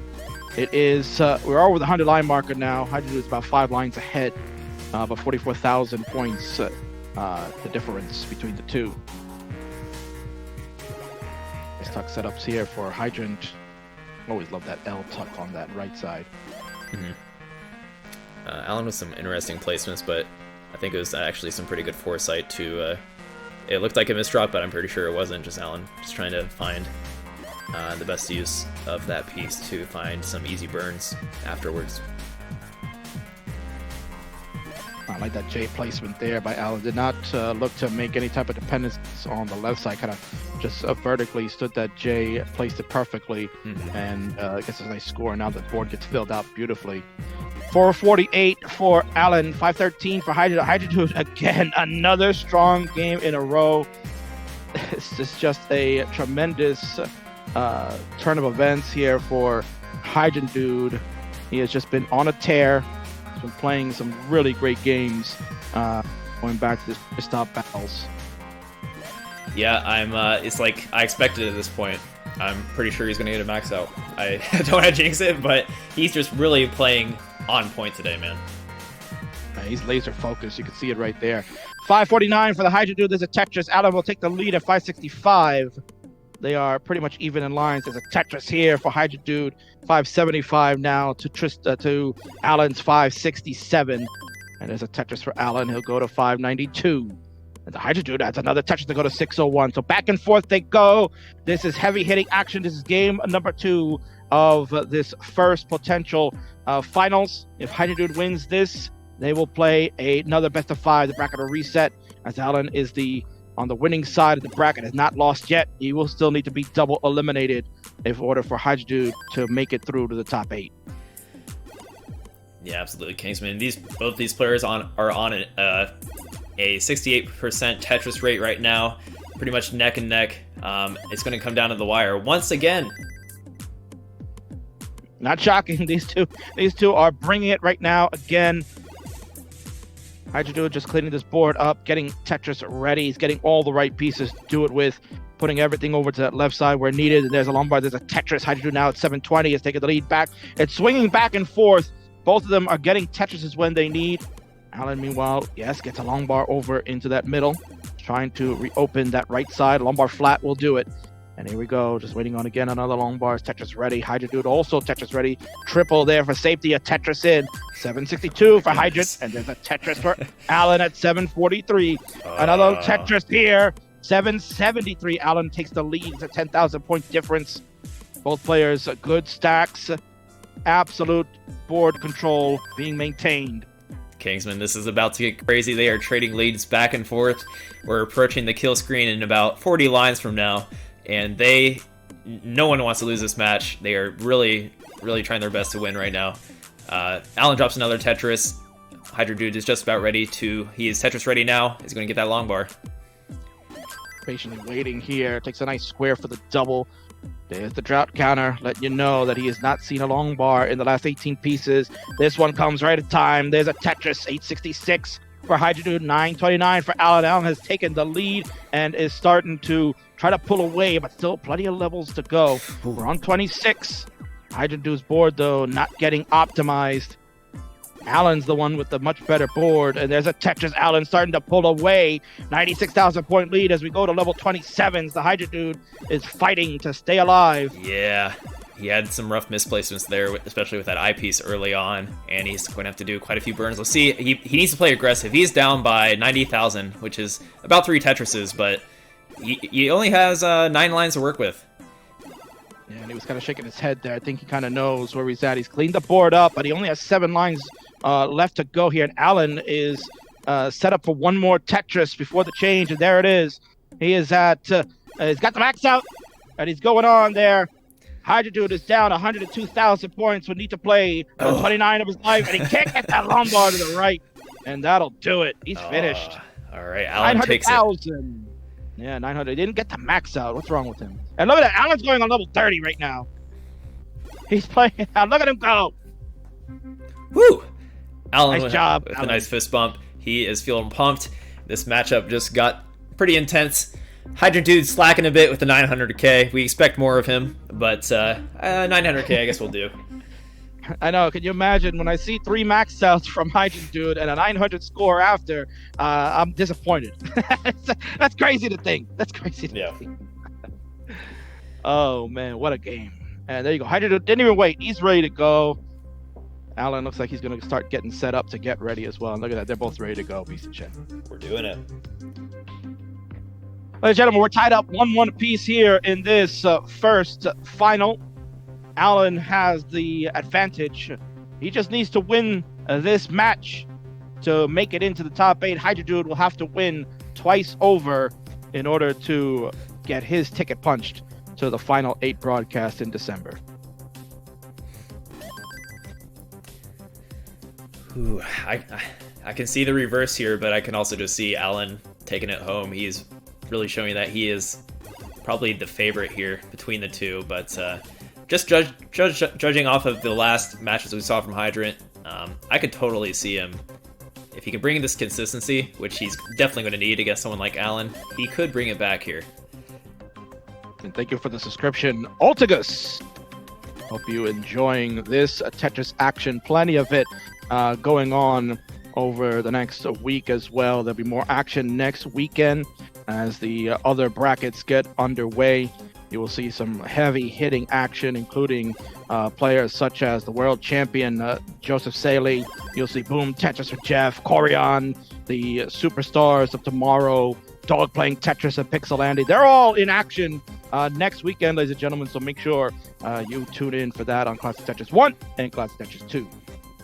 It's crazy how many heavy hitters we still have left and for next week. And like, there's been so many powerhouses, so many awesome matches already. Like even the match we're commentating currently, Alan versus Hydrant Dude, is 2 online powerhouses, and offline, I guess, if you're Alan, making it to last year's CTWC. But yeah, you said Dog playing Tetris, and I'm just like, oh, we haven't even seen Dog play yet.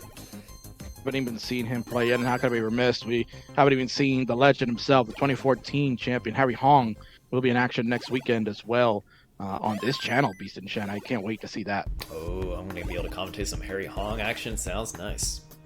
Indeed. Score check, 167 for the Hydrant Dude, 149 now, 172 for Alan. Again, pretty tight game, both of them just exchanging Tetrises at the moment.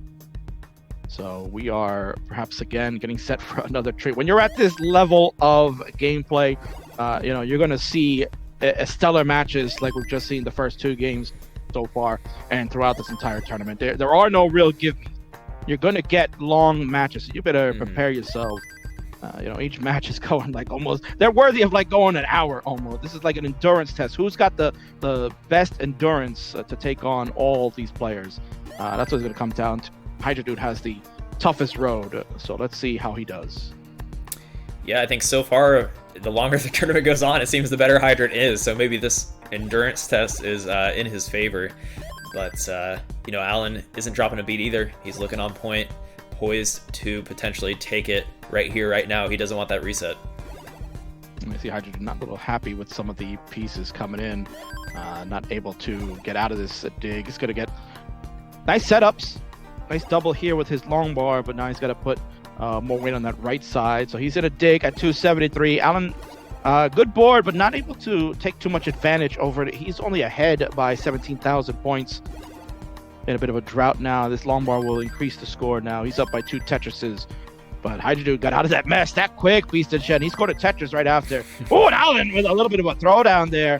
He got a little pumped after that Tetris. Wow, 345 for Alan, 300,000 for the Hydra Dude. Yeah, I like seeing that emotion from Alan. He's going to bring that energy into this set, and he needs to against someone like Hydra Dude, who's been popping off himself during this set. Or not this set, but this group, rather. Well, especially against Tristop, and as it progressed, he seems to be more and more consistent. So Hydrant is out for Alan's blood, but Alan's trying to deny it and throw in his own energy to take it home. And he's capable of doing that. He's a 2-time CTM, Classic Tetris Monthly champion. He's won the Masters event 2 times over, defeating players of the likes of Joseph Saley, the world champion. He's defeated Corian. He's played the best in the world, Beast. And that's why you can't count him out. That's why he's gotten this far so far. But he's got a true test with the Hydra Dude. No slouch, and showing you that he's coming at the right time. He is playing some of the best Tetris we've seen from him in some time. Yeah, I think it is the best Tetris I've ever seen from Hydrant.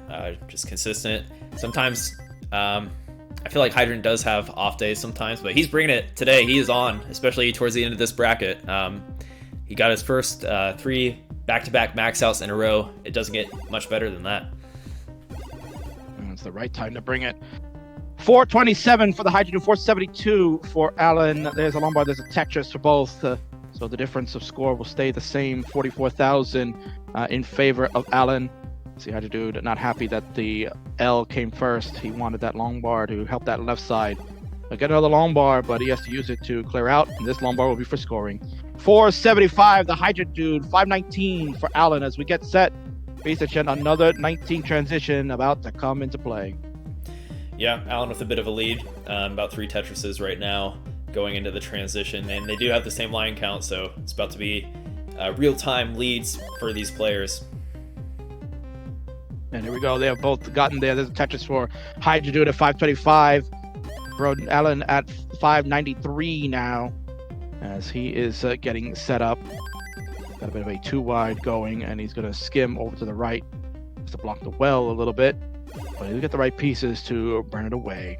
Good board right now for Alan. Again, has to use his long bar away, but this one will be scoring 621 now for Alan. 552. Oh, dude! He can't tap the line bar to the left, and that is it. He's done. And Alan at 649 now will take game 3 and have the 2-1 advantage. GG's. Alan is one game away of moving into the top 8. Let's see if he can close it out, or if Hydrant can maybe look past this, keep that mentality that he's had the past 5 games, and really bring it here to Alan to try to take that reverse.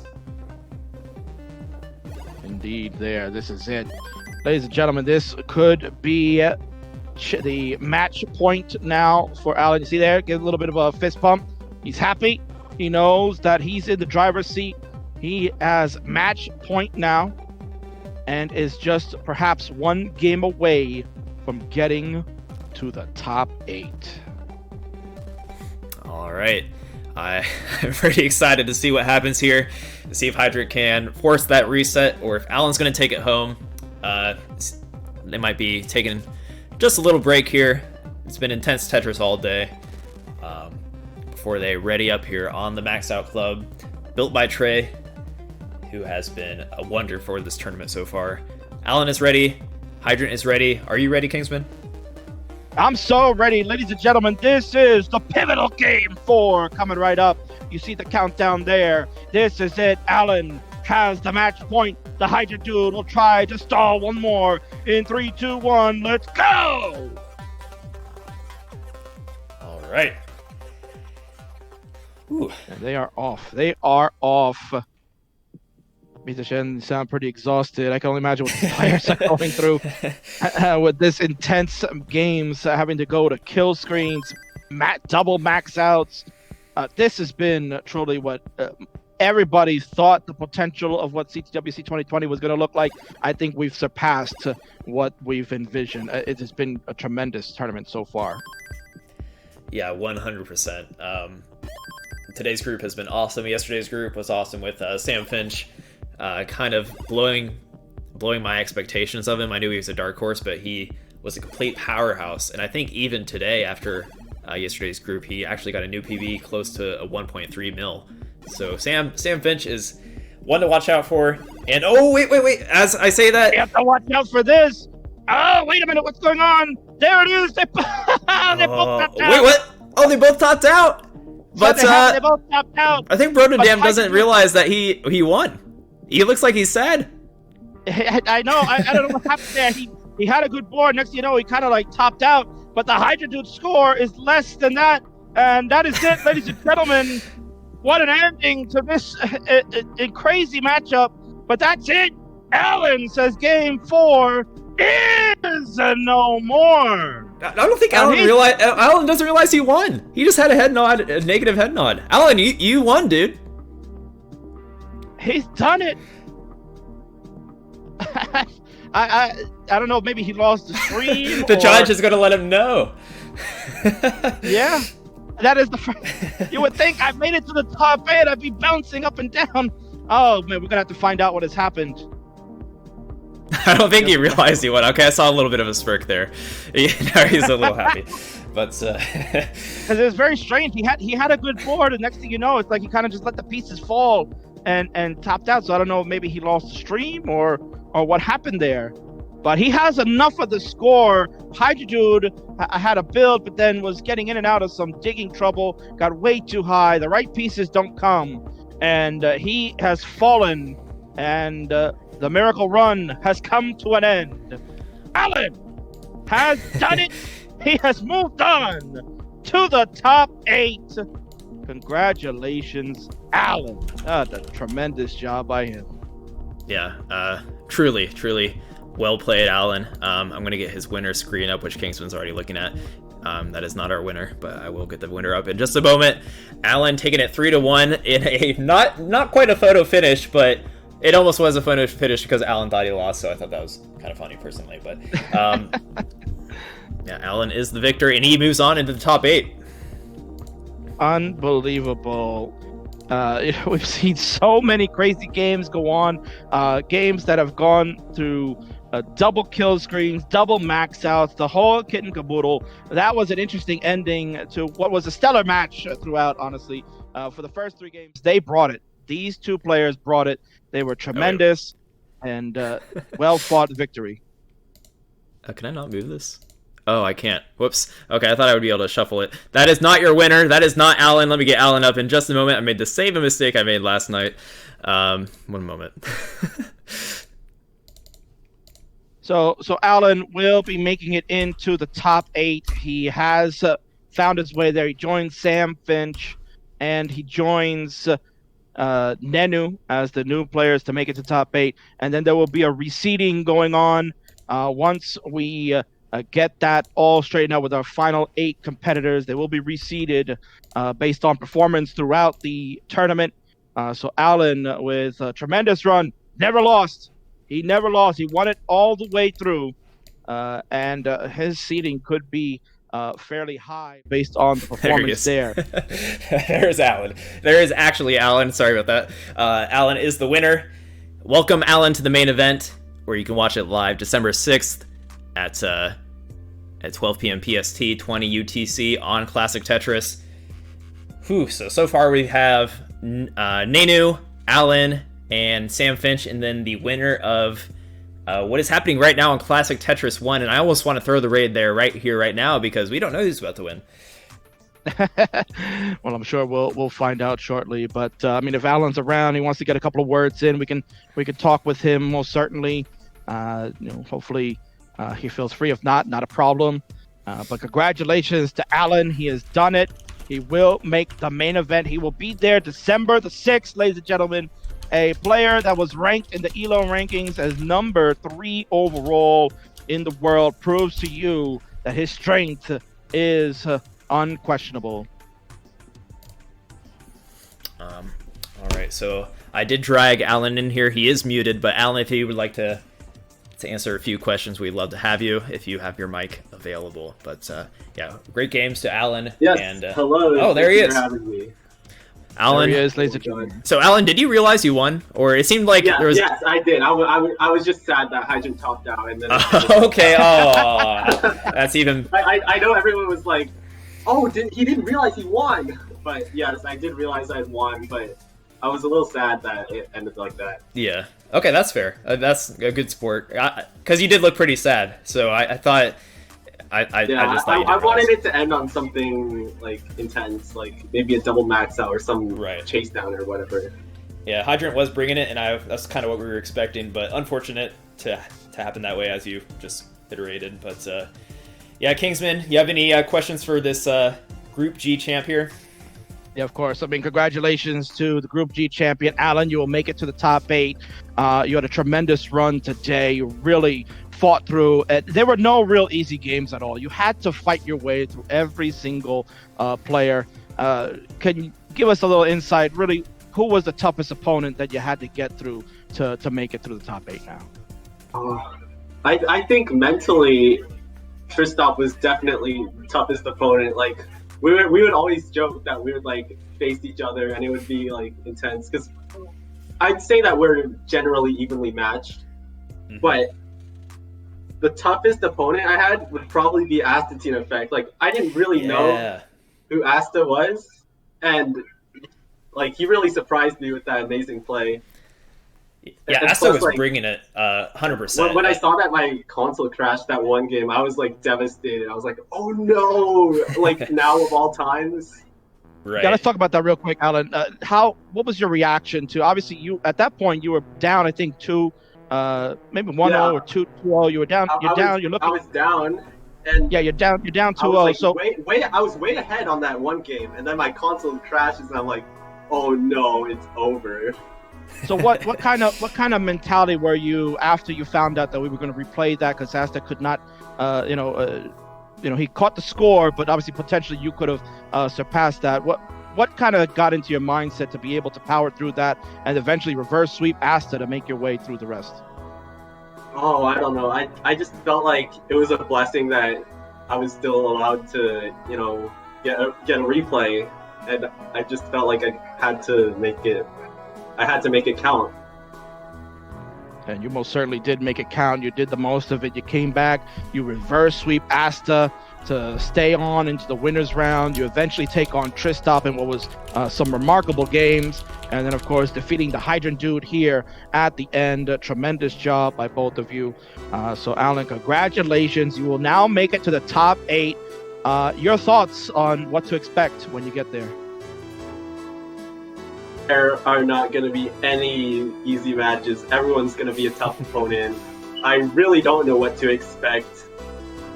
Oh man, like, just the insanity of like today, but just magnified to levels that I probably can't even comprehend.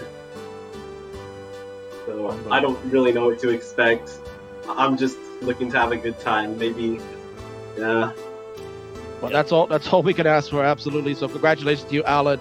Fantastic job today. You played so well, and it's deserved to you. You have been an outstanding community member. You've proven time and again that you play against the big boys, and everybody's going to be rooting for you, I'm sure. The top 8 is going to be a fantastic journey, and we can't wait to see what's going to happen to you. Yeah, congrats to you, Alan. That's some amazing games between Hydrant Dude and, like you said, Tristop and Asta. So it seemed you had like pretty much every game you played seemed pretty challenging. So you came through convincingly, and good luck in the top 8. Thank you. I will try to do my best. Let's see where I go. All right, with that, Kingsman, I think we're probably going to call it here. There's a last look at the bracket where Alan is indeed our champion after taking, or our Group G champion after taking out Hydrant, and Alan is also guaranteed a nice $500 prize courtesy of Tetris Company, and just be on the lookout for Tetris Effect coming out on November 9th. All right, Kingsman, I think we had some great games today. Any last words? Besa Chen, it's been an honor and a privilege to work with you as well. I love working and commentating with you. We've done it a number of times already, and I can't wait to continue that wonderful partnership we have, especially here at the World Championships, where we've seen history being made.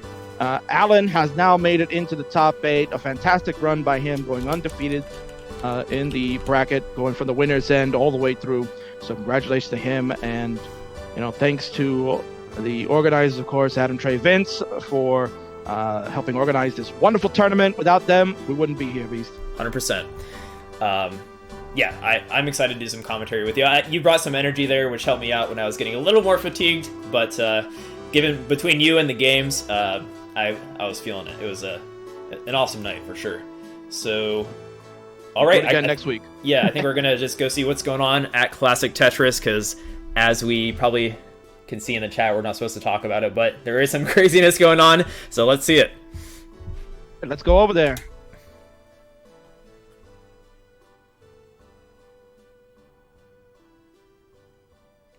All right, see you guys.